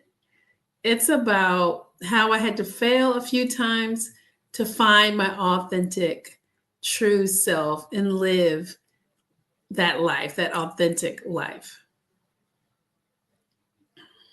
So here's what we're going to cover. We're going to talk about how to stop fearing failure and start using it as a blueprint for growth. We're going to talk about pivoting and how to pivot boldly, reclaim your narrative, and build a life that fits who you are now. And we're going to talk about how to quit performing for others and start living your purpose-filled life. So you can see this is me. A lot of my misconception of love stem from my childhood. When I was growing up, I felt like I was loved as a child. My mom was our primary caretaker. My mom and dad were together. They're still together now. They've been married 51 years, but my mom primarily fed us and she clothed us. So that was how she showed her love. Little did I know at the time that feeding your children is a parental obligation. So basically, instead of giving my mom gift cards and handwritten notes for Mother's Day, I probably should have just been matching her 401k like her other job, because clearly taking care of kids was just a job for her. The downside of parenting and just showing your children love through care, like cooking and cleaning and providing and managing all the day-to-day responsibilities of a parent, is that you can unintentionally leave an emotional gap in a child's development. And that's exactly what happened to me. As a child, I felt unseen, and therefore I tended to accept love that was initially very attentive. I was drawn to that person who showed me attention, who showed me affection. I can go on and on about my mom, and you can see in the picture also, clearly she didn't know how to style hair. In every picture, I had the same hairstyle in every school picture. But I digress a little bit. I ignored the red flags like many of us do.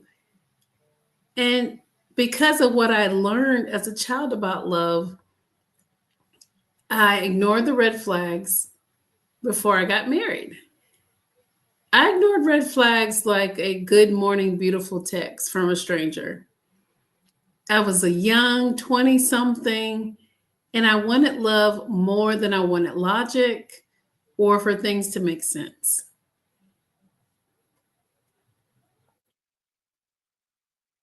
I confused potential with partnership in my first marriage. I was willing to wait or set aside what I really wanted in a spouse to just settle for my basic needs being met. For example, we had a roof over our heads, we had vehicles to drive, we had food to cook every day, and the kids were taken care of. But when I was changing over the years and I was ready to do more, I was ready to level up and do more than just the status quo living that we had been living, Suddenly, I was too ambitious. I was too bougie. I was this, I was that. There was nothing wrong with our current life. I heard everything. But then I wondered, how could I endure 10 more years of marriage? Because at that time, we've been married for 10 years. We had 4 kids, and things were pretty settled. But even after that, I made the decision to leave. One of the hardest decisions I ever made in my life, because at 20 something and now I'm a 30 something year old woman, I went back and got my education. I was now an English college professor, and I was ready to dream bigger and dream even more louder. But I was also very afraid of what people might think if I wanted a divorce. I was afraid of failure. I was afraid of judgment. And thinking about my mom, she stuck it out with my dad for 51 years. And my dad, although loved him to death, he wasn't a great husband. Great dad, great husband. So I had some thinking to do. I had some growing to do in that area. I was coming to terms that my marriage was pretty much over. I even remember coming home one day, and before going into the house, I just sat in the car and I decided to write out a pros and cons list. And once I got finished, the cons outweighed the pros. And that's when I knew I had to do something different.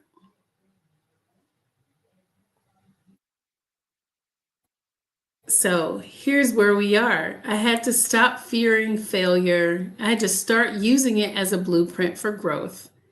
But also, for the first time in my life, I had to put myself first. I was a young mom.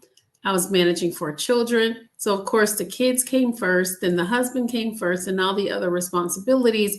And I was always dead last. This time, this decision was about me. It was not about my relationship. It was not about my children, my parents, or anyone other than Ronisha.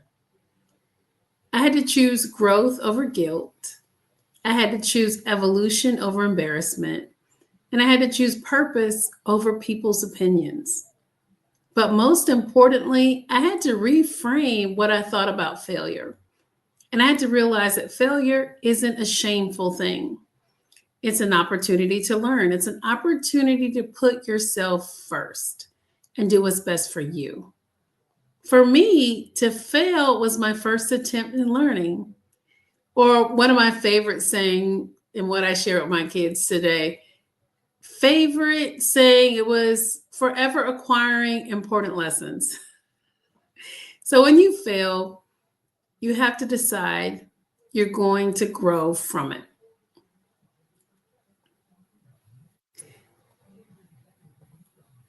I decided to grow from my first marriage, my first failed attempt at marriage, and I ended up in Dallas, Texas. And as you can see, this is my first apartment in Dallas, Texas. What a pivot. What a pivot. I had a new apartment. I started a new career. And I was really happy with the direction my life was going. But there was something missing. I always felt something was missing in my life. I started about being in another relationship again, maybe even getting married again. I didn't ask myself at the time what that feeling or where that feeling was coming from, but I know now it was coming from an unhealed little girl, still looking for validation, looking for a relationship to give her validation and comfort, and still looking to be seen and heard and accepted. And I always felt marriage was the solution for that. So, in my second marriage, I chose stability over truth. Everything looked great on paper. He was in a career that he loved. He lived in his own apartment. He didn't need my help for anything. He had a car. His nickname was even Mr. Sweetheart. But he was actually a cavity waiting to happen. Granted, he was even shorter than me. but his nerve was as tall as Shaquille O'Neal. But again, I can't have everything, right? I can't get everything that I want in this life. And that's the lie I told myself over and over in this marriage. I can't have this. I can't have that. It doesn't matter. Clearly, those things did matter.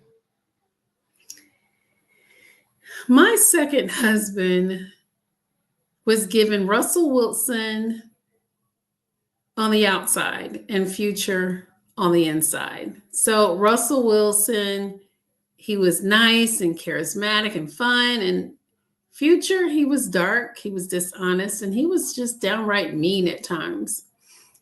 If I wanted to go left, he wanted to go right. When we dated, we agreed on pretty much everything. But after the marriage, we were so far apart.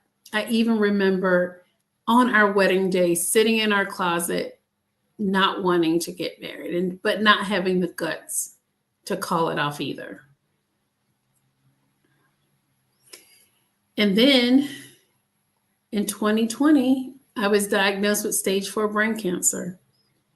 A strained marriage got even more strained. Well, my surgeon told me to just go on a cruise and live out whatever life I had left. My then husband decided to move out of the bedroom into a guest room upstairs. The truth couldn't have hit me harder than a brick. I was married to someone who just didn't care about me or love me. And as I thought about it, I'm pretty sure he really never had the capacity to love me from the beginning. I saw signs. I had to face the hard truth about who I was married to. And as eager as I was to get a divorce during my cancer battle, I knew I needed to focus on my treatment and my healing. My mother flew down from North Carolina to Texas to stay with me for 3 months to be my caretaker. And during that time, I had 2 brain surgeries. I started chemo and radiation, and I started basically my cancer journey. But after my cancer journey, I made a pivot. I made the big decision to move back home to North Carolina.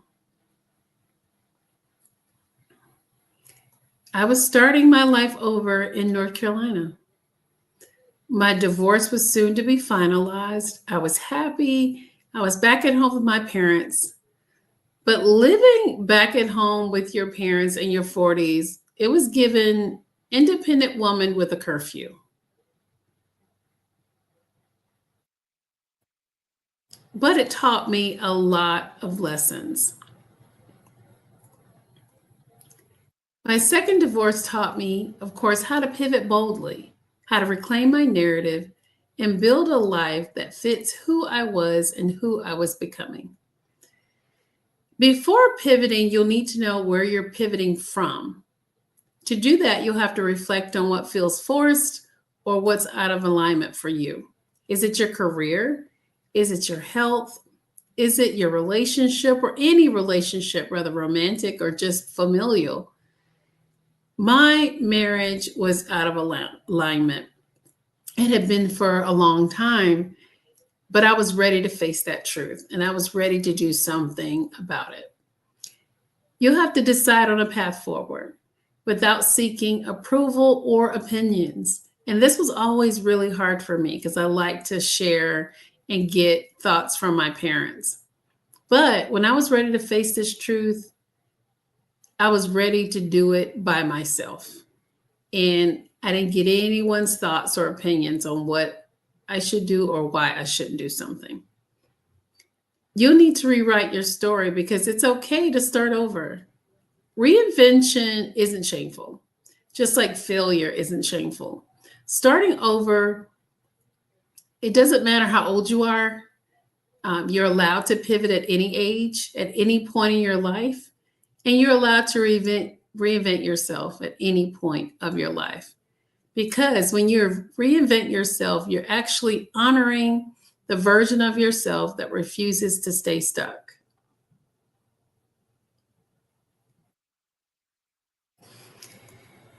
One day I just remember praying and I said, God, if I never love romantically again, I'm okay. I'm okay with that because I have your love.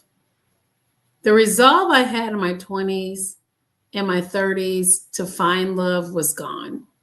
I was happy. I no longer needed validation from a relationship. I knew I was seen. I knew I was loved. And I knew I was enough for myself. I had the love and the support of my family, my friends, especially my children. And now I'm a Nona, my grandchildren. And a few great things happened along the way. I finished 33 radiation sessions and 2.5 years of chemotherapy. I was cancer free. I bought my first house without a co-buyer. I started 2 new careers. I became a real estate broker and a public speaker. And then it happened again. Something happened that I didn't see coming. I met someone, we'll call him Mr. B. And when Mr. B arrived in my life, I was living a life rooted in privacy, peace, growth, and really true happiness. A life that was just not performative. It was not rushed. It was not for applause or accolades. And it wasn't for anyone but me. I must admit, there was some trepidation when Mr. B came around. I mean, I would side eye him so much that my eyes would get crossed. There was trepidation because I needed to make sure I was making the right decision. I needed to make sure he fit who I was at that moment, that he aligned with me, that he aligned with the healed version of me, and that he aligned with who I chose to be, the peaceful me. So I had to take time. I had to think about those things.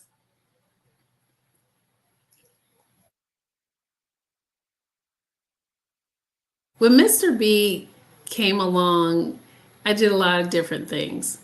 In my other marriages, I would shrink to make my partners happy instead of making myself happy. When Mr. B arrived, I was no longer performing. I was no longer shrinking, and I was finally being my true, authentic self. I was okay being that silly, goofy, smarty pants person that my mom and dad laughed at, that my family loved and my friends knew. I was okay not always having to be put together. I wore less makeup. Sometimes I didn't do my hair. I was really enjoying being myself. Here's how you quit performing and start living in your purpose. You redefine what matters to you. Being what I felt others wanted me to be no longer served me. So what mattered to me now was how happy in my own skin I was, and only being with someone who accepted my skin and wasn't trying to get me to change or mold me into what they wanted me to be. You have to build boundaries that protect your peace. I know without a doubt I am who I am because I chose to be this person. My values guide me, and I know they help me decide how I want to live. They're the driving force, really. And anyone who doesn't align with those values isn't for me. I knew that. And you'll have to recognize the performance trap and release the version of you that's always on. So you'll have to recognize when you're only doing things to please other people. And first find out why you're doing those things. Why do you feel that you want that approval? And then you'll have to secondly create a plan to stop doing those things because it won't serve you in the long run.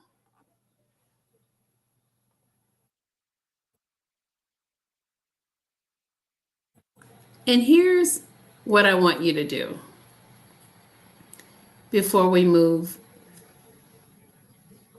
to the next slide. I want you to declare these vows to yourself. I'm going to say the vows and then you're going to say them too. I vow to stop settling. I vow to stop ignoring red flags. I vow to rebuild, not repeat. I vow to protect my peace. I vow to remove any misalignment. I vow to choose myself first and always.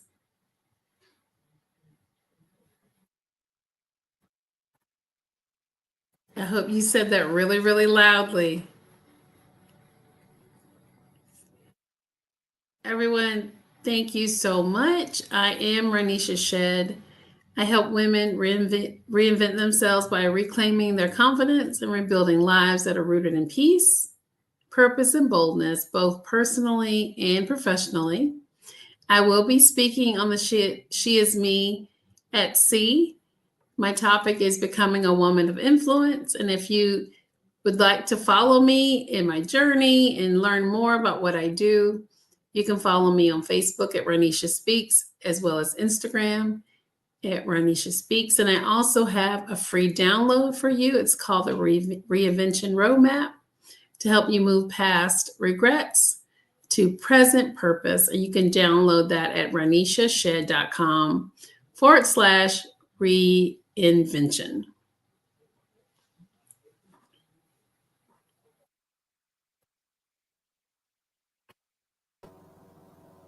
Hi. Hello. I said all of those things out loud. That was great. Good. I'm glad. I love this. Now, right before you came on, I was talking to Maya Malak, and we were talking about how women really need mentors. And we really need the women who've come before us to help us through just life and things that, that we don't have anymore, where we used to have these extended families and, we're all connected. I don't have that. My mom's gone, my grandma's gone, like all of those things are gone.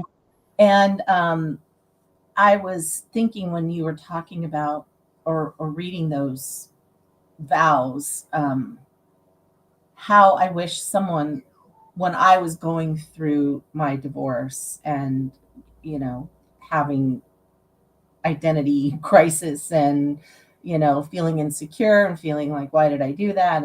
All the things that I had someone like you to guide me through it, or this content even to guide me through it and to help me. Because I could feel that when you were reading it. I could feel it. And I was like, yes, I wish someone had told me that. I wish somebody had told me those things. I'm glad. So thank you so much.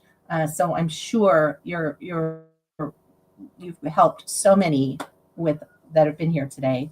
And I'm so excited that you're going to be on the cruise with us. And, we were just talking about how I think that even though it wasn't great that we had to change the date, that it actually, I think, worked out for the best, because right now, with everything that's going on, it might have been just a little nerve-wracking for everyone, to travel and stuff. So I think May's a really good time. So join us May 2nd through 6th. We're going to be sailing from Los Angeles to Vancouver, and Ranisha will be there, as well as 30 other women, all leaders, all bringing something amazing together. And we're gonna celebrate not only being together, but just ushering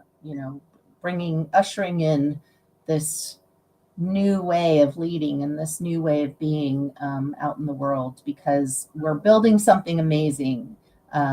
Every woman who's participating here this week, as well as every woman who's participating on the ship, we have a goal, and that goal is to create a better new world in which women are leading with community, with empathy, with heart, and showing up for each other and being those mentors that we need, and building community, and all of those things. So, Bernicia, thank you very much for being here and being part of this. It's amazing. Thank you, Lisa, so much. It was good. I enjoyed myself. Thank you. You're welcome. Thank you for sharing your journey. What a journey that was. I mean, It's been a journey.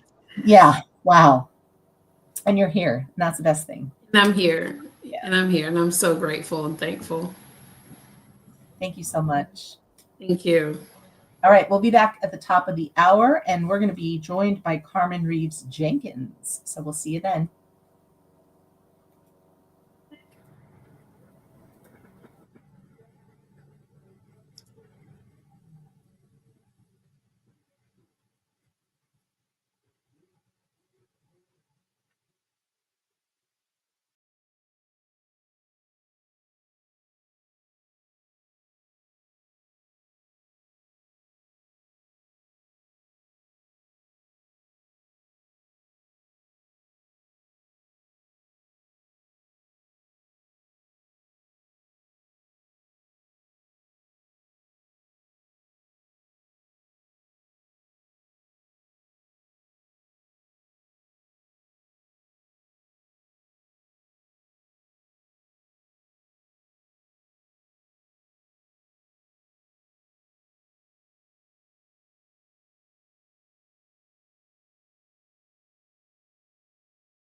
Hi, everyone, and we are back. We are just wrapping up our She Is Me at Sea sneak preview day. And last but not least is Carmen Reeves Jenkins. Sorry about that, Carmen. And Carmen is the CEO and founder of INR Healing for Abundant Living. She is joining us on the ship May 2nd through 6th next May. So we will be there, and I'm really excited that you're here, Carmen. Thank you. Well, good day to everyone, depending on what time zone you're in. For some, it's probably midday, later in the day. I am on the East Coast, and so it's evening time for me, but it's still an abundant time. And just come before you to share just a sneak peek, just a little bit about what I will be sharing in more detail during the She Is Me cruise on next year in 2026. And so my platform primarily is to empower and encourage women to help them move forward in their vision, their life mission, their goals, and their dreams. And I primarily focus on women of color, ages 30 and over. And that is primarily because I am a woman of color, and I vividly remember what it was like moving into my 30s and still living that life beyond. And so I am one who is very passionate and very intentional about walking alongside other women that have a need to see their lives being fulfilled in living color.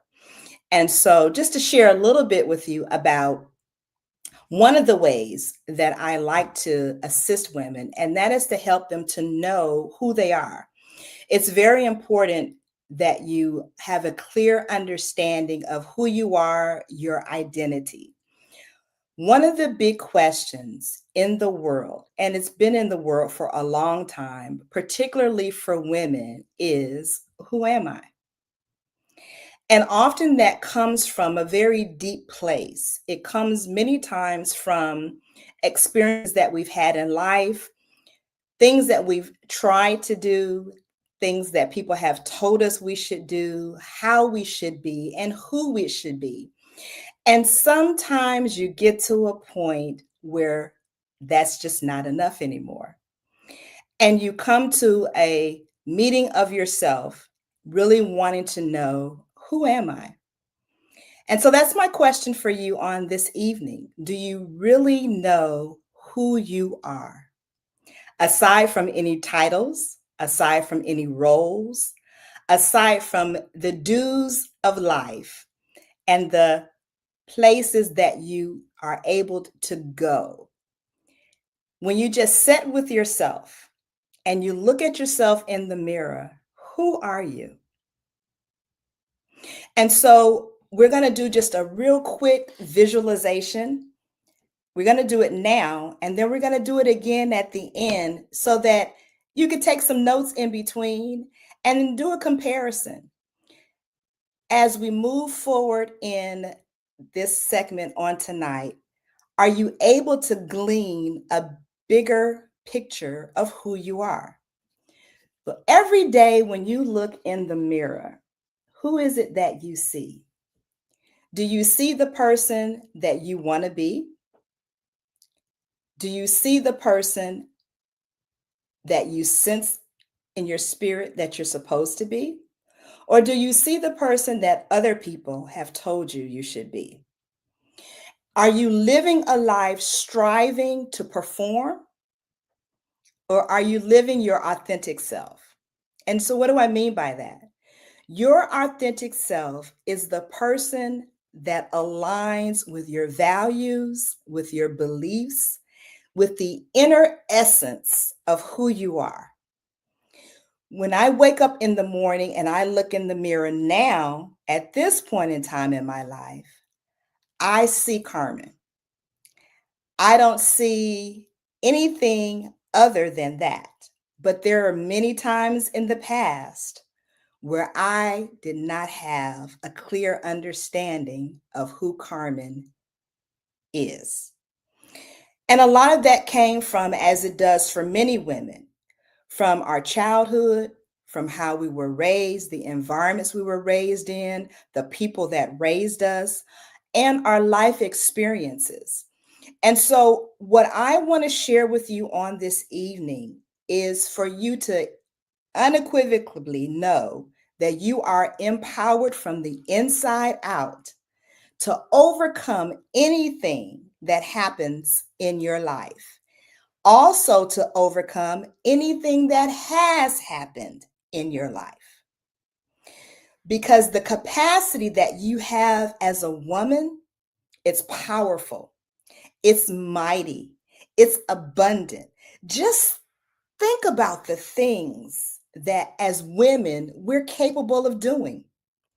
We're able to nurture, we're able to give birth, we're able to take something that looks like it's not useful and it won't turn out to be anything and create magnificent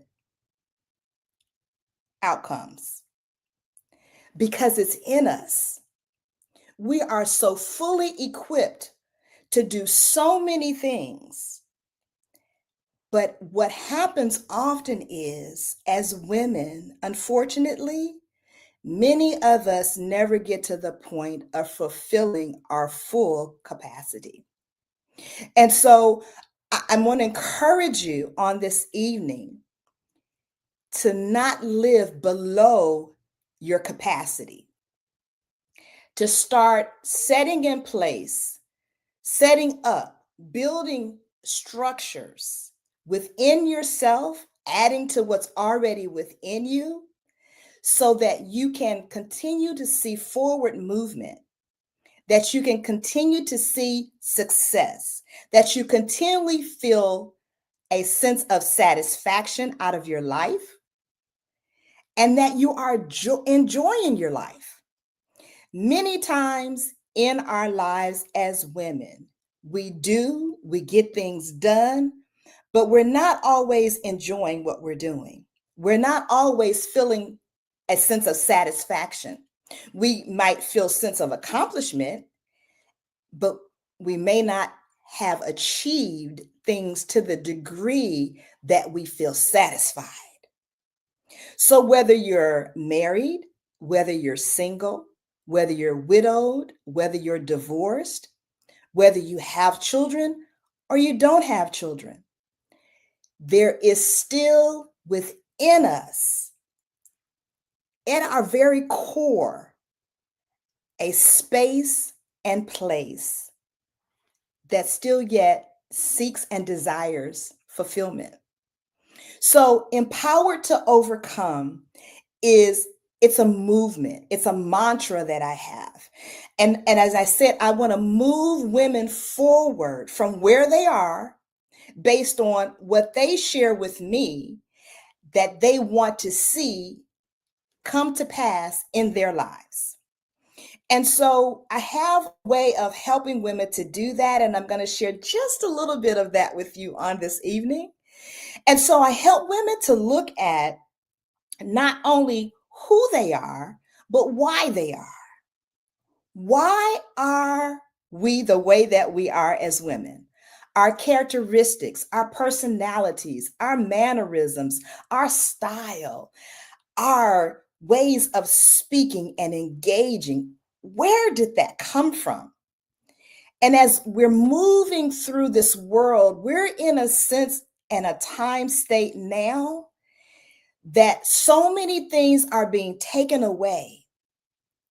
So many things are being held up. So many things are being restricted that we have to be able to dig deep within ourselves, pulling up and pulling out all of the strength that we have, and then being able to replenish that strength so that we can keep on keeping on.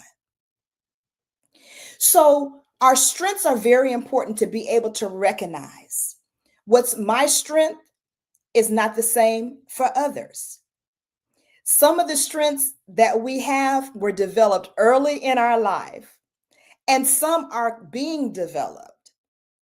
And then we have those areas that people will refer to as weaknesses or deficits.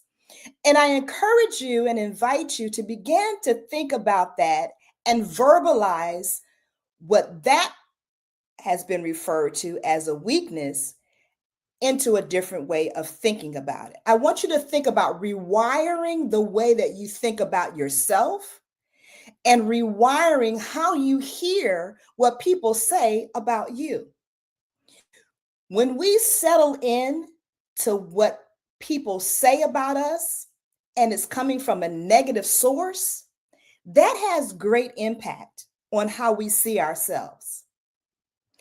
It may not have a conscious impact, but below the surface, our motivations for doing things, our motivations for the goals that we set in our lives, our achievements, our desires, our values, our beliefs are all intertwined into how we see ourselves. And so when we allow people to speak negativity into our ear gates, it doesn't just stay there.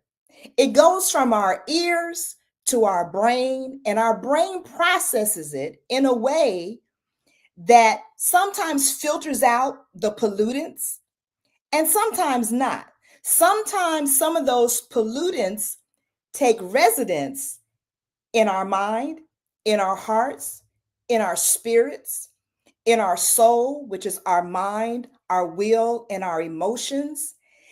And then the growth of those words that have been spoken began to be nurtured by more negativity. And so what can happen if that's not recognized, we began to operate from a negative reserve and not from a positive one. We began to operate from a negative deficit and not from a positive wealth basket or a positive wealth reservoir. And so when we allow the negative to outweigh the positive, what it does, it begins to make our essence weak. It begins to weaken our energy source. It begins to weaken our thought processes. It begins to weaken our emotions. It begins to weaken our physical strength. And so it's not that we are weak, but it's often that what has been deposited in us has been built up to the point so much that we are pulling now from the negative and not pulling from a positive inner source. So the capacity that we carry to overcome, it's there.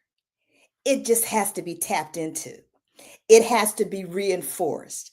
It has to be enhanced. It has to be encouraged. And that is what I am passionate about doing. So often we need to also be aware that it's not only important to not settle into a negative mindset, but it's also important to be aware of the threats to our mind, the threats to our emotions, the threats to our spirituality, the threats to our sexuality, the threats to our physical abilities, and also the triggers.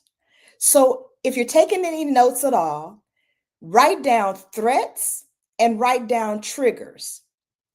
And then I want you to merge the two together because they can be one and the same. Fear plays a primal role in the lives of women. Fear has been a part of moving in the lives of women for ages. And not moving in a good way, because fear can be motivating. But I'm talking about the type of fear that's incapacitating. I'm talking about the kind of fear that's oppressive. I'm talking about the kind of fear that's crippling, the kind of fear that when someone just mentions something to you, it triggers something that has happened in a time past, and it comes into the present to halt you from moving forward. And often it happens just like that. Something is said, something is sensed inside, and it stops you in your tracks. When we know internally that we have the ability to get it done, but it's almost like someone has attached a ball and chain to our ankles. And so our mind is saying, go forward, do it. But the weight that has been attached to us is hindering us from moving forward. Again, an example of weakening. So if you don't remember anything else from what I am sharing, believe and know you're not weak, but there are things that come at you. There are things that have come at you. There are things that will come to try to weaken your capacity. And so the more we pour out, the more that has to be poured back in. So we have to replenish so that we have a reserve of strength to keep going, even when it feels like we may not be able to. We tap into our reserve and we continue to speak words of encouragement to ourselves. You can do it. Look what you've done before.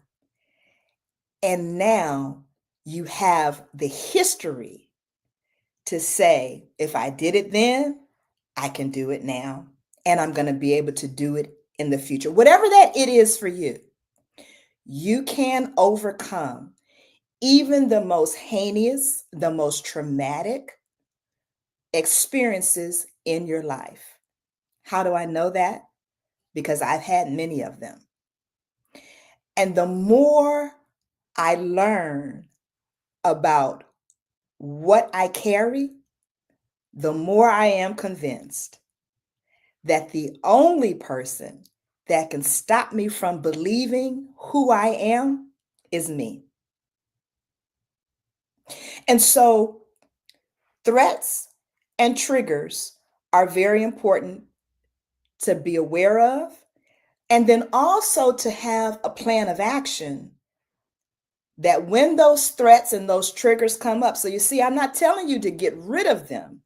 If you can, that's good, but that's not the case for everybody. So awareness is very important, and then having a plan of action is essential. So when a trigger happens, having a plan of how I am now going to combat that, how I'm going to not allow what has just been triggered to take control, to take rule, to have ownership over what it is that I am to do, so that it won't stop that forward movement. So let's think about it in this way. If I can rewire how I think about myself, if I can reframe how I see myself and reclaim who I really am, then I can step into my authentic self. And that gives me the insight to be able to project, to foresee in the future those things that I can get done. And I put that plan in place to move forward in a strategic way. That makes me unstoppable. Now, are there going to be things that come up to slow down that movement? Absolutely. But slowing down is different than coming to a dead stop. So being able to keep moving gives the moment by moment, hour by hour, day by day, month by month, quarter by quarter, year by year proof and the evidence that is irrefutable. So you might say, but I've tried some of these kinds of things before. Do it again. There is a scientifically proven fact that when a habit is developed, that it takes at least 21 days to change the habit. Well, the habit doesn't just change by itself.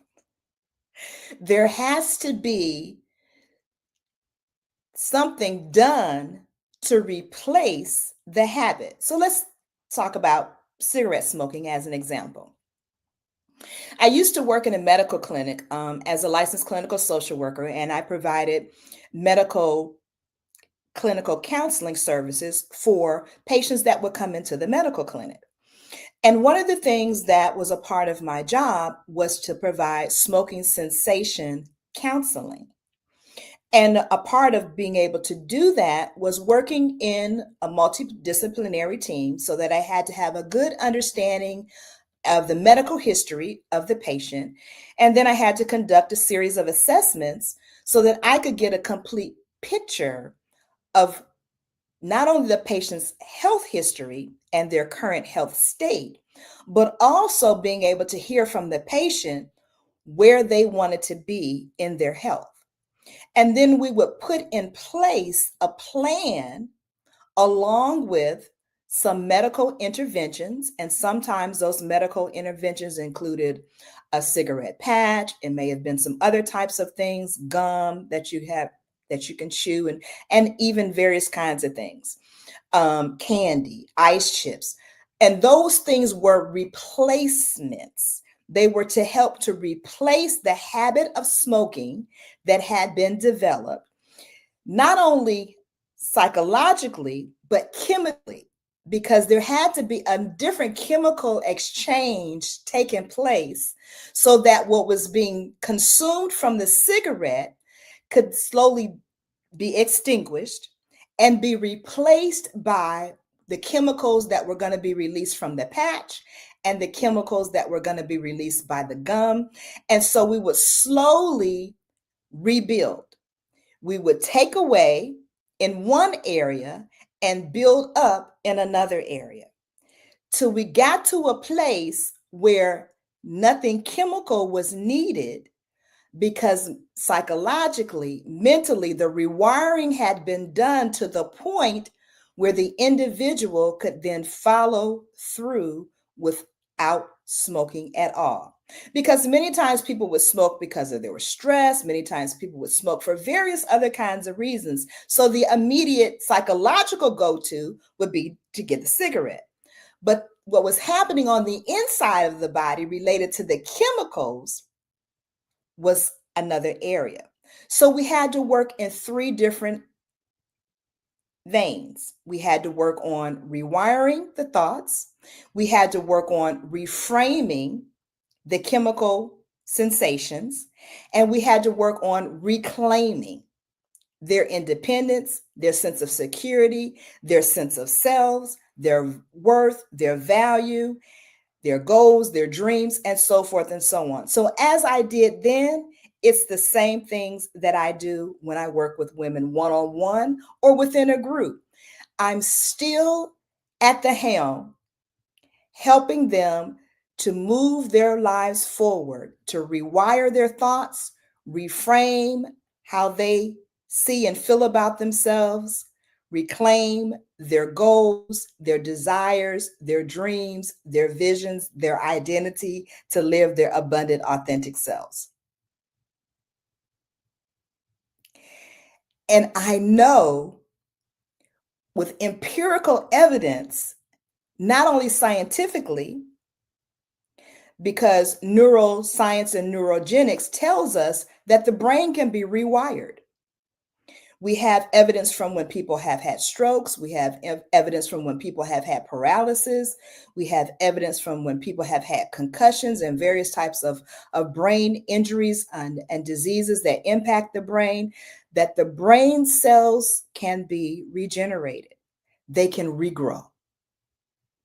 And so knowing, not only is there scientific proof, but there's also behavioral proof. There's also psychological proof that within us, the way that we have been formed and fashioned and created is miraculous. It's marvelous. And we can pull out what is in us to live a satisfied and fulfilling life. So, knowing who we are in our core, we can't skip that. It is a part of the root system of having those deep roots like a big tree, that no matter when the rain, no matter what storm, no matter what electrical occurrence happens, the phone lines can fall down around on the tree, and that tree is so deeply rooted and the trunk is so strong that nothing is going to move it. Now, are there times when big, thick trees have been uprooted? Yes, but it takes a whole lot. So it does for us as well. But our core values, when we are able to dig deep and know what they are and get core values clear that are non-negotiable, no matter what comes, no matter who comes, who goes, no matter what anyone says or thinks, these values that I have in my core, I am not going to change. It is what it is. And I am who I am, and I am going to be who I am meant to be. That's empowerment. That's the mindset of an overcomer. And it can be something that's going to take a little bit of involvement and effort. It can be something that's going to take a lot. But the root of how that situation, that circumstance is approached, it's coming from the same place. So your root system, it's got to get stronger. And it may be very strong right now, but again, look at the world that we're living in. We haven't seen our worst days yet. We have got to be so firmly rooted and grounded in knowing who we are and understanding our full capability and capacity that nothing and no one is going to uproot us without a fight. It's going to take a whole lot. Have you ever watched, aside from a storm, have you ever watched a tree that is years old being removed from the ground? When those tree companies come, they don't just come with little tools and a little truck. They come with heavy duty industrial equipment, big thick chains, and they work at it. And they work at it. And they work at it. And it takes some time. And sometimes they even have to cut the tree down to a point so that they can wrap that chain around it and some other things that they put to secure so that the chain doesn't just flop off, because they know it's going to take some time and some effort. As it is for those threats that come to uproot our sense of self, and threats that come to skew our identity, to tell us as women that we're not valuable, that we're not worthy, that we're insignificant. Those threats have been worked on for some time, as has the sense of self of women. But as we continue to live in this world, the voices are going to keep coming. But the stronger we are independently and the stronger that we are together, when we link arms as women, look at our history. When women make up their minds to do something, it gets done. So, what have you made up your mind about? What is it, whether you have started working on it or not? What have you made up your mind about that you're going to get done? And if you haven't yet made up your mind about something that you're going to get done, what is it that you desire? What is it that you want to see different in your life? When you look in the mirror, who is it that you want to see?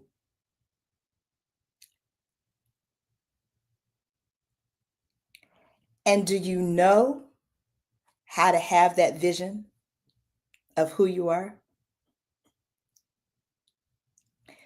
Who you want to see is already in you. You just have to have someone to speak that life back into you, to keep encouraging you, to be with you, to walk with you, to be there for you. And that's a part of what SheisMe does. There are women all around the world, and we are coming together this week and in times moving forward to continue to speak life, to continue to encourage one another, to be each other's cheerleader. No matter what stage of life you're in, we all need some kind of support. Whether you're the CEO of your own company, whether you're the head of your household, no matter what you find yourself doing at this point in time in your life, you may be just graduating from high school and trying to figure out what your next step is. Did you know that no matter what it is you're doing in this world, someone is watching you? Your life is speaking volumes to someone. It may be speaking to many people, but you have influence. So never allow yourself to compare yourself to what someone else may be doing. You don't know what it took for them to get there.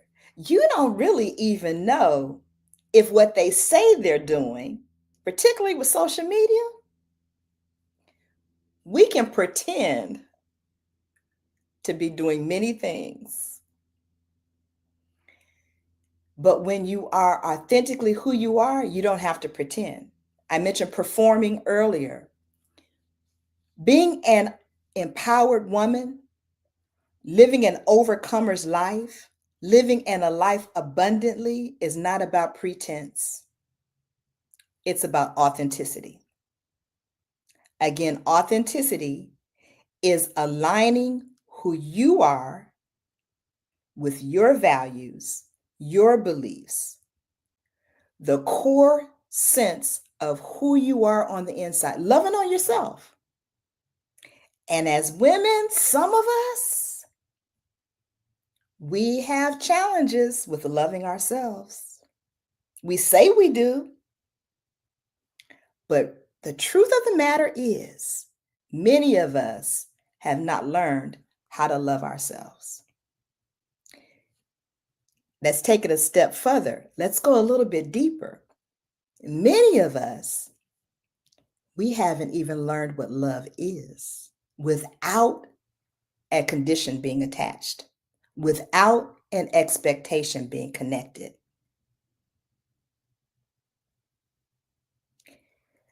And so a part of authenticity is also learning how to love self. When I am able to authentically love who I am for the way I look, the way I talk, the way I think, the way I walk, I can love others. When I'm not trying to give to get, when it's not a relationship that if I do this for you, you'll do that for me, just being who I am and knowing some are going to accept me for who I am and some are not. And I'm okay with that because I love me for me and I'm okay with me. One of the things that I always say, I am always going to be Team Carmen because that is something that I've learned, that no matter when, where, I have to always stand up for me. And now that I have a clear sense of who I am, I can do that. I can say no when I need to say no. I can ask those crucial questions that in my 20s, I would have never asked. I would have just went with the flow. I did go with the flow many times. I allowed myself to be spoken to any kind of way. I allowed myself by some to be treated any kind of way because I didn't know who I was. I didn't have a clear understanding of my core values and my beliefs. I put myself after other people, helping them move their plans forward, going along to get along, just fitting in. I did that in my 20s. I did that in my 30s. I did it in my 40s. And I did it a little bit in my 50s. And I got to a point where I said, enough's enough. This, that, I am not doing anymore. And so I made that choice. Did I lose some relationships? Absolutely. But I also gained some relationships. And the gains, the positives, have astronomically outweighed the negatives. And the truth of the matter is, I needed to let those relationships go because, like that ball and chain I mentioned earlier, they were holding me back. So, what do you need to let go of? Who do you need to let go of? The what and the who might be how you see yourself, how you feel about yourself. And it might be that old version of you. It's time. It's time for you to step into the best you can be. So you're going to receive some information on ways to reach me, to contact me. I'm available. I'm here. And if you have any questions, let's dialogue. If you're at the point right now that you know you want to step forward, let's connect. And don't hesitate.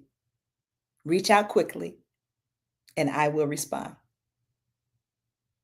Thank you for joining me, and thank you for your time.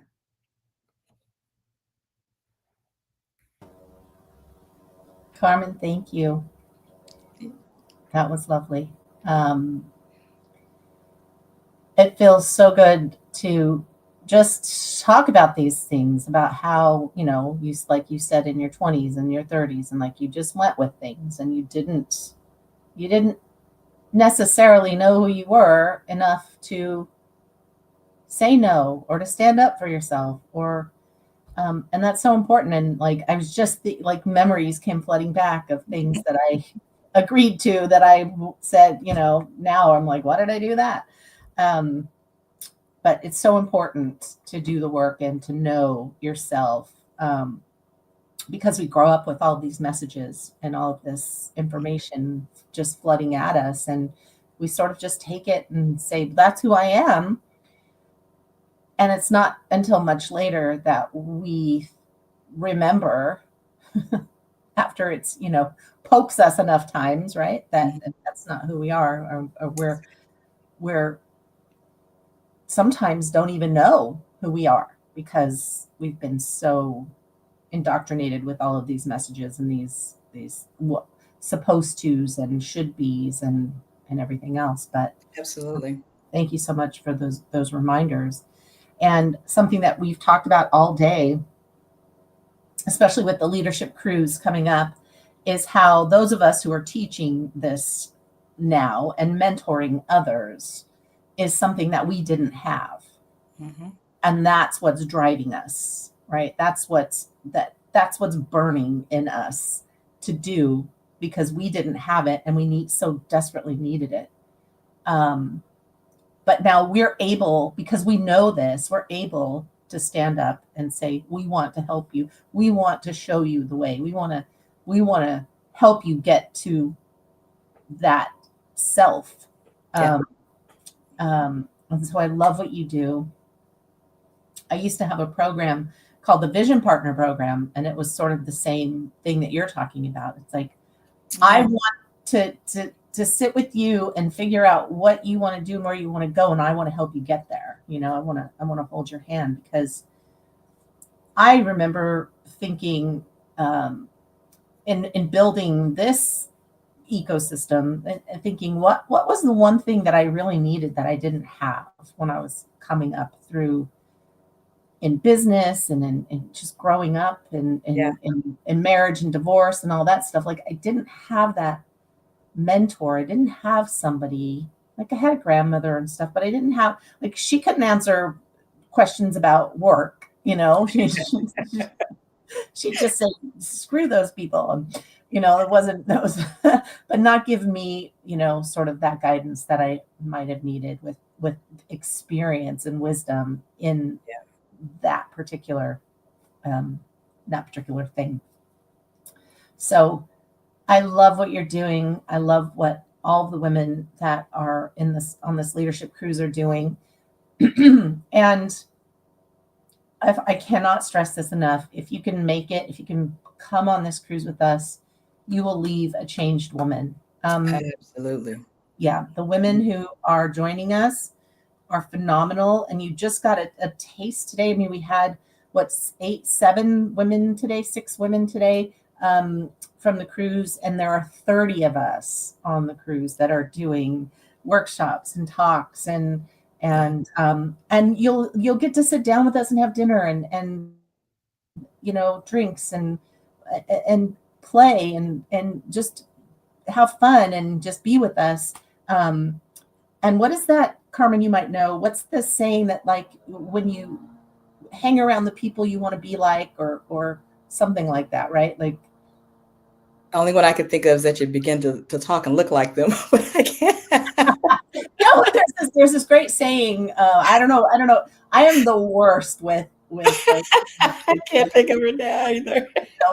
I'm the worst. I can never remember exactly. Birds of a feather flock together. Like, I don't know. Yeah, what do they call? I don't even remember what they call them now. But I bought a book because my mom used to talk in these codes all the time. But I could never remember them. Like two in the hand is worth one in the bush. I don't know. There's like all these crazy things, right? There's a lot of them.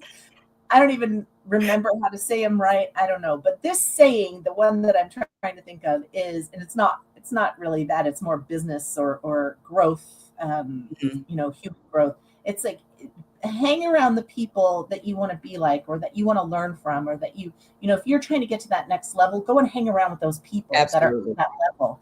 And so what I'm trying to say is, if you want to be a leader, you want to build community, you want to learn from the women who are really doing something and changing the world, then you need to come with us. Because, absolutely. Yeah.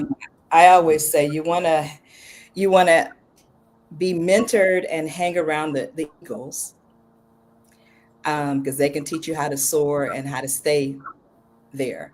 Right. And then you don't want to forget where you've come from. You still want to be relatable, but you don't want to have the majority of your time living as a chicken. Yeah.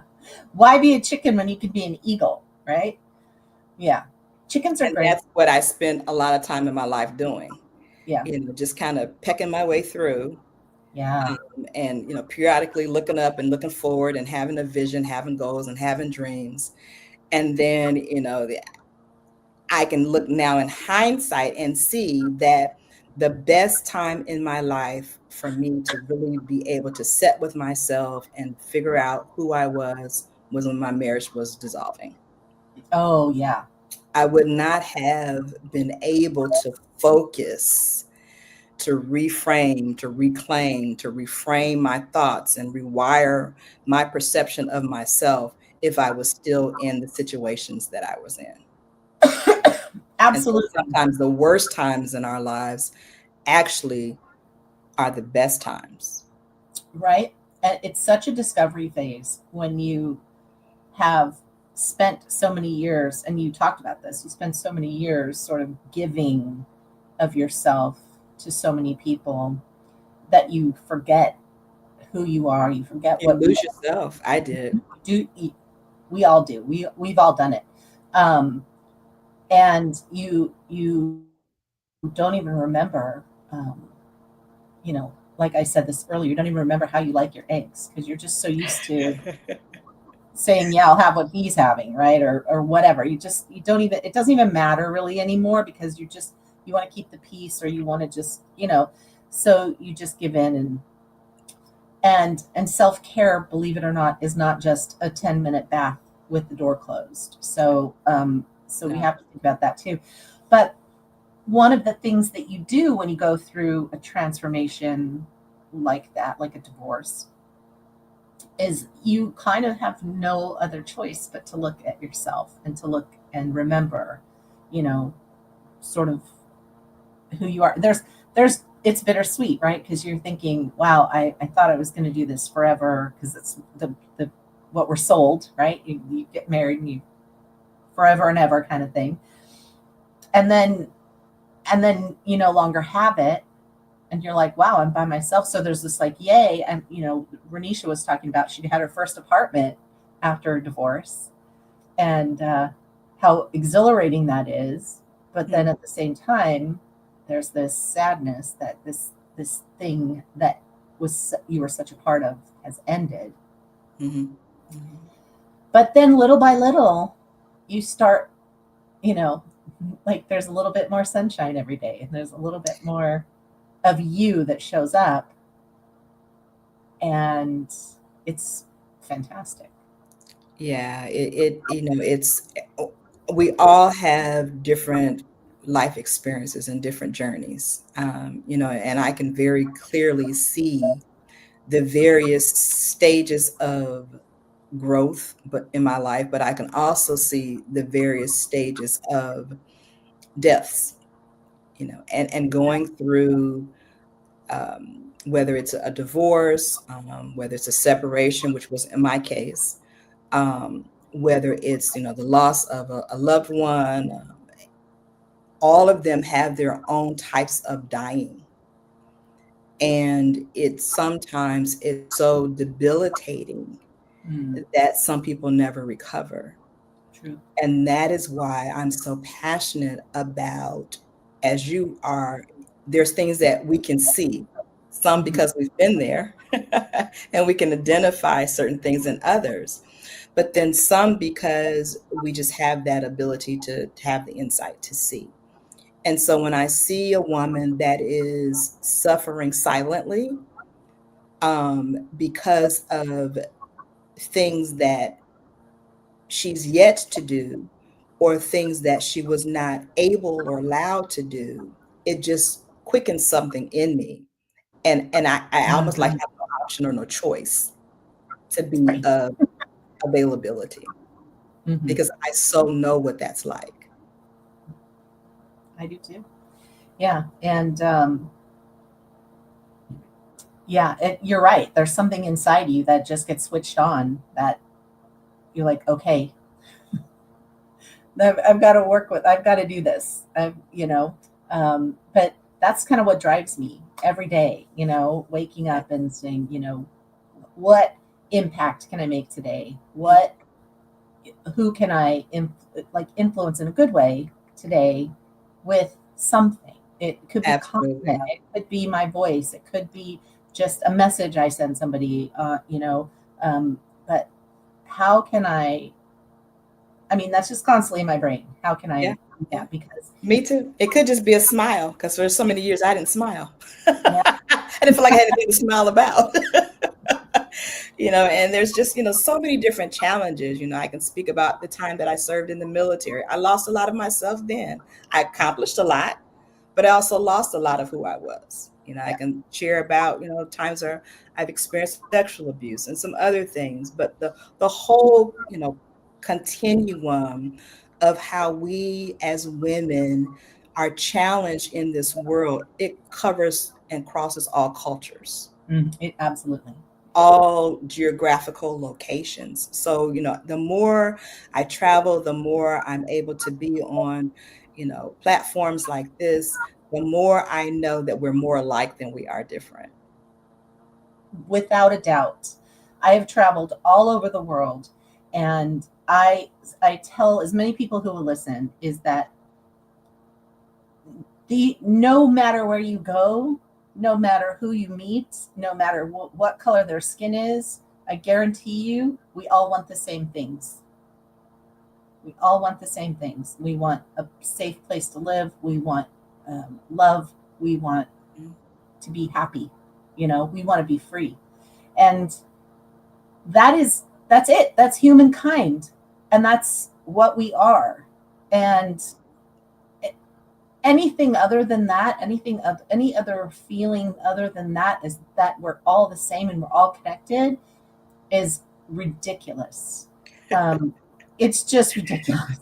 And I will fight till my dying day with that. I am told somebody the other day, they asked me if ICE had been in our town, and I said, I don't think so, but don't be surprised if you see me on the news getting arrested, because I'll be down there fighting them. I don't know about the arrestment part. I've never been arrested. I've never been arrested, but I'm literally about stealing people off the streets. Like, I am that passionate about the fact that I will not allow it, and the same thing with any woman that I know that needs my help. Like, I am right there, because I know what it's like to live in shame and to live in that judgment and to live in a world where I couldn't say anything and I so desperately needed help. So one of the things that I have just dedicated my life to is being here for any woman that needs help, that needs guidance, that needs connection. And that's why I built SheisMe, and that's why all of you are here. And so thank you so much. I just want women to know that I see them, and they're important, they're valuable, they're necessary and needed.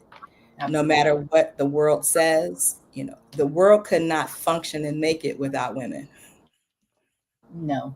And we are rising up. It might not seem like it right now, but we are, because we are all tired of being treated less than and being treated like we're invisible and that we don't matter when we matter. And humankind could not be without us. So don't let anyone tell you that you don't matter. Don't let anyone tell you that you're less than or convince you in any way otherwise. And if you need a reminder, you can call one of us, because we will let you know how important you are. So, and it's not too late. Sometimes I know I talk with women, and I felt, that way a few times myself, that, I'm getting older, and no, I am 65 years old and I am just getting started. It is not too late. Whether you're 40, whether you're 70 or 80. I just saw a clip of a 102-year-old woman, and she still wears her heels. She still dresses up every day, puts her makeup on, and she dances, and she has a great time. So it's not too late. No. And let me tell you, my Mexican grandmother wore 4-inch heels. She was 5 foot tall. She wore 4-inch heels until she was in her 90s. And she fell once and hurt her back. And then after that, she just wore her little slippers around, but Yeah. she was always dressed up. She always had her makeup on. She always had her hair done. She used to love to color her hair. She didn't have blue hair or anything, but she, for one time you'd see her, she'd have blonde hair, and then she'd have red hair, and then she'd have blue hair. And, I used to be that way. she always had. I mean, it's so beautiful and so amazing. I just change the styles every other week. Like, what did you do to your hair this week? But I mean, you can just express yourself and be amazing. And yeah, I saw her. She had that beautiful green dress on and those little white sandal. I saw that. Yes, yes. I So saw her on lovely. Instagram, but yeah, Yeah. it was so refreshing. Mm-hmm. So it's not over. You're right, and it doesn't matter when you think that I mean, I've talked to women who've been divorced, have been married 60 years, and then they got divorced, and they're like, now what? Like, my whole entire life has revolved around this marriage. Now what? I'm like, now you have your own stuff. Now you have your own heir. Now you can just decide to do whatever you want to do, and they've never even considered that. Yeah. So Day by day. Yep. Thank you, Carmen. Thank you so much. Thank you, Lisa. All right.